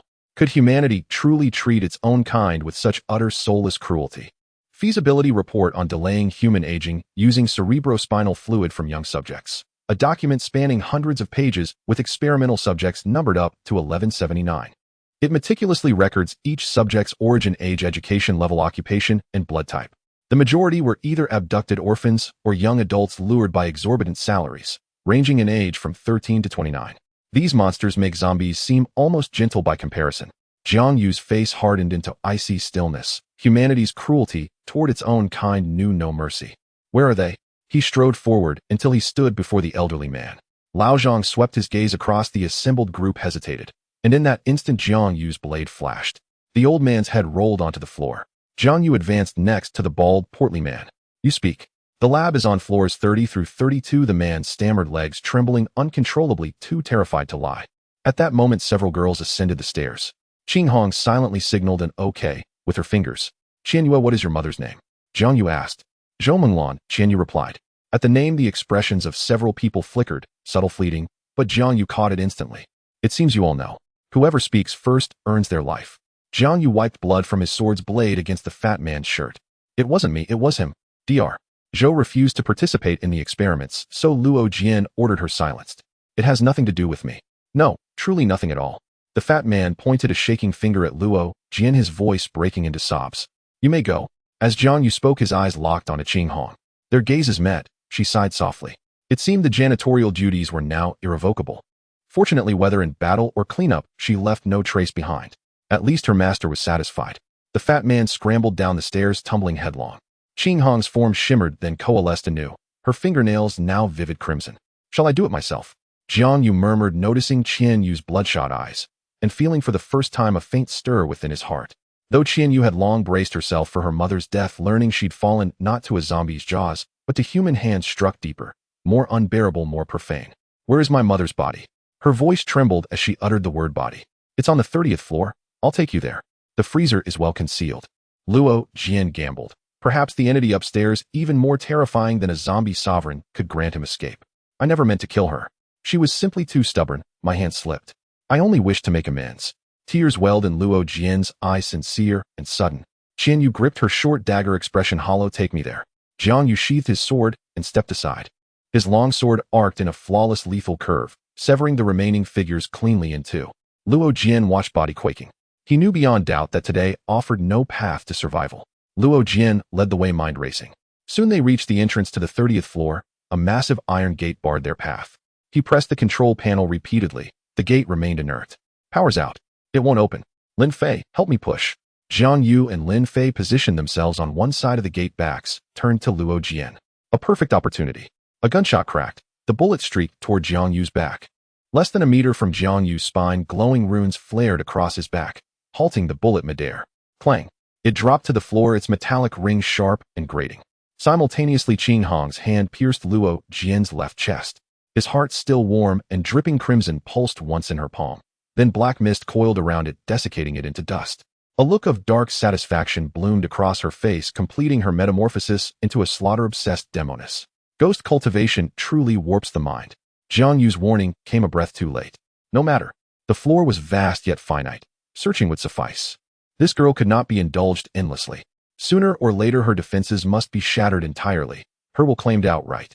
Qing Hong's inherited legacy bore heavy influence upon temperament. Prolonged proximity posed undeniable peril. Observing the distinct temperaments and dispositions among the girls, Jiang Yu settled his decision, soul-binding, not heart-binding. He gestured to Lin Fei. They heaved together, and the iron gate groaned open. The chamber stretched wide and empty. Only the rhythmic beep-beep of dormant machinery and distant zombie howls echoed down the corridor. They moved inward. Glass-walled laboratories lined both sides, revealing their interiors with chilling clarity. Even Jiang Yu, who had witnessed countless horrors in his past life, felt a chill crawl up his spine. Every subject lay naked upon metal slabs, limbs bound by cold restraints, dozens of multicolored tubes snaking into their flesh. Men and women alike. Youthful faces, some barely 6 or 7 years old, others barely into their 20s. The report had omitted all children under 14. Did these devils possess even a shred of restraint? Many test subjects lay dead and rotting inside their cells. A few had mutated into shrieking, thrashing zombies still strapped to their tables. Who then was truly the luckier one? Noticing Jiang Yu sway unsteadily, Jiang Yu softened. Go downstairs with Chi and wait. I'll call for you when I found her. How could they do this? We're all human. Unable to bear their suffering, Jiang Yu raised her blade and severed the neck of a zombie writhing on the slab. Her eyes vacant, her soul already numb. One after another. Even the warmest heart grows cold when drenched too long in shadow. In the early days of the apocalypse, there were humans, beasts, and zombies. Years later, only beasts remained, differing only in allegiance. Humanity and undeath blurred into indistinction. Compassion bought no meat, only made one more palatable as meat. Brother, sister, save me. I'm in agony. From one cell, a bound youth cried out desperately. His skin remained rosy, unblemished, no decay, no necrotic spots. He was slender, perhaps 13 or 14, his face pale as porcelain drained of all color. Machines hummed around him, circulating strange fluids. A monitor glowed with eerie emerald light. Beep, beep. The power grid had long since collapsed. Yet these devices drew energy from elsewhere. As Jiang Yu stepped forward, Jiang Yu gently restrained her with a shake of his head. I've already slain every employee of this company. I came only for a corpse. You know what to do. Jiang Yu motioned for the others to retreat, then approached the boy alone. I'm in pain. Why did no one save me? You're all evil. His voice grew faint, distorted, his features twisting unnaturally. An alarm shrieked. His heart rate spiked past 200. Red waves surged violently across the screen. Dozens of scalpels and surgical shears levitated midair, razor-sharp, radiating bone-deep cold. The blades feel cool against the skin, painless, soothing. The sisters are so beautiful. Stay with me, please. A radiant sunlit smile spread across his face as he rose slowly from the table. With a flick of his right hand, a volley of blades screamed through the air, aimed straight at Jiang Yu and the others. Golden light mantra. A towering golden silhouette enveloped Jiang Yu. Blades shattered harmlessly against its radiant surface. He dared not dodge. Behind him stood those who could not fight. Indeed, mere liabilities. This was unmistakably a corpse witch. A being equal in rank to a zombie sovereign. Rarer, far more potent, individually wielding sorcery rather than brute force. Its weakness was equally clear: disdain for common followers, excessive selectivity, leaving its overall strength inferior to that of a sovereign. It drifted forward, not walking but phasing through space, its form flickering elusive. Jiang Yu lunged with his longsword, locking onto its core, pressing forward without retreating, denying it any opening to counterattack. The world outside is dangerous. Better you stay here, with me. Serve me, and I shall grant you eternal life. Eyes narrowing, the corpse witch hurled a dozen scalpels wreathed in black mist. The golden tower held firm, unshaken. Jiang Yu shifted his intent, subtly, imperceptibly. One scalpel veered off course mid-flight, striking Lin Fei squarely in the shoulder. Painful yet non-fatal. Lin Fei flew backward, slamming hard into the wall, fear and betrayal flooding her thoughts. Damn it. Did every zombie in this building have a personal vendetta against her? Why always her? Empowered by necrotic energy, the scalpels moved faster and struck harder than bullets, and their venom corroded flesh with terrifying speed. Lin Fei's entire arm turned jet black. Delay meant inevitable amputation. Jiang Yu did not glance her way. Over a decade in the apocalypse had taught him this truth: despair strips away reason, and moral boundaries dissolve like mist. A drowning man grasps at driftwood or straw with equal desperation. If fortune smiled today, might yield 3 new pets, tamed, obedient, and wholly his. Resisting Lin Fei's allure, enduring Qin Hong's seductive advances, such discipline demanded ironclad resolve. All sacrifice served the final harvest. All was worth it. Jiang Yu gazed at the corpse witch and smiled. Its unwitting assistance pleased him deeply. He pondered how best to repay such a timely boon. Gratitude, after all, was a virtue even the ruthless upheld. What joy is there in life? What sorrow in death? I shall liberate you from this sea of suffering. His eyes blazed gold, pupils radiating solar brilliance, hands weaving ancient sigils. The air itself convulsed with raw, untamed energy. Command, command. The sun rises in the east. I bestow the spiritual talisman to sweep away misfortune. Exhaling the fire of the mountains, the talisman draws in the light. The evil expelling curse. The intense flames erupted explosively. Dozens of chains of fire shot out from the flames, binding the corpse witch's body. The fire burned fiercely, turning white-hot after a moment. The flames roasted the golden light, strangled the corpse, which was trapped and unable to teleport. A wailing sound rang out from the flames. Why do you all want to harm me? Mom, it hurts so much. I want to go home. The corpse witch's words made the hearts of several girls ache. I will palm thunder. Jiang Yu's expression was calm as he extended his palm. A spherical lightning bolt spun, within it crackling with electrical sounds. His palm pressed against the corpse witch's forehead and thunder surged out instantly, covering the boy's entire body, illuminating the entire floor with lightning. The corpse witch's body collapsed, turning into a charred corpse. It wasn't that he was born cold-blooded, but rather that he had become numb from seeing too much. Supreme command, transcend your lonely soul, all spirits and phantoms, may the four lives benefit from your grace.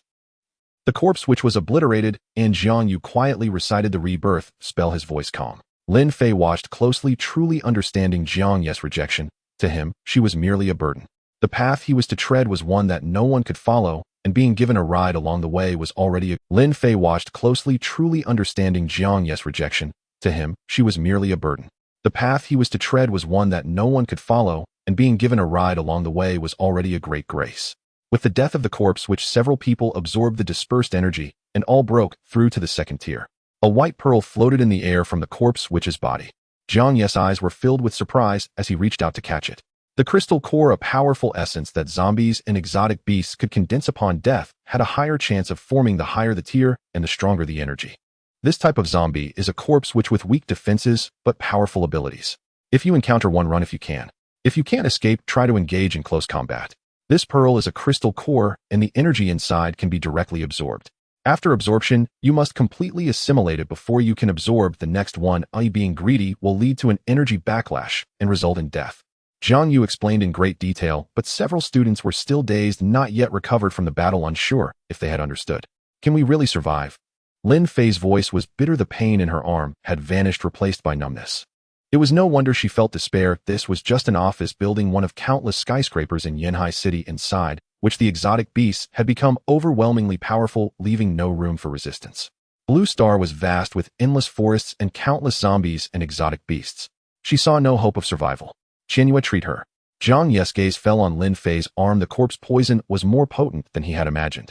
The corpse witch was a second-tier leader level, while they were all first-tier awakeners. The gap was significant. Qianyue gathered her healing technique, and after several attempts, she finally eliminated the poison, with the wound visibly healing at the naked eye. Jiang Yu took out a copper tortoise shell. Inside were 3 copper coins, gently shaking them to produce a jingling sound. This was his second reliable source of income.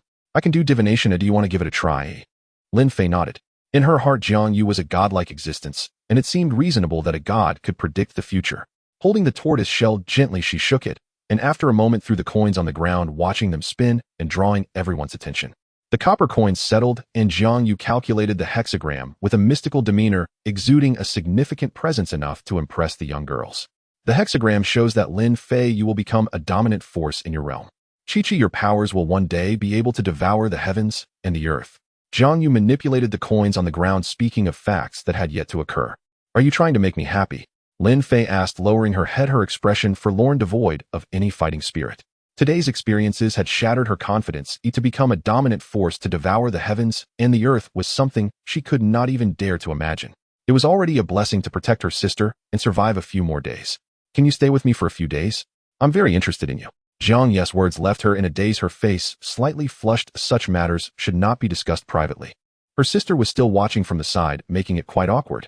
Lin Fei struggled internally for a moment, her rationality overcoming her shame, and she nodded gently. If I wanted to sleep with you, would I need to coax you? Jiang Yu lifted Lin Fei's chin, admiring her, carefully reluctant to let go. The beauty before him was the dream of countless men in his past life. Lin Fei felt even more shy under the boy's aggressive gaze, her neck turning pink. Indeed, she had nothing to lose. There was nothing worth deceiving. Jiang Yu beckoned her closer, and she would willingly go to him. Are you telling the truth? Lin Fei asked with a flushed face. The hexagram is never false. His appearance was merely a small episode. It would not alter history. I meant the matter of staying with you for a few days. Jiang Yu squatted down to check the ice cabinet below, while Lin Fei crouched in front of him, her voice barely audible. The two weapons were pitifully squeezed. The existence he had once dared not to directly gaze upon was now crouching in front of him, her expression cautious. With flattering eyes, a perfect figure, and a delicate face, this request was one that no man could refuse. Following me is not just a casual statement. Betrayal is never an option. In return, I will give you a legacy. You can understand it as a powerful ability. Jiang Yu was quite tempted by this proposal. With the Axe Phantom Blood Demon by his side, he could stride through the apocalypse. I can do that. Lin Fei lowered her head, thinking for a moment before answering seriously. She had seen Jiang Yu bit his finger and drew a talisman on her forehead. Relax your mind and accept the talisman. What is this? Lin Fei asked in confusion. She had just been afraid of pain, yet now she bit her finger without hesitation. The heart control spell, betrayal of the vow, will lead to a terrible death. You need to think it through. Jiang Yu spoke frankly, whether to accept it was entirely voluntary. Lin Fei calmly accepted the talisman, the bloodstains fading as the talisman took shape. She smiled happily. This result exceeded her expectations. Thinking of having a night of passion with Jiang Yu, she believed that in the future, when she and her sister found themselves in dire straits, he would surely lend a hand. To gain eternal protection was something she had never dared to imagine. What about you? Jiang Yu turned to Qing Hong, playing with Lin Fei's long hair, his meaning very clear. The world was never short of beauties, leaving or staying was at will. I don't mind being a follower either. Qing Hong quickly nodded, uncertain if she could compete with the weapon Lin Fei. Jiang Yu paid no attention to their conversation, mechanically pulling the ice cabinet door. 1-2. The expression was numb. Click. Jiang Yu opened the ice cabinet on the wall, a stench of corpses wafting out. It was a child. He gently closed it. Every time it opened required great courage. There were many laboratory ice cabinets, mostly containing dead test subjects. The freezing room had no power supply, and the rotting corpses were unrecognizable. At least he could discern their general ages and genders. Jiang Yu then opened a standing ice cabinet which emitted no stench of corpses, and the ID badge was not a numerical code. His eyes flashed with surprise. Both corpses and zombies usually had a foul odor. Just as he was about to take a closer look, a sudden force struck him squarely in the chest, sending his body flying out and crashing hard onto the laboratory table. The force was 10 times more terrifying than that of a second-tier corpse king. Damn, is this company a breeding ground for zombies? Each one is fiercer than the last. He hadn't encountered so many exceptional ones in a year outside. Jiang Yu turned her head upon hearing the sound, and when she clearly saw the zombie's appearance, she instantly lost her sanity. Mom. Qing Hong hurriedly embraced her. They were too close, and a mere symbolic rescue would be hard to explain later. Jiang Yu stared fiercely at Qing Hong, her gaze icy enough to kill. Let go of me. Qing Hong was momentarily taken aback, feeling a murderous intent emanating from the girl's eyes. Her youthful demeanor was sharp yet cold. She subtly loosened her grip, half by accident and half out of selfishness. Jiang Yu rushed forward, tightly hugging the zombie in the freezer at a loss. The zombie's eyes were vacant, its pupils devoid of life, slowly lifting its decaying arm. Its strength surpassed that of the corpse king, and its fingers could easily pierce through a human heart. Jiang Yu was thrown into the corner far away, and it was too late for rescue. Qing Hong had no intention of acting again. Her expression was one of shock and fear, leaving no room for flaws. It was reasonable for followers to fear a zombie that could overpower its master. Qing Hong was not afraid of the zombie, she was afraid of Jiang Yu. The Lin sisters were just toys that the master would tire of playing with after a few days, no matter how many there were. Jiang Yu was different. Qing Hong came from a wealthy family, knowing of at least a dozen of her father's lovers. Her mother never cared, not bothering to waste a thought. Toys are always toys, unworthy of the stage. Until her father's first love appeared, boldly provoking. It was the first time Qing Hong realized that her mother, such a gentle woman, was also capable of killing. Daughter. The zombie's hand hung in the air, its gaze still lost, but now flickering with points of light. It had consciousness and memories. Jiang Yu let out a sigh of relief, sketching a symbol in the air as flames gathered. Jiang Yu, get back. The fire separation talisman formed in midair, the heat distorting the air. No. I beg you, don't kill her. Mom isn't a bad person, she has saved many people. Jiang Yu spread her arms, standing protectively in front of her mother, her gaze resolute. She is already dead. The zombification is irreversible. Her consciousness will gradually fade away. Jiang Yu attempted to persuade her, not daring to act, as the fire separation talisman could not be precisely controlled. Low-tier zombies could not maintain their consciousness for long. Once the instinct for slaughter took over, it would be hard for Jiang Yu to escape. Daughter. Be good. Live on. I'm sorry. The confusion in Zhou Menglin's eyes grew less, her pupils slowly losing their luster as she used her last bit of sanity to push her daughter away. She then crashed through the glass of the curtain wall, jumping out the window. On the 30th floor, over 100 meters high, the only outcome was to be shattered into pieces. Mom. Jiang Yu could not stop her collapsing on the windowsill, crying heart-wrenchingly. The apocalypse was composed of countless separations and deaths, and no one within could gain forgiveness. From heart-wrenching to becoming accustomed, and then to numbness, it only took a few months. Several young girls silently walked downstairs, none wishing to speak. The experiences of this day were more tumultuous than the years before the mutations. Outside, the sky had turned pitch black and the girls were utterly exhausted. Jiang Yu felt a pang of heartache, deciding to rest for a night before leaving with no selfish intentions. The area before the 28th floor was a resting zone for company executives, sparsely populated and mostly free from zombie contamination. He opened the door to check. It was not an office inside, but more like a hotel-style apartment. There were no survivors, nor any zombies. One room for Jiang Yu, one for Lin Fei and Lin Qiqi, and one for Jiang Yu and Qing Hong. Lin Fei hesitated for a moment before pushing Qiqi towards Jiang Yu. Qiqi, you sleep with Sister Jiang Yu. I want to rest well. Qiqi, a bit unhappy, did not insist further. After the apocalypse, her sister had been tired taking care of her, so a little rest was well deserved. Each returned to their respective rooms. Jiang Yu soaked in hot water, relaxing his mind, while Qing Hong organized clothes and made the beds outside. Knock, knock, knock. A knocking sound came from outside. The door opened and gently closed a few minutes later. The visitor didn't speak, and it was unclear whether it was Jiang Yu or Lin Fei. Footsteps echoed in the living room, walking back and forth several times, passing the bathroom door before retreating. Jiang Yu found it amusing. This girl Qing Hong had been bold at first, but had become increasingly shy after spending a few days together. The bathroom was luxuriously equipped with soft, pure cotton towels that felt costly to the touch. The labels showed they were all vacuum-packed disposable items. Tisk, the life of the wealthy truly is extravagant. Jiang Yu sighed, while walking out of the bathroom, too lazy to put on pajamas as he was still damp. You go wash. Jiang Yu couldn't understand. Wouldn't it be more time efficient to wash together? They had seen everything that needed to be seen. What was there to be reserved about? Not hearing a response from Qing Hong, Jiang Yu felt a bit puzzled, raising his head to see her frozen in place. Under the fluorescent talisman, the girl looked breathtakingly beautiful. Standing in the living room was not Qing Hong, but Lin Fei. There's no water over there. I'm here to borrow the bathroom. Qing Hong agreed. Lin Fei's expression was a bit awkward as she spoke in a double entendre, blushing as she dashed into the bathroom. Bang! Splash! Two loud noises. Jiang Yu heard it clearly as the bathroom door shattered, the terrifying power of the creature making his heart race. Tonight it seemed a random child might die. The next day at noon, Jiang Yu was awoken by sunlight streaming through the window, sitting up and feeling a dull pain in his lower back. Right, it must be from battling the corpse king and the corpse witch. There was no other reason. Lin Fei stood by the window, lost in thought. She wore only a thin nightgown, her perfect curves under the sunlight making it hard to look away, with healed scars covering her shoulders, neck, and arms. There were claw marks from ferocious beasts and scars left by corpse poison. They didn't evoke disgust, instead they added an unusual beauty. Haven't you ever been in love? Jiang Yu dared not dream of being the first to seize the heart of the axe demon. Were all the men around her blind? Is it strange? I can't meet the right person. The men who can meet my wishes aren't appealing to me, and the ones I like can't fulfill my desires. They all say I am a gold digger. I admit it. Lin Fei unabashedly revealed her past under the sunlight. What do you want? I can give it to you. Jiang Yu said sincerely. The girl's gifts deserved a return.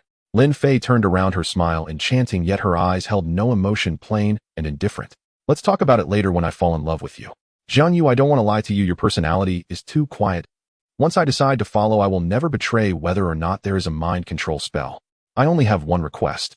Can you not provoke Qiqi? I beg you. Lin Fei lowered her posture, gently kneeling on the ground, her eyes humble. Jiang Yu nodded. He would not easily promise those around him. Once he spoke, he had to deliver.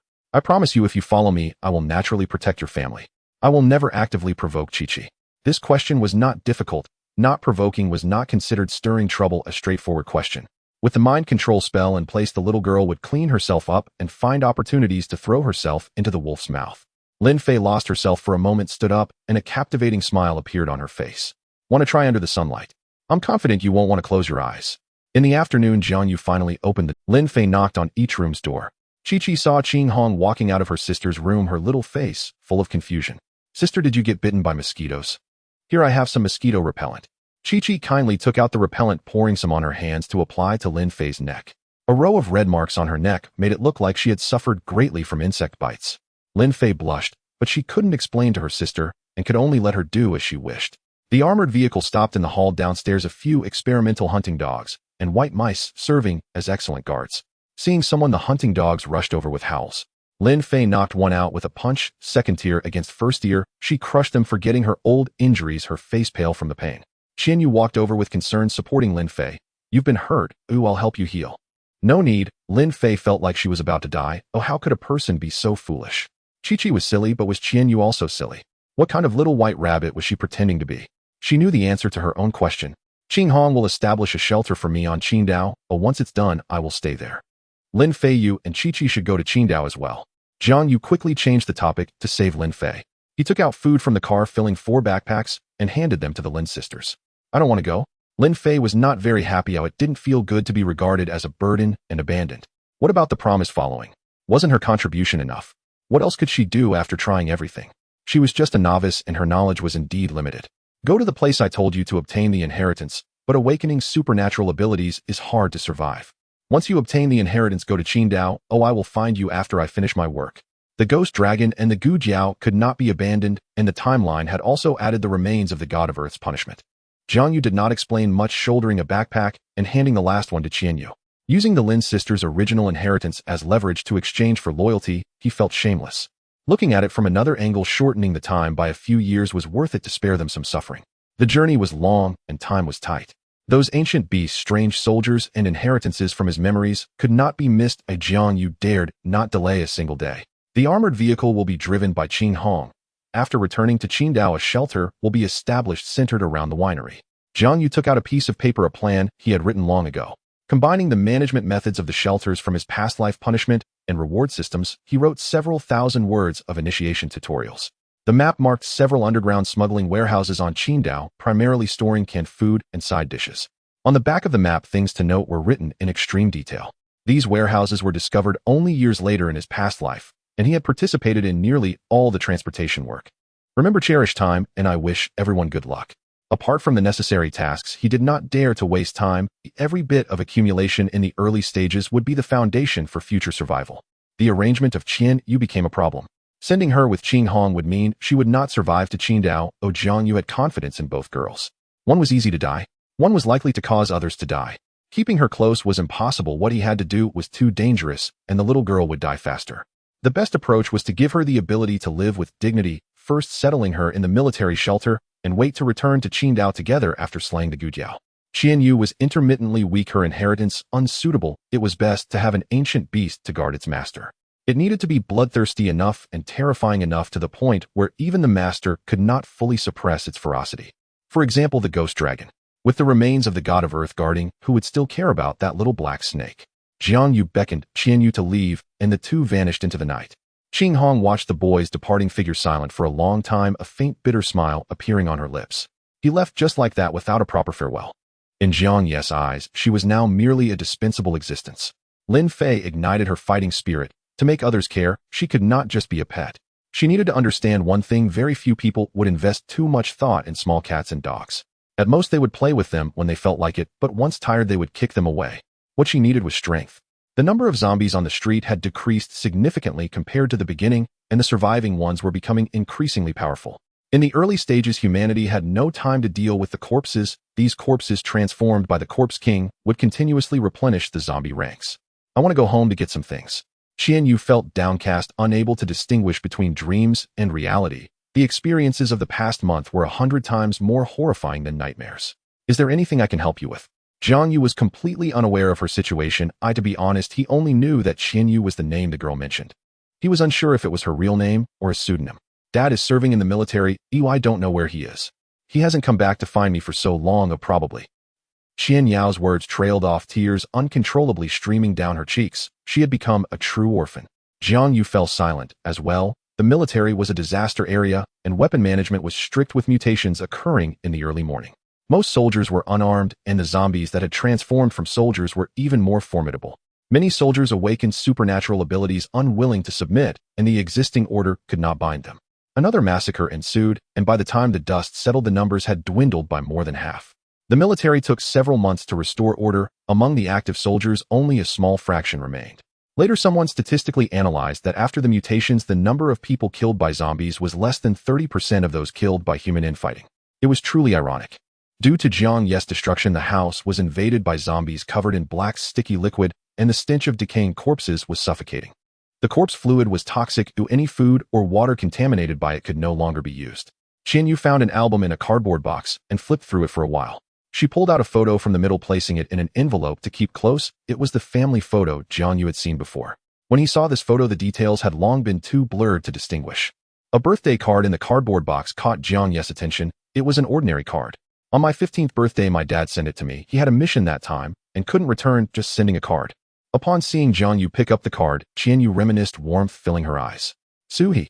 Is your surname Su? Jiang Yu's gaze froze on the signature of the card, standing there in a daze, confronting the absurdity of fate. He felt as if everything was connected by an invisible thread, but upon closer thought, he could find no clues. Suhi and Qian Yu were obviously from two different worlds.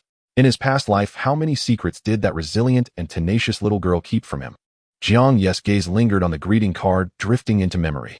Su He, one of the earliest founders of military safe zones, and once the most powerful warlord in Qi province.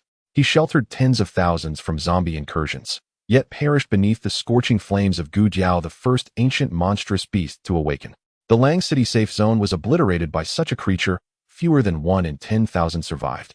At that time, Jiang Yu served under Su He within the safe zone. By sheer fortune, he had accepted an escort mission and was away from camp, thus narrowly escaping annihilation. Jiang Yu was likely stationed at that very same safe zone, and likewise survived. Over the past decade, her fortunes rose and fell violently. Profound shifts in her inner world were inevitable. You swore to stay with me for 10 years, yet not knowing my name is strangely odd. I cannot discern how much of what you claim is truth.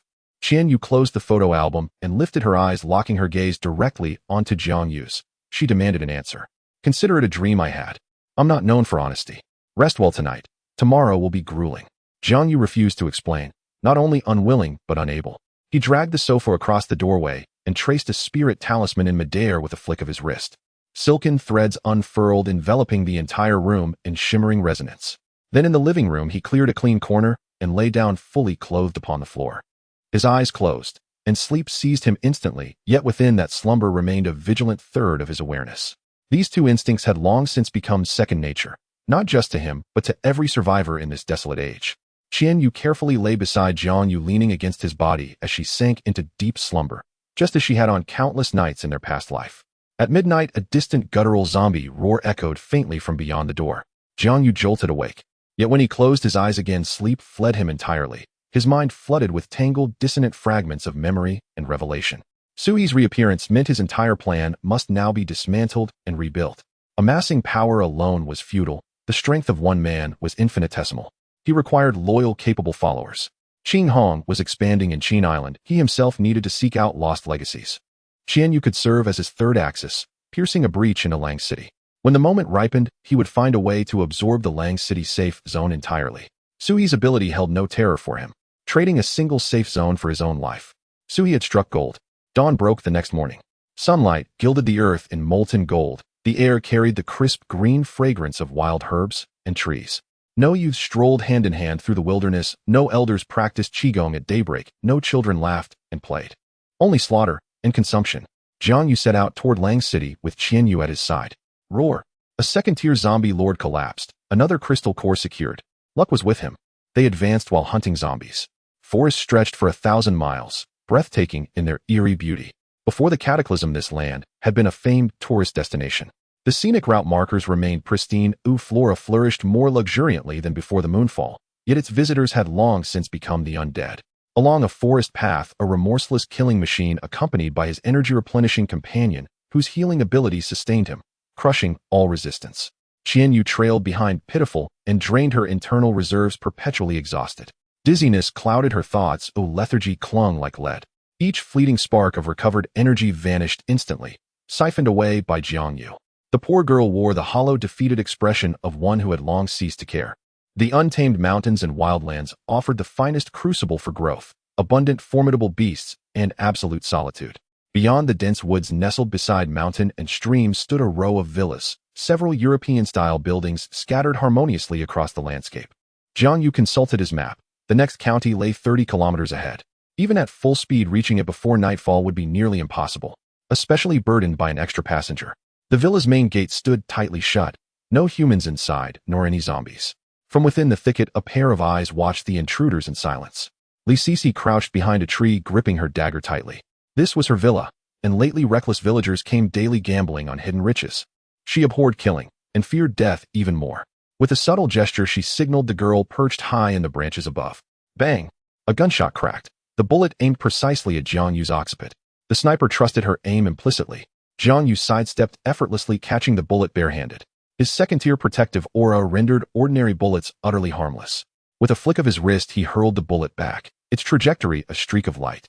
The sniper screamed, tumbling from the tree as the projectile pierced her chest. Blood soaked the girl's body. Jiang Yu glanced once, regretful, almost wistful. A delicately composed morsel, truly. In that same instant, Li Sisi materialized from thin air, her obsidian dagger slicing silently toward Jiang Yu's throat. Jiang Yu recoiled sharply, but his protective aura still ruptured. An astonishing ability. His Tao-imbued second-tier defense had withstood even a zombie lord's claws, yet a girl's blade pierced it with effortless ease. He felt clearly his aura hadn't shattered. Not even contact had occurred. The dagger simply teleported inward. His binding silk talisman spread wide, yet detected no trace of her presence. This was no mere concealment technique. Spatial ability. If her next target were Jiang Yu, the girl would have zero chance of survival. Golden Light Mantra. A golden stupa coalesced, shielding Jiang Yu within its radiant embrace as Jiang Yu's right hand wove seals in midair. 5 Ghost Talisman.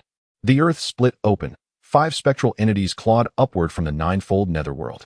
Their ghastly forms radiated chilling death energy, converging upon 5 cardinal points blanketing the entire kilometer radius in inescapable dread. The invisible girl was seized by the specters and flung before Jiang Yu. Devoid of mercy or restraint, the ghosts snapped her limbs the moment they grasped her. Li Sisi convulsed in agony, her body contorted, her cries raw with suffering. Her broken bones pierced through skin, revealing stark white splinters, blood pooled thickly beneath her. Is murder amusing? Jiang Yu said, removing her mask, his motion pausing for a breath. What exquisite features! Alas, her face was twisted now, eyes blazing crimson with venomous hatred. Play the saint all you like. You came to steal. Why shouldn't I kill you? Li Sisi's voice trembled, overwhelmed by unbearable pain. Another groan escaped her lips. Since the moonfall, desperate scavengers frequently stormed the villa seeking supplies. She'd dispatched several waves without incident, until today. She'd met her match, and fate demanded surrender. We're merely passing through. We never intended to steal. Jiang Yu frowned, deeply disturbed by Jiang Yu's brutality, and couldn't resist voicing her protest. Jiang Yu, could you please stop being so cruel? She's clearly in agony. Just end it cleanly.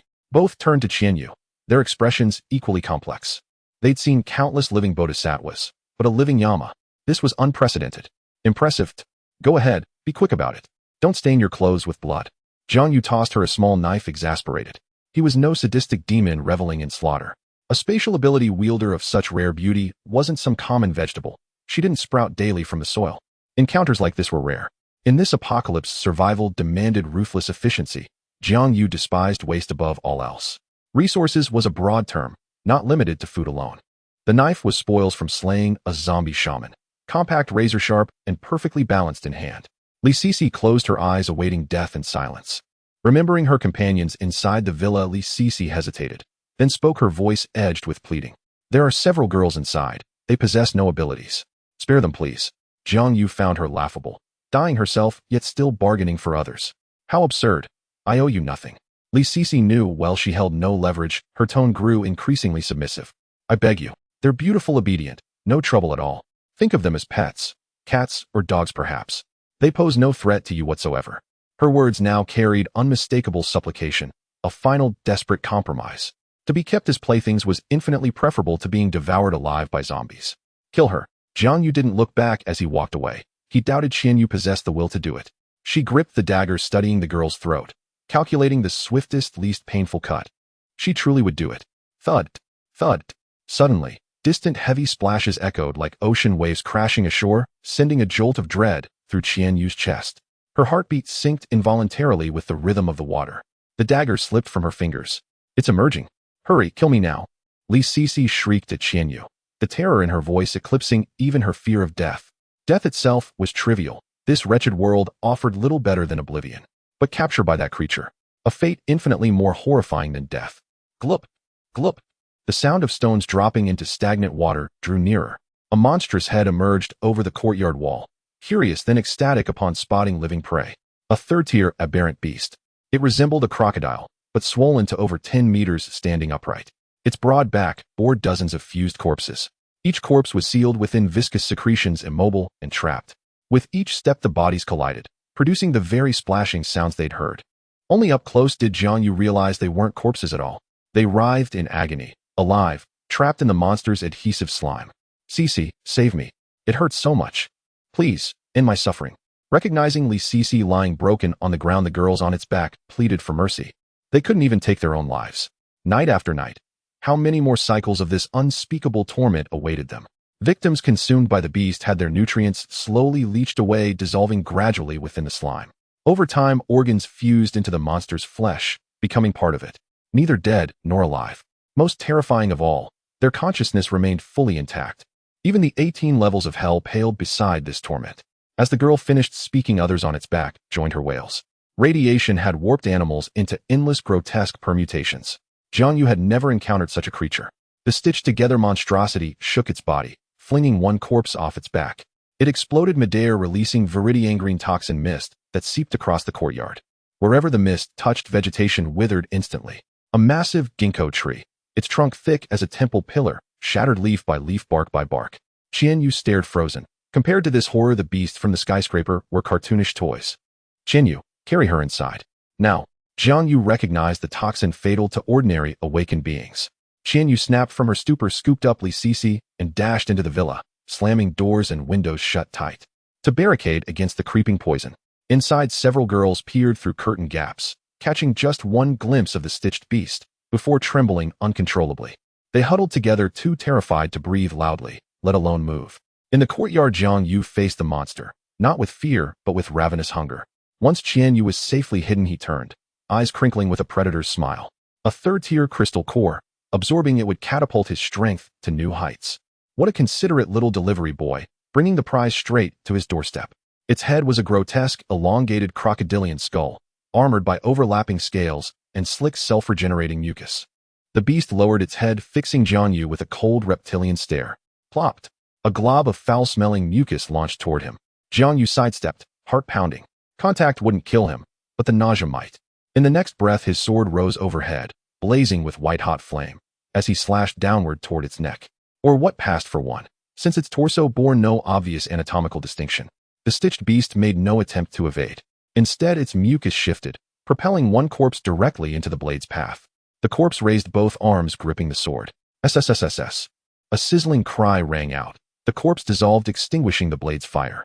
The crocodilian maw yawned wide, aiming to swallow this spiky morsel whole. Enjoy yourself. Jiang Yu traced a talisman with his left hand, then hurled a separation fire talisman straight into the beast's throat. Boom. It detonated internally. The creature writhed in agony, rolling across the ground. Its burdened back screamed in unison. Jiang Yu seized the opening, swinging his blade diagonally. One hind leg severed cleanly at the joint. Within the villa, the girls gazed upward awestruck, watching the boy as if he were a celestial deity descended. Were those divine arts? All shared the same bewildered thought. How could one person command so many distinct abilities? They'd witnessed Li Sisi's awakening. Unremarkable, merely enhanced speed and short-range teleportation, barely enough to dodge crossbow bolts. Jiang Yu wasn't idle. She reset Li Sisi's shattered bones with swift, practiced hands, then splinted them with wooden planks, binding them tightly with strips torn from curtains. Not a single drop of healing energy was expended. As a qualified energy battery, she adhered strictly to principle, never wasting a single iota of her precious reserves. Jiang Yu was her sole lifeline. Li Sisi clenched her teeth, silent throughout, drenched in sweat. After securing the final splint, Li Sisi crawled to the floor-to-ceiling window, her gaze locked on the battle outside. Awe eclipsed her pain entirely. Was the gulf between awakened abilities truly this vast? She turned to Jiang Yu. Are you his woman? Jiang Yu understood her meaning and shook her head. He's only escorting me, he's a friend. Hearing this, hope rekindled in Li Sisi's eyes. A friend? Such an innocent answer. Who would believe it? You don't recognize me? Li Sisi felt a pang of invisibility, deeply unsettling. Jiang Yu shook her head again. Scouring her memory yielded no recollection. Had this woman also known her in a past life? Had the phrase past life truly become this ubiquitous? Li Sisi, a popular celebrity, has starred in numerous idol dramas. Doesn't this girl play with her phone? The group of over 10 actresses is here preparing for a new drama, accompanied by a nutritionist and a fitness coach for intensive training. An abnormal event occurs, and most of the group turns into zombies, as she is the luckiest one awakening her powers. Li Sisi's power is spatial, allowing her to remain completely hidden. Having learned dance since childhood, her flexibility far surpasses that of ordinary people. This strange fortune is well-deserved. Jiang Yu carefully observes Li Sisi and shakes her head again. Is Jiang Yu like this? Is this girl the same? Are they both from the deep mountains and forests? She truly doesn't recognize Li Sisi. 3 years of high school life were suffocating, having finally made it to university before it even started, the apocalypse struck. After studying day and night, there was no time to watch television, let alone sleep. Continue. Useless thing, is this all you can do? In the yard, Jiang Yu ruthlessly taunts the stitched monster. A third-tier beast has intelligence. If not provoked, it is likely to flee. Roar. The stitched monster lets out a roar, devouring the corpse on the ground, and its severed hind leg regrows.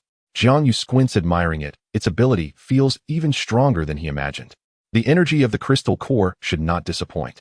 He activates the sword technique, and the sword soars into the air, transforming into thousands of light blades stabbing towards the stitched monster. The piercing sword energy makes the stitched monster hesitate, its massive body slowly retreating. It wants to escape. If you leave, it will give me the crystal core. The myriad blades of light merge into one eye. As long as it is a Tao technique, Jiang Yu can use it. It is quite normal for a Taoist to employ sword techniques. Compressing the energy to its limits, thousands of sword energies combine into a violent giant sword, its brilliance overshadowing the blazing sun. Jiang Yu's sword energy forms a protective barrier floating in the air, clad in golden armor, resembling the legendary god of war. The giant sword slashes down from the sky. This strike expends all his energy. The sword energy howls as the giant sword cleaves through the air, landing on the stitched monster. There is no explosion, no tearing. The giant sword sinks into the beast's body and dissipates silently. With his powers exhausted, Jiang Yu collapses to the ground, gasping for breath. Defeating an enemy at a higher level has drained too much of his stamina. The stitched monster roars as it charges towards Jiang Yu. Did he lose? The girl in the room falls into despair. Even the godlike youth cannot defeat the monster, and she begins to contemplate methods of suicide. Despair spreads through the room. Just as Jiang Yu is about to rush out to save him, she reaches the door, and an unexpected change occurs in the yard. Crack, crack, crack. A series of explosions shatter the stitched monster's bones, its body turning into a pile of mush. The corpses on its back break free from the viscous bindings, wailing as they scatter, turning into black water just seconds after leaving the stitched monster's body. They are merely corpses long dead, their signs of life supported by the energy of the stitched monster. The eyes of several girls in the villa shine brighter than the stars, their adoration evident. The plot of this kind of drama is all too familiar. After slaying the demon, it is sweet love time. Among the rotting flesh, a crystal core rises. Jiang Yu reaches out to seize it and begins to absorb its energy. In the apocalypse, no energy is more unsettling than being completely naked. Moments later, the crystal core turns to powder, its energy now more refined than before the battle. Jiang Yu opens the door, and several girls swarm around him, their expressions eager. Each one wishes to be the sole, cherished heroine. Is there an empty room? Jiang Yu's gaze sweeps over Li Sisi, who is wrapped like a mummy without any guilt. Choosing to kill means being prepared to be killed. There are many, you'll take you there.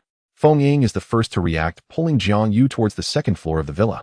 As they leave, the air is thick with jealousy. How could she let her be the first? They believe that regardless of appearance or knowledge, they are 100 times better than Feng Ying, this little girl. Feng Ying leads Jiang Yu to a tidy room on the second floor, spotless with the unique fragrance of a girl's room. This is her room. Can you stay and protect me? I am willing to do anything. Feng Ying bites her lip, gently embracing Jiang Yu from behind, casting aside her shame to survive. The soft touch, warm body temperature, and delicate beauty are enough to undermine the will of any normal man. She is not without shame. However, she is truly scared. The nauseating monsters like that one from earlier are countless in this forest. Li Sisi has tried several times to break through with them, but all have ended in failure. Even she, being so strong, cannot protect everyone and cannot bear to leave them behind to escape alone. Relying on the food in the villa, they have barely managed to hold on until now. Most of what they have eaten in recent days has rotted and turned foul. Now there isn't much rotten food left. Jiang Yu smiles bitterly. He has experienced such scenes countless times in his past life and is already used to it. Often it is just for a crystal core, a task impossible to accomplish alone, or even just a small cup of clean water, a piece of moldy bun. Humanity and shame are worthless in the face of survival. Calmly turning around, he admires the girl's performance. Her flawless acting is mesmerizing. Jiang Yu is very fond of her eyes, which are dark and bright, without a hint of impurity. Feng Ying is only a little shorter than him, above 175 centimeters, with a slender figure and long black hair cascading over her shoulders. Her appearance and figure are both above 9 points. Jiang Yu takes a deep breath, forcing himself to stabilize his mind. There is no need for this. Tomorrow, I will take you all out of here. For a moment, he truly wants to indulge. After over 10 days of endless battle, his mental pressure has been too great and hostility begins to taint his mind. The five ghosts curse is evidence. There are many ways to force Li Sisi out, and he chose the most vicious one. Everyone has desires. He has had plenty of such picnics in his past life, and has some self-control. Feng Ying sees the desire spreading in the boy's eyes as she knows he is holding on, and she is confident she can crush his will. The girl is not in a hurry. She fills a basin with hot water and wets a towel. The boy is extremely wary as she cannot rush things and must take it slow, as there will be plenty of opportunities in the future. Big brother, you must be tired from the journey. Your muscles are so stiff, but if you don't get a massage, you will be very sore tomorrow morning. Every time after training, the health therapist has to massage me for a long time, otherwise my body will suffer hidden injuries. Daily interactions are typically like this, starting with the simplest things. When the time is ripe, everything will come naturally. Not long after, Feng Ying follows Jiang Yu downstairs, gently rubbing her sore arms. You act so quickly. The girls downstairs are in a panic. According to traditional virtues, entry is based on order and status has its hierarchy. Arriving late means losing status. Who would be naive enough to think that spending half an hour looking at a room just over 10 square meters with a large bed is worth seeing? Qianyue, treat her. Jiang Yu lifts Li Cici's chin, her mixed-race features are clear, and he is quite pleased with her beauty. With proper training and the awakening of her spatial powers, she will be a fine weapon in the future. You can doubt the character of capital, but not its vision. The girls each have their own charms and figures possessing a lethal allure to men. It is worthwhile to bring them along. He takes out a bag of compressed biscuits, a bag of jerky, and several packs of snacks from his backpack for each of them. The compressed biscuits are bland and hard to swallow, and the jerky is as tough as firewood, something even dogs wouldn't eat in the past. At this moment, they taste better than any delicacy to them. After soaking the biscuits in clean water, the girls gorge themselves. After the meal, a can of luxurious canned peaches appears. These baits are enough to catch a mermaid. After finishing the last drop of syrup, the girls exchange glances, reaching a consensus. No matter what means, they will win him over. The matter of vying for affection can be discussed later. They clearly divide the food and share equally. After eating, accompany me upstairs to move around. Who will come first? Jiang Yu's gaze is filled with aggression, unreservedly revealing his desires. He'll go first. Feng Ying steps up first, still not believing that with her own conditions, she cannot win over a mere boy. Damn, here we go again. Are you addicted to eating alone? The girls grumble in their hearts, glaring fiercely at Feng Ying, wishing to kill her. Do you know what it means to share the blessings? Feng Ying completely ignores their gazes, stepping up the stairs. Qianyue, you come up too. I'm afraid I might accidentally kill her. Jiang Yu's smile is cold and sinister, and the atmosphere in the hall falls silent. A master with such a preference will have a hard time in the future. Qianyue dares not refuse and obediently follows the two upstairs. Bang! The door to the bedroom on the second floor slams shut, startling the girls downstairs. Their hearts skip a beat. Feng Ying hears Jiang Yu's words, hesitates for a moment, but ultimately chooses to step into the room. There is no way out. The choice before them is to either endure, starve to death, or more mercifully go outside and be devoured by zombies. Several girls looked at the second floor, then at the front door, their eyes filled with struggle. Li Cici observed this with a bitter heart. She could escape this decision, as it wouldn't be difficult for her to leave alone with her special ability. But what then? Alone without support, could she survive in this apocalyptic world? Perhaps it wouldn't be so terrifying. With her charm, she would surely find a way to make her master a bit gentler. Thinking of her deceased colleague on the back of the stitched monster, the haunting cries still echoed in her ears. Compared to that, this little torment is insignificant. In the room on the second floor, Feng Ying stood nervously in the corner, unaware of what kind of humiliation and abuse awaited her. The girl lowered her head to touch her round belly, feeling quite full. It had been a long time since she felt such satisfaction. The words of refusal simply wouldn't come out. Are you afraid of dying? Jiang Yu asked coldly, his expression unchanging. Yes. Feng Ying nodded, forcing a small smile. Do you want to live? Jiang Yu continued to press. Of course. Feng Ying was confused. What nonsense was this? She had mustered the courage to stand here at your mercy. Was it simply because you are handsome? My pet is very hungry and needs some blood and flesh. You're unlucky, don't blame me. Spirit summon. Jiang Yu drew a talisman in midair, and a malevolent spirit tore through the gap of the dissolving talisman, emerging from the ground, resembling a small, emaciated monkey that had been hungry for days. Showing its fangs, it screeched at Feng Ying. The girl, frightened, curled up in the corner and knelt on the ground, pleading, I am willing to do anything. You please don't kill me. Kill it, and I will protect you. Jiang Yu threw a dagger at Feng Ying's feet. The girl trembled as she picked up the dagger, hesitating to make a move. Even the weakest malevolent spirit with its bizarre appearance was enough to intimidate, not to mention she was just a girl who couldn't even harm a chicken. She was a little girl who could cry at the sight of someone killing a chicken. Jiang Yu controlled the malevolent spirit with his mind, its long claws tearing at the girl's clothes, sharp nails piercing her fair shoulder. Blood gushed out. Act. It dies or you die.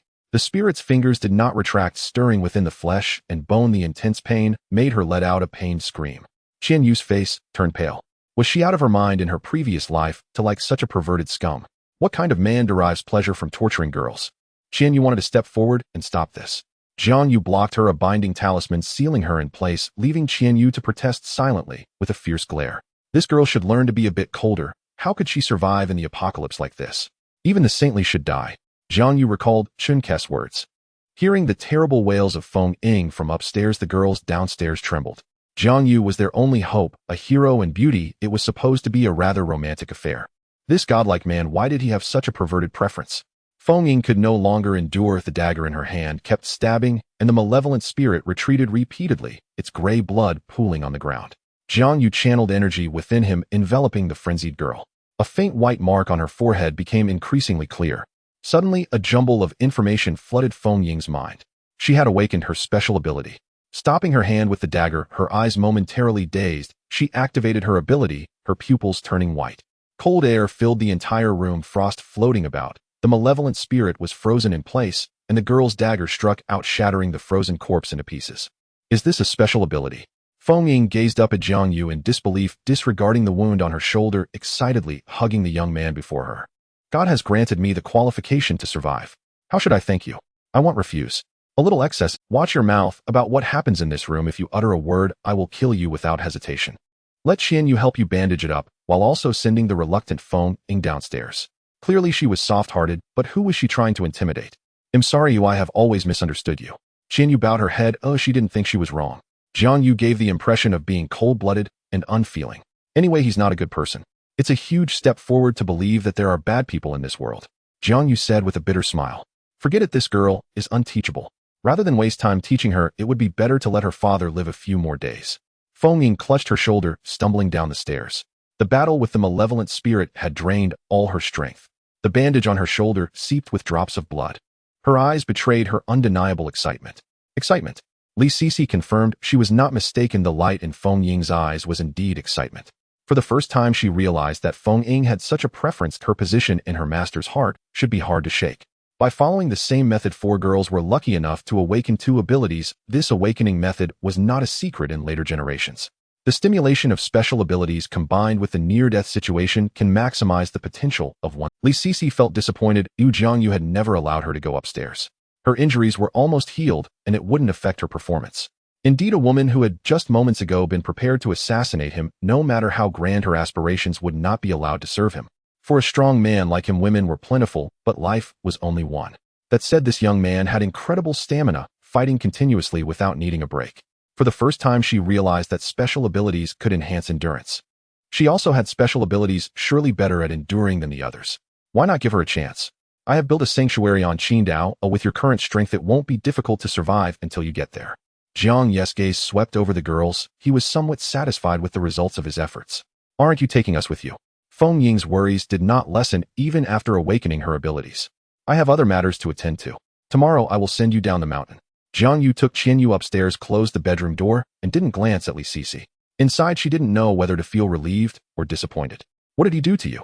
Li Sisi pulled Feng Ying aside and asked quietly. After coming down from upstairs, one girl looked dejected while the other was excited. Neither said a word. Jiang Yu's threatening words still echoed in Feng Ying's ears as she gently shook her head. The master doesn't allow me to speak. The way Feng Ying referred to the young man felt awkward to her. She knew that her self-esteem was worthless now, but she was unable to accept the reality. Are you going to follow him? Li Sisi wanted to know Feng Ying's true thoughts. Yes, I don't want to die, nor do I want to. I will send you there as a way to repay you for taking care of me over the years. Having known Feng Ying since childhood, she was the one who provided the opportunity to enter the entertainment industry. Feng Ying extended her palm, and blue ice crystals swirled in her hand, cooling the room as frost formed on the ground. A smile, curving her lips.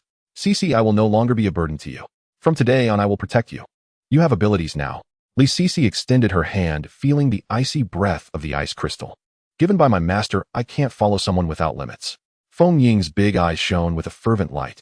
Upstairs, Jiang Yu settled Jiang Yu and exited the room, gently closing the door. Standing upstairs, hands resting on the railing, his gaze fell upon Li Sisi. Feng Ying nudged her, and only then did Li Sisi react, getting up to walk upstairs. What is there to be coy about?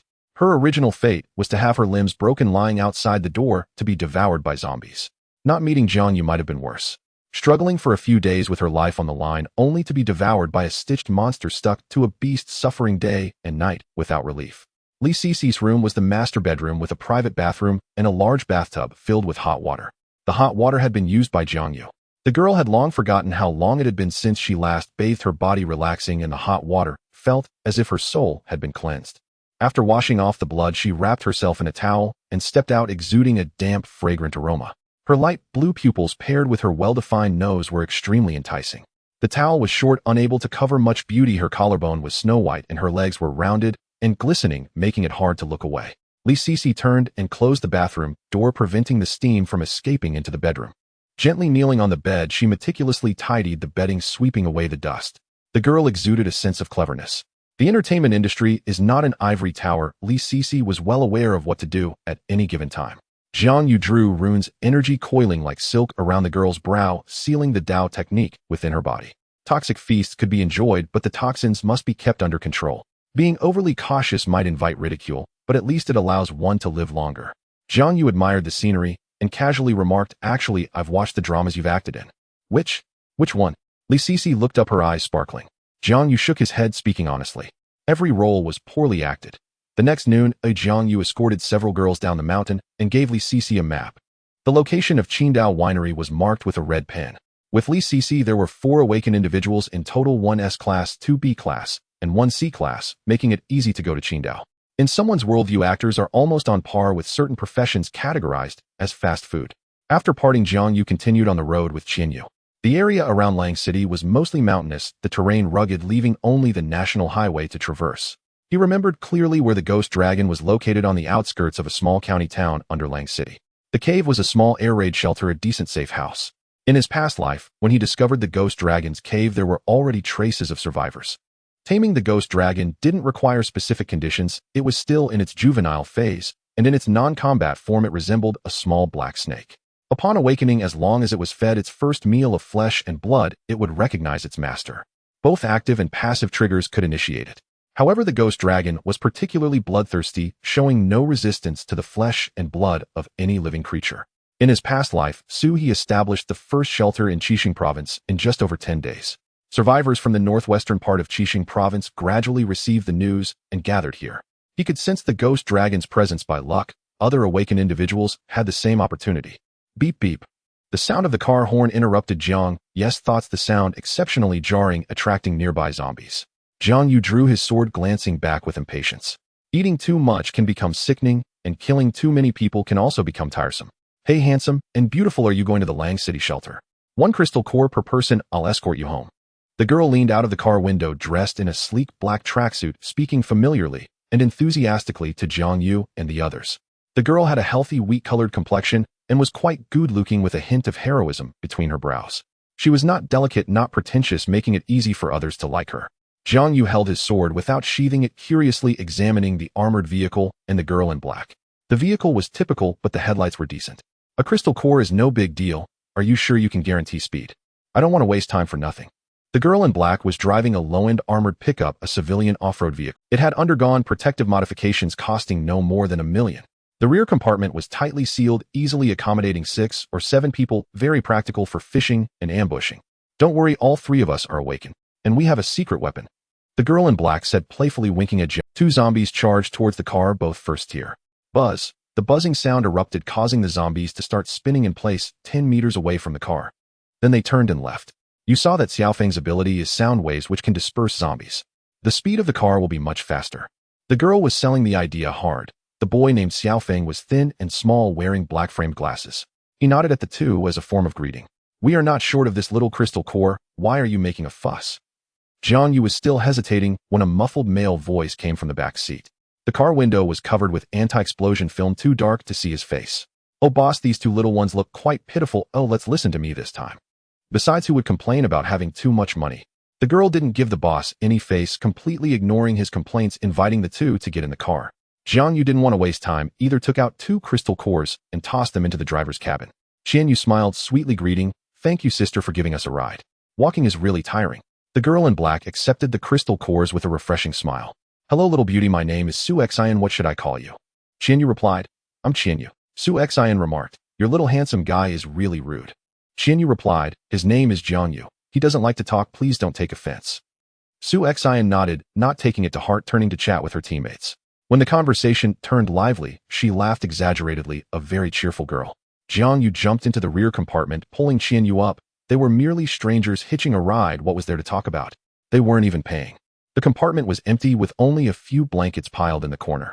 Jiang Yu sat down on the blankets without hesitation. The car shook as it started. Jiang Yu curled up in Jiang Yu's arms, yawning and nuzzling like a kitten. She wanted to find a comfortable position to sleep, not caring at all about the overly intimate actions. No matter how she moved, it felt uncomfortable, and finally, she pulled Jiang Yu's arm to hug herself, then contentedly fell into a deep sleep. Jiang Yu let out a gentle sigh. The little girl had no vigilance at all. Even if he sold her directly, she would help count the money. The car moved slowly as there were too many abandoned vehicles on the road, and they could only cautiously navigate forward. The sky was dark, and the car had just left the boundary of Yanhai City, moving at about 30 kilometers per hour. Looking up at the sides of the road, the surroundings were no longer flatland, but rolling mountains. Traveling at night during the apocalypse is not a wise choice. The car traveled along the mountain road for over half an hour, the wilderness unusually quiet. Jiang Yu's expression gradually grew serious, feeling a tension he hadn't experienced even facing the zombie king or the corpse sorcerer. After leaving Yanhai City for over 10 kilometers, they had not encountered a single zombie or mutant beast, none at all. This silence was too eerie. It couldn't be the zombie king, whose territory had already exceeded common sense, and even a third-tier zombie king only has a territory of a few kilometers in diameter. Zombies of the second tier were rare on the road, so how could there be a third-tier or higher zombie king? Woo, woo, woo. Suddenly howls erupted from the deep forest on both sides of the highway. It sounded like a baby's piercing cries mixed with the hooting of an owl from the distant mountains, chilling to the bone. What sound is that? The howling felt somewhat familiar to Jiang Yu, but his memory was too distant to recall at once. After pondering for a moment, his expression changed as he finally remembered who they were. This group of calamity stars was truly a nightmare for survivors in the early apocalypse. Even the same-tier zombie king and corpse sorcerer would avoid them. Jiang Yu reached out and knocked on the rear window of the driver's cabin, and Su Zin's teasing voice came from inside. "Little handsome guy, are you going to the bathroom? Just do it outside the car. Don't worry, sister guarantees she won't pee." The driver had already changed. Su Xian was lying back in the driver's cabin resting. Her head was resting on the man's lap, and the man's right hand was where it should be. Without needing to guess, he was naturally the boss Zhang Yang Su Xian had mentioned. The young man was strong with a bronze-colored face that could be considered resolute, but his gaze was unsettling.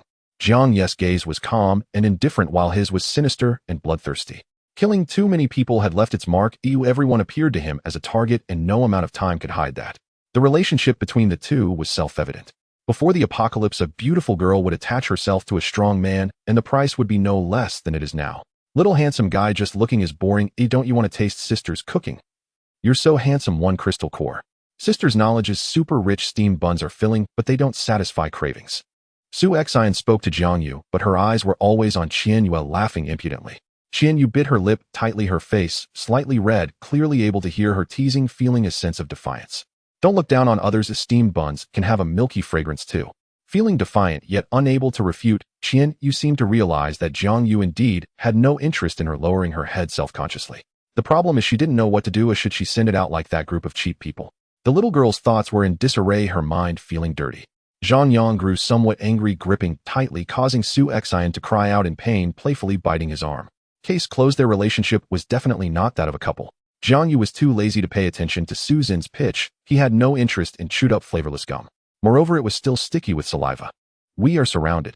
Upon hearing this, everyone turned their eyes to the window. The sides of the road were barren, not a single ghost in sight. No zombies, no mutant beasts. Where's the encirclement? Surrounded. Zhang Yang rolled down the car window, no one in sight. He turned his head and fixed Jiang Yu with a suspicious gaze. "You'd better give me a reasonable explanation, or he'll throw you out right now." A cold, humorless smile curled at the corner of his mouth. Jiang Yu flinched and ducked behind Jiang Yu.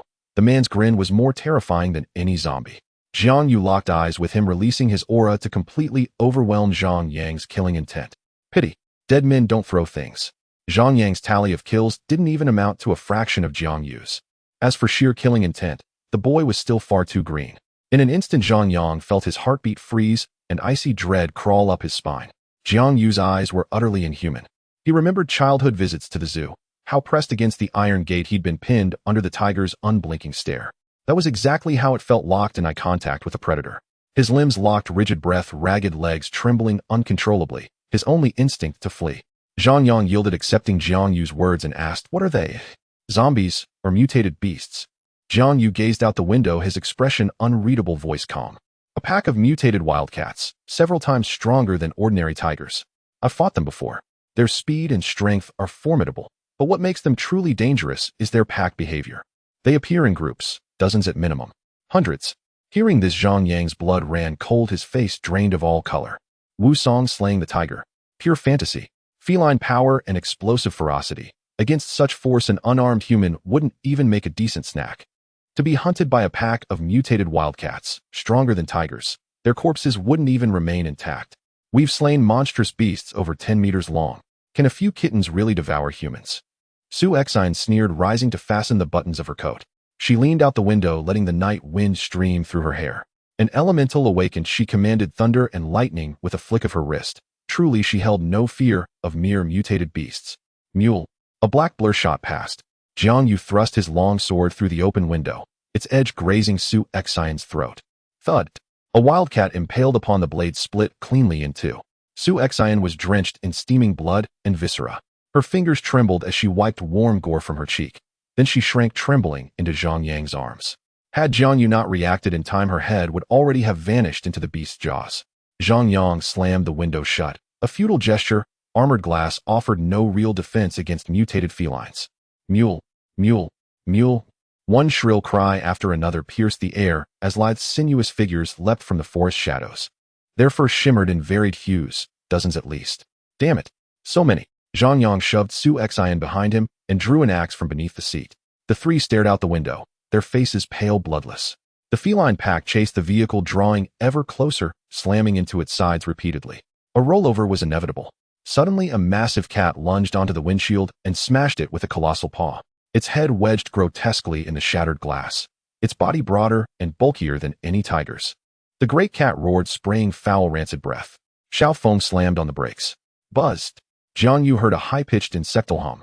Xiao Feng opened his mouth wide, his expression comically exaggerated, yet emitted only a faint, nearly inaudible sound.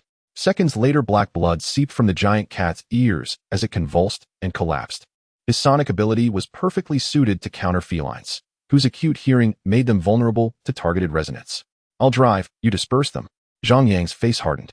He slid into the driver's seat and kicked the corpse out with one brutal shove. Trembling, Xiao Feng scanned the encircling pack and unleashed another pulse of sound, only for the cats to grow more frenzied, not less. Boss, dispersion doesn't work on them. Sonic attacks drain energy rapidly. A few are manageable, but against this many I'll burn out in seconds. Both of you get out. Now. Zhang Yang brandished the axe he'd drawn from beneath the seat. He'd watched Jiang Yu act. He knew the man was only second tier, his aura weak and unstable. Using them as bait would buy precious time and greatly increase his own odds of escape. Boss, they'll die the moment they step out. Su Exine couldn't bear it. Not after Jiang Yu had just saved her life. Zhang Yang seized Su Exine's throat and slammed her against the window, half her body dangling perilously. Would you rather join them down there? Su Exine twisted her head, her eyes catching distant silhouettes prowling the dark, and her voice broke into terrified sobs. Boss, I didn't mean that. I'll do anything you say. She knew without doubt that he meant every word. Jiang Yu lifted her gaze. Her eyes swept past Zhang Yang and his companions, lingering briefly on Su Exine. A flicker of reluctant pity crossed her face. Being caught by wildcats means a slow, agonizing death. I've seen cats play with mice. They prefer to torture their prey before devouring it. I don't like cats. Jiang Yu turned to Jiang Yu, her tone softening into quiet entreaty. Please, don't go. We're both awakened. We can survive. Jiang Yu stroked Jiang Yu's silky hair, knowing her compassion ran deep, and teased gently. Be good. Let's get out now, unless you'd rather wait to be thrown. Close your eyes if it pains you to watch. Hearing this, Jiang Yu stopped resisting. Perhaps he was right. Sometimes closing your eyes was the simplest way to deny reality. What you cannot see does not happen. They leapt from the vehicle. Jiang Yu paused, glancing back once at the armored car, her voice hollow. Jiang Yu, I can't bear watching people torn apart. Could you end them quickly? If you dislike killing, leave them breathing. The rest, I'll handle. Jiang Yu pulled a water bottle from his pack, drank half, and habitually offered the rest to Jiang Yu. You never asked me to save them, and a few kittens hardly warrant my concern. Jiang Yu didn't mind. She finished the purified water and tucked the empty bottle carefully into her pack. It might prove useful later. She glanced back at the armored car one last time, her reply crisp and certain. I already did. She paused, then continued quietly. I don't know how to explain it, and even if I tried, you wouldn't understand. Letting people like them live will cost more lives. My father told me, only those who've spilled oceans of blood radiate a killing intent that chills the soul. Zhang Yang's gaze unsettles me. If I kill them, more people will live. It's not evil. Jiang Yu, do you think I'm a bad girl? Jiang Yu froze, then studied the young girl anew. A new layer of respect gleamed in his eyes. In this apocalypse, survival demanded its own ruthless logic, and each survivor forged their own path. Ruthless decisiveness, meticulous caution, cold calculation, or utter terrifying madness. You had to embody at least one. Jiang Yu's moral compass spun wildly. Jiang Yu's ethics seemed deeply flawed, yet every word rang true. Because they were true. Me? I've killed countless people too. Jiang Yu lifted her head, her smile radiant, her confidence unshakable. You're different. You only kill the wicked. Jiang Yu fell silent. She wasn't wrong. In this world, finding a truly virtuous target for vengeance was nearly impossible. The feline pack launched its assault, half racing after the armored car, the other half encircling Jiang Yu and Jiang Yu. HRRR. HRRR. Crouching low, for bristling, the beasts bared fangs and growled deep in their throats.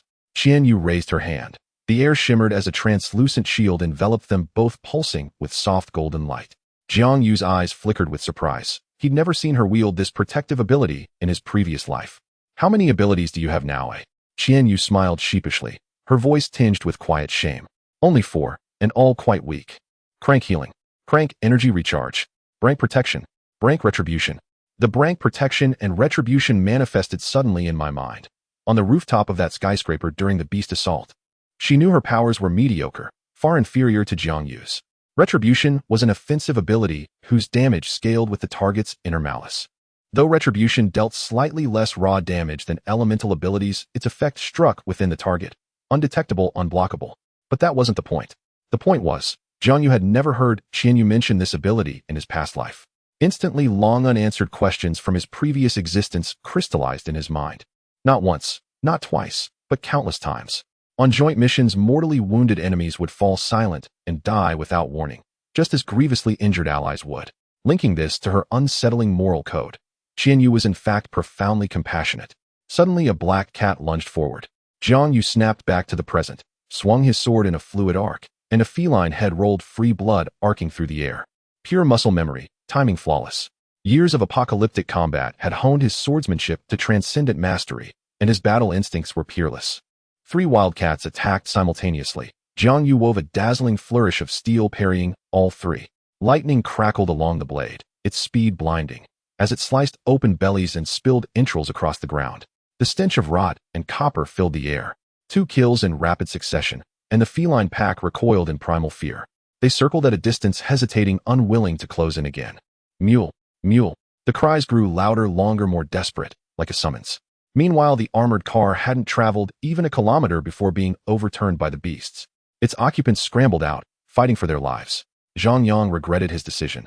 Keeping the 2 as shields would at least have given him cover. A wildcat lunged. Su Exan screamed as a chunk of flesh tore from her shoulder. She raised both hands. Lightning coalesced into a crackling chain. The chain wrapped tightly around a giant cat. Su Exan clenched her fist, and the beast exploded into crimson fragments.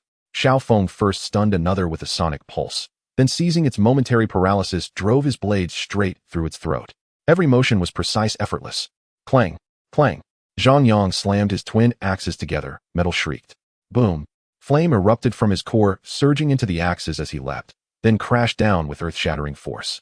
Fire surged across the ground, swallowing everything in its path. Giant cats shrieked, writhing in infernal agony. Even the feline pack faltered their advance, halting before the wall of flame. Ruawar. A deafening roar shook the earth, halting the retreating cats mid-step. They turned trembling toward the jagged rocks, where a colossal silhouette reared skyward, roaring at the heavens. Its body dwarfed even the largest felines, twice their size, thick with terrifying power. Its tail lashed across stone, screeching, sparking. This was no mere mutated beast. It was a sovereign of devastation, radiating overwhelming primordial energy. The giant beast roared, and a few third-tier mutated wildcats emerged from behind the massive stone, charging straight toward Zhang Yang and his companions. Just as they had a glimmer of hope for victory, they were once again plunged into the abyss of despair.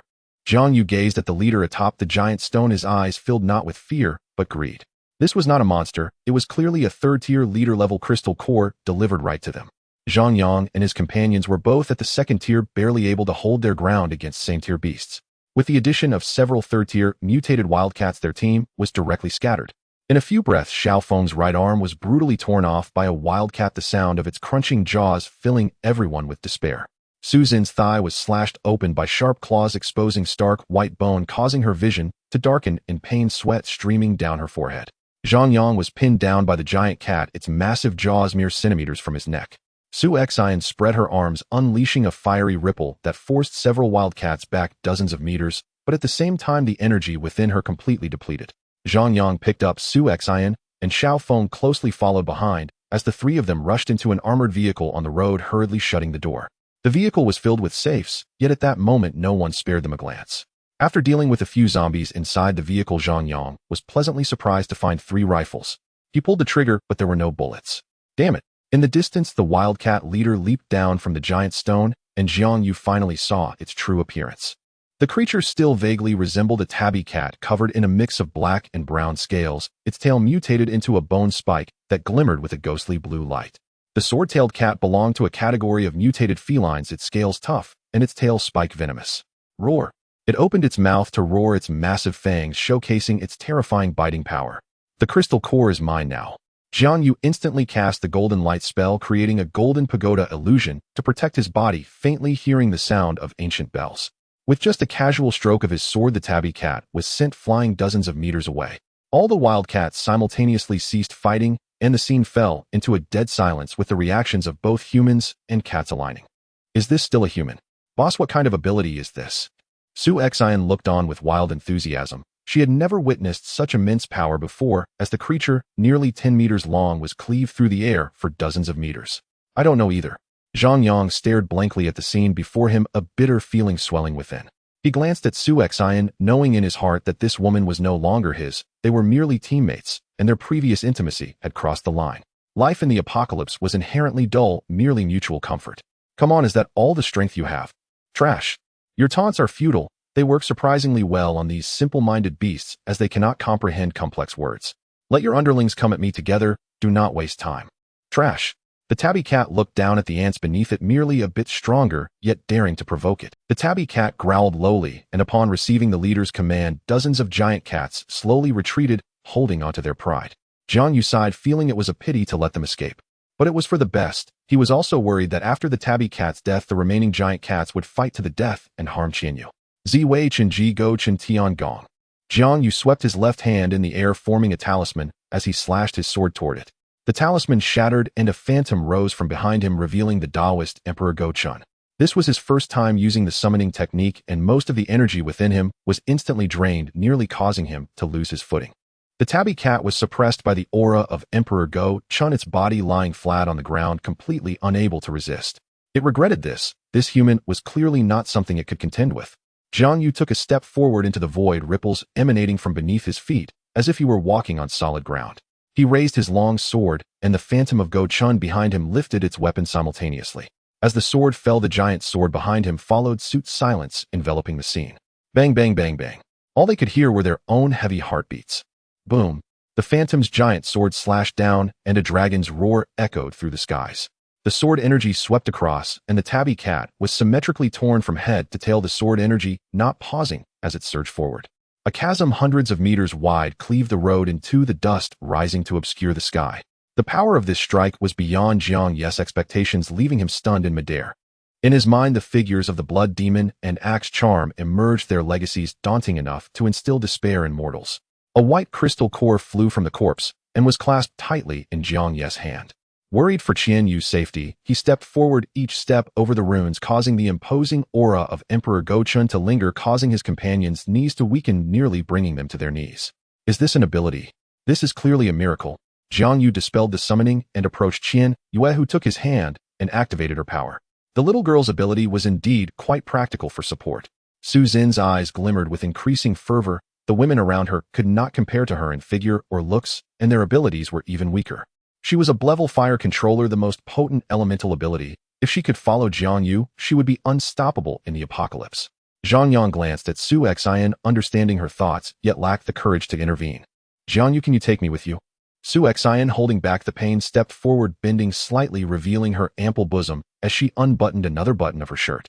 Gazing into Jiang Yu's deep eyes, her words lacked confidence. Why bring along a burden? Beauty. With a youth's strength, what beauty could he not have? She's not a bad person if you want her, keep her. Jiang Yu pretended not to see her schemes while Qian Yu smiled and helped her adjust her collar. Why were all these girls using the same tricks? I can do anything. I can help you fight, or I can keep you company. Su Xian was bold, directly tearing open her shirt, as she did not want to miss this opportunity. I'm not interested in you, just remember to look pretty in your next life. Jiang Yu's sword pierced through the girl's fullness, emerging from her back. Qian Yu stood frozen, fear flashing in her eyes. The two watching the scene in the vehicle exchanged glances, their fear far more intense, then Jiang Yu suddenly recalling how they had treated others as bait earlier. They opened the vehicle door wanting to escape a wave of near-death sensation surging over them, their hearts racing uncontrollably. Boom. A loud explosion engulfed the vehicle in flames, turning it to ashes amid the screams. Jiang Yu readied the armored vehicle and continued on the road with Jiang Yu sitting silently in the passenger seat, lost in thought. I usually don't hold grudges. I'll try to restrain myself next time. Jiang Yu broke the silence. These trivial matters are unimportant. I'm not that pretty. Why do you want to take me with you? Jiang Yu's gaze flickered, her cheeks slightly flushed. You're different. That dream was too long, and it's hard to let go all at once. Jiang Yu didn't want to deceive her. Damn it, looking at Jiang Yu's sparkling eyes, Jiang Yu felt a chill. The two of them could certainly be called an old married couple. Where was the innocence? Having been reborn, he truly believed he was still a naive teenager. Why don't you keep me by your side? I can do everything they can do. If I don't do well, you can teach me. Jiang Yu didn't dare look up at him, her face reddening, as if she could bleed. This was the limit of her shame. I'll take you to your family. Oh, I will be venturing into dangerous places. I don't know if I can survive and return with my current abilities. If I can't die, I will come to find you. Listening to Jiang Yu's wolfish words, Jiang Yu was at a loss for how to respond. Then came a long silence. I am a burden too, right? Jiang Yu frowned slightly, looking at his expression, understanding Jiang Yu's inner thought, determined to perform well along the journey. She was genuinely not weak. Having received combat training from her father since she was young, she simply lacked experience, and her ability was not suited for battle. In the long dream, I watched you die right before my eyes, and I don't want to experience that sense of helplessness. Jiang Yu's light seemed to fade, his head lowered, afraid to meet her gaze. I will prove to you that I am not a burden. I can do the dirty work. I will listen well. I am willing to do anything. Can you teach me? I want to live. Jiang Yu's tears flowed incessantly, her voice trembling with emotion. All right, I will teach you. Jiang Yu remembered in his past life, every time he was injured, Jiang Yu would always cry, while healing him, afraid to voice her tears in fear of worrying him. Countless times, or was it hundreds? He truly could not remember. In the center of Lang City, 3-meter-high walls formed a fortress, a testament to the military's prowess, capable of mobilizing terrifying resources. After the cataclysm struck all industries ground to a halt, erecting a fortress in such a short span seemed nothing short of miraculous. General Su, we've conducted a thorough search. No survivors remain. Please accept our deepest condolences. The officer saluted crisply and withdrew silently from the room. Su stood motionless, listening to his subordinates report, his face blank and hollow, utterly devoid of the decisive, commanding presence he once embodied. The cataclysm erupted without warning. 90% of the military turned into zombies, and most of the remaining survivors were either killed or gravely wounded. Fortuitously, he awakened an innate ability, but with no orders from above, chaos reigned unchecked below. Over 10 grueling days, relying solely on his spatial ability and unflinching iron, while he forcibly consolidated the remnants of his unit and erected this rudimentary sanctuary. Survivors poured in by the hour, swiftly depleting supplies beyond recovery, leaving no choice but to seal the gates, admitting only those who had awakened abilities. In wartime, sacrifice is not optional, it is inevitable. Once the military was reorganized, he dispatched a rescue team to Yanhai City without delay. Yet upon arrival, both the residential compound and his wife's workplace lay silent, stripped of life. He knew hope was slender, yet his heart refused to yield. Had it not been for duty's cruel weight and the unbreakable loyalty of a soldier, he would have raced back the moment he awakened. Perhaps then, just perhaps, fate might have relented. Several days later, the vehicle reached the outskirts of Lang City. Jiang Yu guided Jiang Yu westward, following memory's quiet compass. Qingyan Mountain rose only a few hundred meters above sea level. In earlier decades, its slopes were excavated for porcelain clay, hollowing out vast swaths at its base, leaving behind a chain of deep, still ponds. Their waters ran fathomless, claiming the lives of reckless youths each year. The resting place of the ghost dragon was unassuming, a cave nestled within Qingyan Mountain, originally carved as an air raid shelter during wartime, coincidentally bored directly above the beast's lair. A mere dozen centimeters deeper, and they would have unearthed the ghost dragon's egg. Of course, before the lunar collapse, it would have appeared merely as a fossilized dinosaur egg, or perhaps an ordinary serpent's clutch. In his past life, Jiang Yu fled there with a group, hunted by a zombie sovereign. Scattered in the dark labyrinth, he was ambushed by a mutated beast within the cavern. With his last strength, he slew the creature, only to shatter a crumbling earthen wall, unveiling the ghost dragon's hidden nest by sheer accident. Others were already inside, comrades from Lang City's sanctuary, all far stronger than he. Jiang Yu carefully concealed the entrance, intending to return alone. Back at the sanctuary, however, he could not contain his elation, and shared the discovery with Ning Anning. To this day, he cannot fathom why she betrayed him. The path grew ever more treacherous. No trail remained, only thorny thickets. Jiang Yu's clothes bristled with burrs, itching unbearably. Aren't we heading to the sanctuary? Is the sanctuary hidden deep in the mountains? Plucking burrs from her sleeves, Jiang Yu couldn't help but ask. You're still too weak. I'll find you a companion. As Jiang Yu spoke, he began ascending the mountain. Qingyan Mountain lay barely a dozen li from the city. What kind of companion? A serpent. By then Jiang Yu had already located the air raid shelter's entrance, nearly invisible beneath a tangle of shrubbery. I don't like snakes. I prefer German shepherds. Jiang Yu frowned, deeply dissatisfied. Snakes were cold, sinister, slick. Just thinking of them made her skin crawl. How could anything so vile compare to a noble shepherd? Tend to it well, and it shall one day shield you. He had intended to tame the ghost dragon himself, until he encountered the deity of Lethos, whose very presence reshaped his resolve.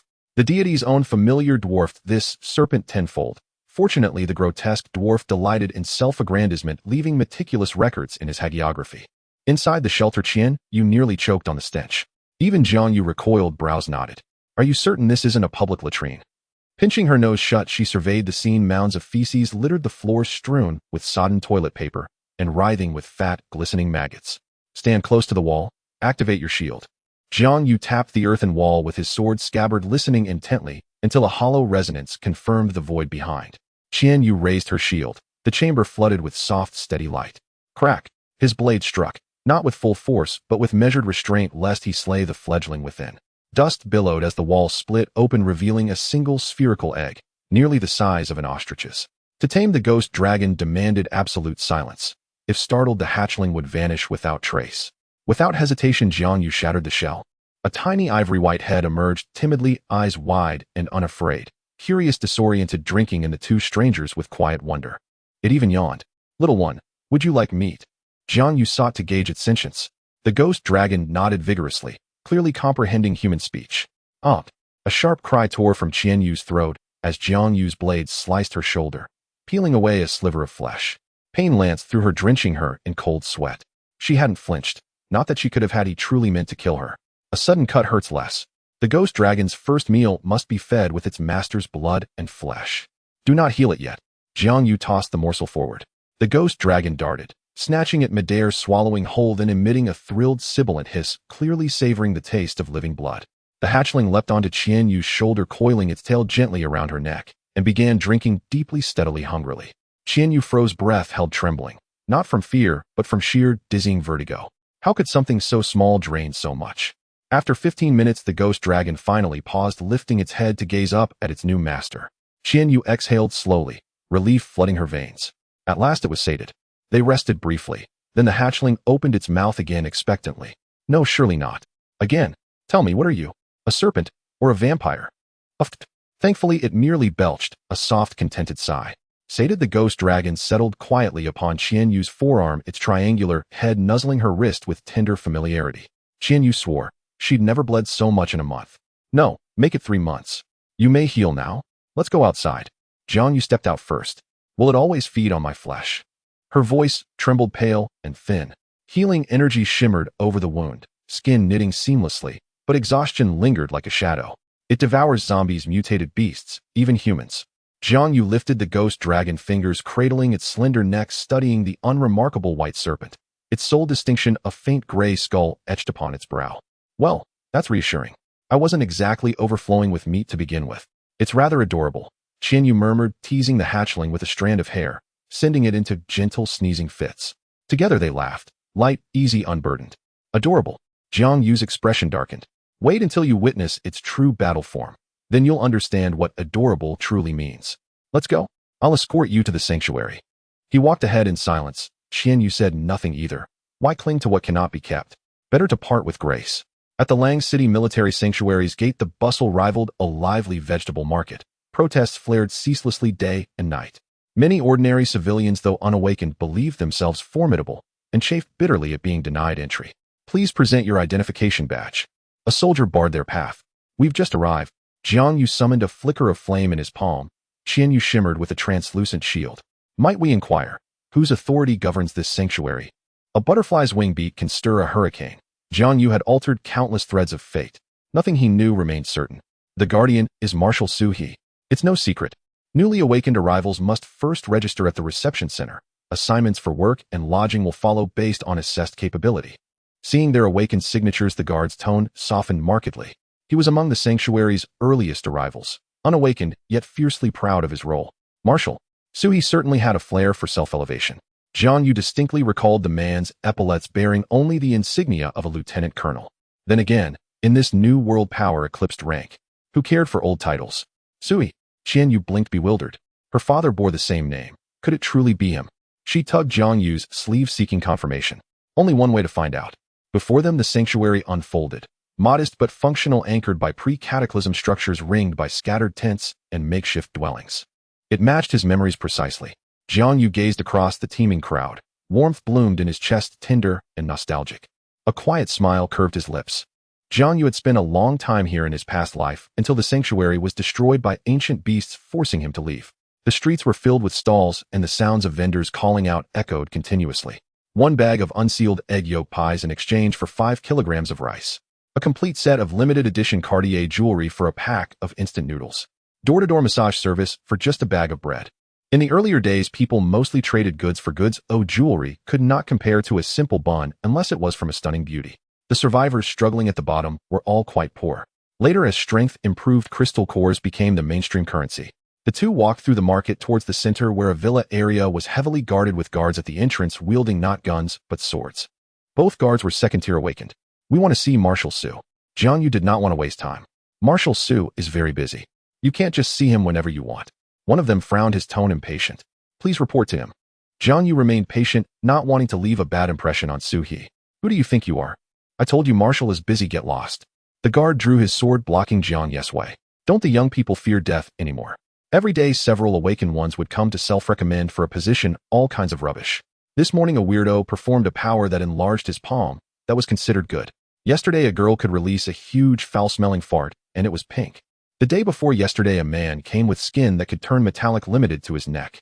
There were even more bizarre powers that normal people could not imagine. What kind of confidence drove them to show off here? Marshal Su was not recruiting circus clowns. If he really is your father, would he be angry if we barged in? Jiang Yu was unaware of Su He's temperament. Dad hates weak people the most. All my fighting skills were taught by him. Jiang Yu felt anxious and silently prayed. If he really is my dad, I would willingly shorten my life by 10 years, no 20 years. Confining spell. Jiang Yu drew symbols in the air, and countless golden lines sliced through the space, instantaneously forming a cage. The two guards were trapped inside, terrified as they unleashed their powers, unable to budge an inch. Let's go. He walked into a villa familiar with the path. He had passed here countless times in his past life, often seeing Su He come and go, yet never daring to approach. At that time his abilities were weak, a low-level enhancement, even inferior to Lin Fei. He was merely an insignificant character under Su He's command. Jiang Yu wondered whether Jiang Yu was inside back, then two people completely unconnected in his mind. Su He. The sanctuary still lacked a complete defense mechanism, making it easy to breach. The military's management system was difficult to apply to awakened individuals. Upon hearing the commotion outside, Su He pulled back the curtains, and the familiar figure in the yard stunned him. Rubbing his eyes, he confirmed multiple times that it was not a hallucination caused by his overthinking. Jiang Yu. It really is you. Su He was overjoyed and hurriedly ran out. It was indeed his daughter. Looking at the longed-for figure before him, the once despairing heart was filled with warmth anew. Dad, Mom. Jiang Yu's voice choked, unable to utter a single word. It's all right, it's all right. Su He comforted his daughter, while Jiang Yu touched his nose. This kind of familial affection was too unfamiliar to him. Su He tried to calm himself down. Who is this? Jiang Yu was momentarily unsure how to introduce him. My name is Jiang Yu. I happen to bring Jiang Yu back. Happen to. In this apocalypse, who uses the term happen to? Those who encounter each other without extracting bones and sucking marrow are considered kind. Su He had many questions for Jiang Yu. The matter of rewarding this young man could be discussed later. A great favor is unspoken. You may stay comfortably, and I will ensure you are satisfactorily rewarded. He Jin. Su He shouted towards the door, but no one responded. They probably won't be out for a while. Jiang Yu appeared, awkward. Hurting someone on another's territory was no different from slapping the owner's face. As the sealing spell was lifted, the confusion in the eyes of the two gradually faded. Upon seeing the young man standing before Su He, they were taken aback. The two charged at Jiang Yu with long swords, one icy and one fiery, their red and blue intertwining beautifully. Stop. He's one of us. Su He raised his hand, and the two froze in place, their flames and frost simultaneously immobilized. Another space-type ability. All abilities related to time and space were at least of S rank. No wonder he could intimidate the military and rapidly establish a sanctuary. He Jin, does Tian, she still have vacant rooms? Su He asked. Jiang Yu's casual handling of his strongest two second-tier awakened ones losing their resistance showed his considerable strength. He must be kept. There is one villa left. Jean hesitated. The owner of that villa had already been decided, but was still out on. This was common knowledge among the upper echelons of the sanctuary, and He had tacitly approved it in meetings. Engraved Jiang Yu's name on the doorplate, He said. This gift should be something no one could refuse. It wasn't just a villa, but also a symbol of status. No need to trouble yourself, though I won't be staying long. Jiang Yu declined Suhi's kindness. I don't mean to restrict you. You are welcome here anytime. Suhi's words eased the atmosphere and also indicated his stance. Thank you. Jiang Yu accepted Suhi's goodwill and exchanged a calm glance with him, both their eyes steady and undisturbed. Suhi's evaluation of him rose a few notches along with a bit more wariness. This clearly was just a wet behinthier's kid, yet for the first time, he felt a sense of uncontrollability which annoyed him. This was the first time since awakening. Jiang Yu lay on the sofa soft, as if he were on a cloud. He almost forgot how long it had been since he had a proper rest. Several girls entered one after another, filling the bathtub with hot water, laying out exquisite dishes on the table, and preparing the bedding. Everything before him seemed to return to life before the apocalypse. After comfortably soaking in a hot bath, filling his stomach, and lying in bed, his body and spirit relaxed completely. He unwittingly fell into a deep sleep if one ignored the golden threads scattered in every corner of the bedroom. Jiang Yu would no longer entrust his life to anyone. He fell into a deep slumber, sleeping for a full day. The soft bedding, fresh scent, and warm sunlight outside the window. With just one word from him, Jiang Yu would happily accompany him. He wished it could always be like this. A ridiculous thought flickered through, and his mind was instantly engulfed by memories of raging flames, the screams of countless people seeking rescue, a tragedy surpassing hell. Tens of thousands turned to ashes overnight. No one could escape from the spatial cage of ancient beasts. In his past life, he had witnessed all of this from the mountaintop in the distance. He had to admit he was a good protector. That period in the sanctuary was the happiest few months Jiang Yu had experienced during the apocalypse. There were rules, there were laws, and every effort could yield corresponding rewards. History must not repeat. Jiang Yu staggered down the stairs, every joint and muscle aching, as if he were a rusty robot. Jiang Yu lay on the sofa in the living room reading, and seeing his comical appearance, she covered her mouth and chuckled lightly. The ghost dragon next to her hissed. This little fellow's intelligence was not any lower than that of humans. Jiang Yu, I like you. Jiang Yu said very seriously, as she had thought about it for a long time, fearing that if she missed this chance, she might never meet again. Thud, thud, thud, thud, bang. Jiang Yu promptly fell down the stairs, clumsily landing at Jiang Yu's feet. The ghost dragon laughed, rolling on the sofa, its hissing turning into strange cackles. I like too many people, you can't make the cut. How can you say such a frightening thing right after waking up? The two of them hadn't exchanged many words along the way, so where did this fondness come from? Qinghong or Lin Fei? Jiang Yu asked stubbornly. I like both of them. Su Xian has a great... You are just used to relying on me during the journey. You'll forget me in a few days. I have to do something very dangerous. You stay here and be at ease. If you haven't changed your mind by the time I come back, he said, I can give you a chance then. Jiang Yu picked up a cup of water and gulped it down to calm himself. I won't change my mind. Remember what I said. Jiang Yu stood up to leave. After being rejected face to face, there was only awkwardness left. Jiang Yu watched her departing figure, feeling a sense of loss. He had already begun to regret it. Jiang Yu's nurturing heart would be of great use in the inevitable deadly situation to come. He pondered how to soothe her without creating too much entanglement. How could there be pure friendship between men and women? Jiang Yu absent-mindedly ate his breakfast, his mind filled with the image of Jiang Yu confessing unable to taste anything. Forget it. According to the timeline, this card would only be useful much later. He'll deal with it then. A girl beside him cautiously poured him a cup of hot tea while frying bacon on a charcoal stove. The girl curiously observed the boy before her, who lived in the luxurious Shiyuan villa. At not yet 20 years old, his future was undoubtedly limitless.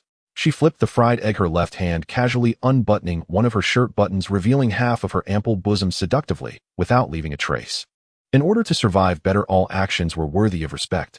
Jiang Yu never held prejudice against them. He was well aware of the hardship of struggling at the bottom. Offering payment for services rendered was quite reasonable. He thought about whether to indulge in this doorstep delicacy. Jiang Yu's matter made him feel troubled. He needed to vent. The girl noticed the boy's burning gaze and felt secretly delighted. Bang! The villa's door burst open and a group of people stormed in fiercely. A cold light flashed, and the guard blocking the entrance was sent flying. Leading the group was a woman in her 30s, dressed in red, strikingly beautiful, with a figure that could rival Lin Fei. Are you Jiang Yu? This villa is mine. Get out. The woman's tone was unfriendly as her eyes scanned the boy eating breakfast, frowning at his frilier appearance than she had imagined. Sister Shui, this was arranged by Su Shui. Your forceful intrusion is against the rules. The guard scrambled to his feet and hurried over to stop her. Rules. Here strength is the only rule. Kid, don't say I'm bullying you, onion on whoever loses get. The woman scoffed, disdainfully dismissing him. A little brat dared to claim her possessions. Qin Shui's strength ranked among the top 3 in the shelter, but unfortunately she arrived late and didn't get a standalone villa, remaining stuck in the residential buildings. After finally freeing up a villa it should have belonged to her, but unexpectedly Jiang Yu appeared out of nowhere. She had the capability and over a dozen awakened followers, claiming a villa was perfectly reasonable. Jiang Yu continued to eat breakfast, too lazy to pay her any mind. Oddly enough, her interruption made him feel as if the bacon in his mouth had developed flavor. What do you have to wager against me? The villa is mine, oh what's your bet? Jiang Yu's expression was calm as he made a sandwich with sausage, fried egg, and lettuce, handing it to the girl beside him. Not bad at all. I can't finish this, please help me eat the rest. In his past life he did odd jobs like the girl where the food was just tasteless coarse grains. He couldn't even dare to imagine delicacies like ham and fried eggs. Thank you. The girl blushed, nibbling delicately, her eyes squinting with satisfaction. Jiang Yu casually wrapped his arm around her slender waist, pulling her onto his lap. She didn't resist, her gaze becoming sticky. He carefully studied the girl in his arms, feeling a hint of familiarity. She was focused on eating her sandwich and couldn't stop. The aromas of fried eggs and bacon were intoxicating. After searching through his memories for a long time, he finally remembered who she was. In his past life, when he first arrived at the shelter, he had been starving for 2 days and had eaten a piece of bread she gave him. That piece of bread had been stale for a long time, dry and hard to swallow. Jiang Yu finished it cleanly, not even willing to throw away the crumbs, and he still remembered the sweet taste. Qin Shui's expression froze. Jiang Yu was right, the villa still belonged to him. If she wanted to gamble, she needed to have some stakes. But the feeling of being ignored was truly unbearable, and a strong killing intent flickered in her eyes. If you win, I'll let you handle it as you wish. If you lose, I will kill you, Qin Shui said coldly. She was determined to claim this house, and she would also make sure he was dead. Gambling a lifetime of freedom for a house. Are you out of your mind? Jiang Yu's tone held a hint of contempt. He hadn't expected her to be so foolish. The saying, big bosom, no brain, seemed to apply here. I want to. If you're afraid to gamble, then get out of here. Qin Shui was very displeased. After the original owner of this villa died, she was determined to have it. She had proposed it in a meeting, and no one from the upper management objected. He also tacitly allowed it, and the higher-ups of the entire shelter were aware. Having the villa snatched away made the upper management resent her even more. In just a day they had mocked her several times. No matter how good-natured she was, she couldn't bear it. Rumors even began to spread that the reason she could attain her current position was due to her skills in bed. She was clearly the strongest in the shelter besides Su, yet her status always remained at the lowest level among management simply because she was a woman. It was just a house, yet Sui had to make things unpleasant for her. Now that it had come to this, someone had to take the fall, otherwise her status would only continue to decline. Jiang Yu was obviously the best choice. He had to die. I accept your wager. You'd better remember your promise. Jiang Yu's eyes narrowed slightly. This woman was foolish enough to be very useful. I never go back on my word. You'd better write a will. No one can survive from my hands. Qin Shui sneered, looking at him as if he were already dead. Her subordinates walked out of the villa as if nothing had happened, their faces showing no signs of worry, scattering outside the yard. They were well aware of Qin Shui's methods and kept their distance. The two of them stepped outside, and Qin Shui was the first to strike, bending down with both hands pressed to the ground. The air temperature rose, and a scorching wave of heat surged forward. Fire-type abilities. Jiang Yu summoned the golden light spell for protection, but saw no sign of flames. Suddenly the ground began to shake, and the surface cracked open with streams of lava erupting. Jiang Yu leaped into the air, stepping on runes, moving as if on solid ground above the lava. Take your time to enjoy this. Qin Shui's eyes were wild as she waved her delicate hands. Dozens of streams of lava gathered and rose into the air, surrounding Jiang Yu, while the remaining lava extended high into the sky. Heavenly fire meteor. Qin Shui shouted, and the lava solidified in the air, trailing a red-hot tail as it transformed into meteors crashing down towards Jiang Yu, engulfing the entire courtyard. Below was a giant wave of lava, and above were the heavenly fire meteors with no way to evade them. Outside the courtyard, more and more spectators gathered, yet not a single guard stepped forward to intervene. At that moment, a meteor traced an arc in midair and suddenly changed direction, its target being the summoner. Caught off guard, Qin Shui raised a rock shield, but was still sent flying. Her hair curled from the flames, and her clothes became tattered. The meteors continued to pursue her. Qin Shui's face turned ashen. Her connection to the meteors had completely severed. No matter how she urged them, there was no response. Why can you control the meteors I summoned? She was unwilling to accept her defeat. Her abilities hadn't manifested their full power. It's obvious, I'm stronger than you. Jiang Yu manipulated the lava, transforming it into a massive dragon that coiled around Qin Shui, ready to turn her into ashes with a mere grip. The most terrifying aspect of the Dao inheritance isn't the techniques, but the control over everything in the world. The higher the level, the greater the authority. I lost. Qin Shui collapsed on the ground, her ridiculous pride trampled into the mud. With one move, the battle was over. Jiang Yu glanced towards Suhi's villa. The glass was one way, and he couldn't see anything, but he knew Suhi was behind it. Qin Shui admitted her defeat. The battle was over, yet the lava dragon still circled in the courtyard. Jiang Yu's gaze sharpened. Amidst the gasps of the crowd, the lava dragon surged towards Suhi's direction, seeming to lose power, dissipating just a meter away from the glass window. This was a blatant demonstration of power. Suhi on the distant balcony locked eyes with him, and in Jiang Yu's gaze he saw mockery. He knew he had crossed a line. Qian Yu had come to him, crying today, talking about her issues with Jiang Yu. His daughter was everything to him. He would do anything for her. As soon as Qin Shui rushed into Jiang Yu's yard, someone came to report. He didn't plan to intervene. This was a good opportunity to gauge Jiang Yu's weight. Her daughter could not be with a worthless person. To his surprise, his strongest ability, user, couldn't withstand a single move. From Qian Yu, he learned that Jiang Yu was an orphan. If he was willing to marry into their family, he could even be given the entire shelter. Come in with me. Jiang Yu called out to Qin Shui as they entered the room. The onlooking subordinates fell silent, and no one dared to stop them. It seemed that the boss was about to become the sister-in-law from today onward.